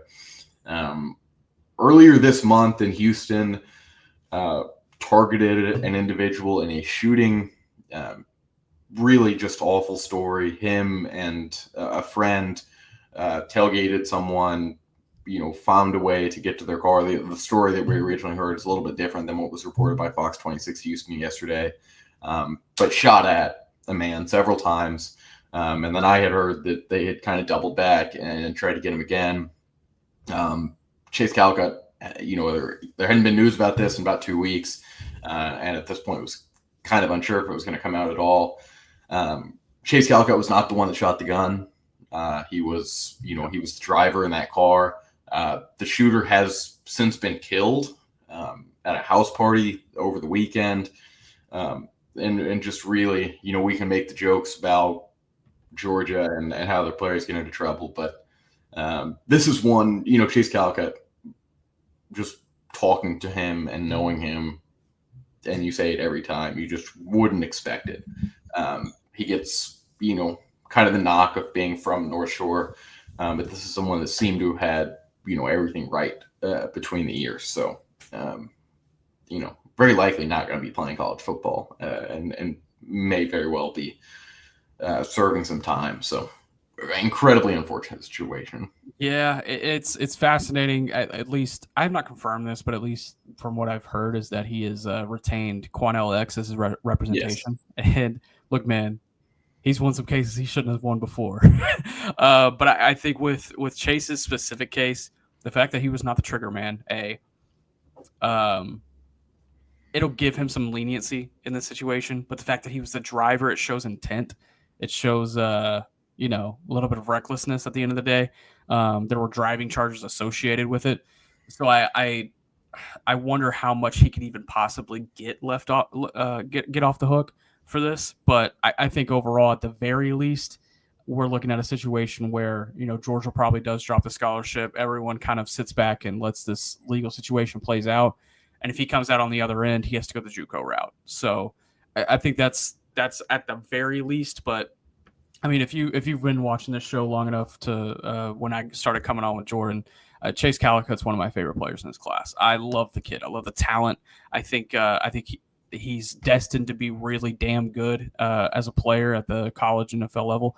I hated that Texas didn't grab him, but I loved that Georgia did because I felt like it was going to maximize his NFL potential. But, at the end of the day, we might not see him play ever again. So that's super tough. That's and kind of want to clear this up. This was not an isolated incident. This is not road rage. Like was not a spur of the moment thing. It was premeditated. There have been, documents showing that Chase Callicut and this friend, the one that is now deceased, made threats to the person that they shot at. And this has been some kind of long-standing beef that unfortunately all, kind of culminated with this. So this was targeted. That will play a factor into how things go. I'm not going to talk about Quan LX, but this is not a case. It's a little different. There's a different aspect from some of the cases that he takes, and not in a way that kind of favors him. So obviously we want to see justice, but good on the Callicuts for getting representation. I think the fascinating legal aspect of this is the premeditated sense, because if it was just a road rage thing, then I think there may have been some sort of legal loophole, I think, in a court of law to where they could show that hey, he was just driving the car, this other car was involved, but the premeditated sense of it, it's going to be really tough for Chase to find his way out of this. And I think I was with you, Will, because I had also kind of heard about this a couple weeks ago, and I was wondering why it hadn't come out yet, why there wasn't any charges or arrests made. And it sounded like some people, even at North Shore, were starting to find out about it. And I think once the shooter was killed over this past weekend, they decided to lock down on this case and bring everyone in. I wonder how much that had to do with, them getting a handle around this case and figuring it out. But overall, man, it is very strange. It's unfortunate again because a young man lost his life, and there's other lives that are affected by this. And overall, man, I had put this on kind of the rundown here. It feels like it's just the next North Shore situation where it's damn, that kid did not pan out either. And it feels like there's a ton of them. Devin Sanchez is wearing the tag for North Shore to potentially pan out, because all of them have not. You think back to you think back to Demetrius Davis going to Auburn, didn't work out, ended up at Alabama State, UTSA, and fizzled out. You think about Zach Evans, man, he was going to be the damn truth. He was going to be the damn truth. And, got into some trouble at North Shore, didn't really work out. His recruitment was a mess. Granted, it was during COVID, but it was a mess. Ended up at TCU. I thought he was fine at TCU. I thought he should have stuck there. He was great. He chased more money at Ole Miss, ended up getting overtaken by Quinshon Judkins, and then the rest is history. Now he's looking for a practice squad to even find in the NFL. You think about Denver Harris, going to A&M. I mean, that was one that everyone felt really good about, coming out. And, he's at UTSA or UNLV now and hasn't panned out. I think about Jacoby Davis. I like Jacoby Davis as a player, and, I think he was always had a certain ceiling based on his height, no pun intended. But he's still at Kansas, and, he's still figuring it out. But Devin Sanchez, if Devin Sanchez does not work out, there's a voodoo doll or something at North Shore that is keeping these guys from. Yeah, no kidding. Because Charles Ross is another one that will very likely work out, and he's not a North Shore kid through and through, but did spend some time there, and he's one that I think people feel super confident about, but they also felt super confident about Denver Harris, who is now on his. Did you know this? 4th school in 4 years. That is crazy. Well, where you're playing this year. A&M, UTSA, UNLV. What was the other one? I thought I knew. I was thinking he was playing for UNLV this year. No, LSU. You forget he had the little stint. LSU. I forgot about the LSU stint. He was there for a year. I don't think he played a single snap, and if he did, it was kind of trash time stuff. He got into some trouble at LSU, if I recall. I think so, pretty early on too. Yeah. And if you get in trouble at LSU, you have to really get in trouble for you to get in trouble at LSU. They sweep a lot of things under the rug. So that's that one's fascinating. It surprised me. I wouldn't say it shocked me with Denver, but there's some that have come through North Shore that have kind of shocked me that they haven't panned out. I really liked Chris Ross. I didn't think he was 5-star prospect, but I thought he was good enough to get drafted one day. And, he never panned out. He transferred out of Texas. Where did he eventually end up? He is in Group of 5. He's with Coach Choate at Nevada. What do you know? He was at Nevada last year. He's at Sacramento State. Wow. All right, Brendan Marion, bringing him through, man. You just can't get away from the Texas guy. That's what they sound. Yeah, absolutely. I wish they had the same energy for Devin Sanchez. Yeah. But, knowing Devin, I'd be shocked if that kid is not a first-round pick. I would be shocked if he's not a first-round pick. I think he's that damn good. I think he's got potential to play early on for Ohio State, and if that kid does not pan out, it's going to be. Yeah, we're going to have a conversation. I mean, that DB room is just stacked this year, too. And it really says something that, and you're not mistaken in saying that he's someone that's, likely going to play early on. Yeah. For him to play early on is, incredible at Ohio State. And like you said, I really do think he's, I feel more confident about him being a first-round pick than basically anyone in the 25 class. Let's see. We got some questions that I definitely wanted to get to. We kind of touched on this a little bit yesterday, but Davon Benjamin commit chances, what would you put it at, or percentage-wise? I'm going to put it at about 25% right now. Oregon's had the momentum for, I think it's been close to a month now that we felt it was going to go their way. This decision date has been set for a while, for August 2nd. Kind of said it on Monday, yes, there's definitely a chance that Texas comes in kind of with a Godfather offer at the last second, but Davon Benjamin does not strike me as the one that they're going to do now. They may do it in November or December, but I don't really think now is the time. You have so much momentum.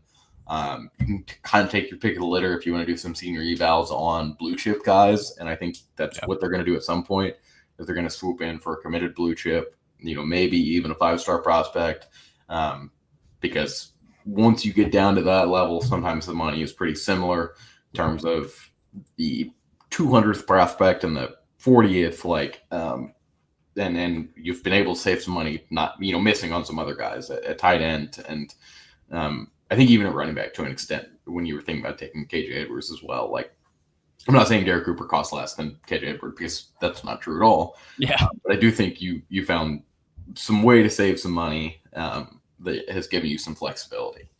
David Keith Williams with another question. You had one. I can't find it right now, but about Davon Benjamin. Where does he slot? Corner, safety, nickel. We kind of talked about this the other day. He's rated differently on different sites because no one is completely sure where he ends up. 24/7 feels pretty confident that based on the schools that are recruiting him, that he'll play safety early on. But I do think that once he makes it to a campus in his first spring there, he'll slot in at all 3 different spots because he has one of the more versatile skill sets in the country at DB. He's got all the unteachables, and I think it's someone that probably, in my eyes, ends up as a safety. But you never know. We had another question in here from TJ Dog. It was more so a statement. Do you agree or disagree with this, Will? If Texas can get Malachi Lee, Davon Benjamin, and Jake Krull, Texas will have back-to-back #1 recruiting classes. A lot of, other factors would play into that. Malachi Lee is one that at this point doesn't move the needle a ton for you in terms of recruiting points because he's ranked in the 100s. He doesn't bring the boost that even a Jake Krull would, and not a Davon Benjamin. These are close to 5-star prospects. And while I do think, I have not been shy on this show saying that I do think that Malachi Lee is damn near, top 3, top 4 offensive tackle in the country. And I think that once people get some more eyes on him this summer, or in the fall, he'll only rise in the rankings. But at this point, not someone that really moves the needle for you. Like I said, I do think the biggest, the easiest way to take this class to number one is getting back on guys or getting on guys for the first time. Because based on who Texas has left, like really the only players they're waiting on at this point are the three that we mentioned: Krul, Benjamin, Malachi Lee. And really, it's not like they're waiting for Malachi Lee. He's already committed. And then Keave Brown, the 3-star tight end, who doesn't move the needle for you at all. He doesn't add to the recruiting rankings basically at all. So Texas will be in the mix for, I believe, they could go this class with only taking Keave Brown at tight end, but I do think that a highly rated tight end will be on campus and at Texas probably early on in the season. Last question we'll touch on here before we get out of here. Another David Keith Williams. What is your view of Isaiah Williams? How do you say it? Isaiah? Isaiah Williams. Yeah, go ahead. Yeah, I believe you're talking about the prospect from Florida. There's a couple different Isaiah Williams in the class. Texas took a run at him in, I believe it was February. They sent out a few new linebacker offers, and he was the one. They were never able to get him on campus. This was always kind of the Southeast recruitment: Georgia, Florida, Ole Miss. He ends up coming to Ole Miss in May.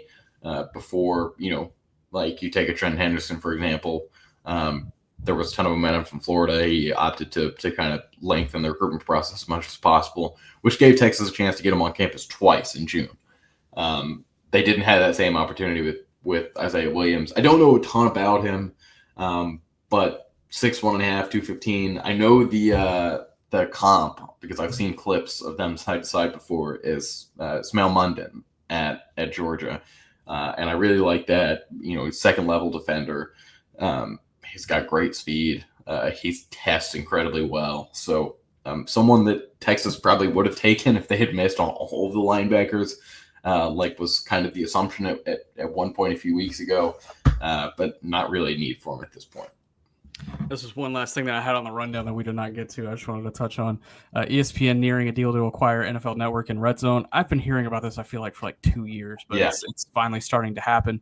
So just get ready for Pat McAfee and Stephen A. Smith to be screaming at you on Red Zone for 7 hours every Sunday. And yeah, it's gonna be great. It's what we all want, right? It's what we all want. We all want.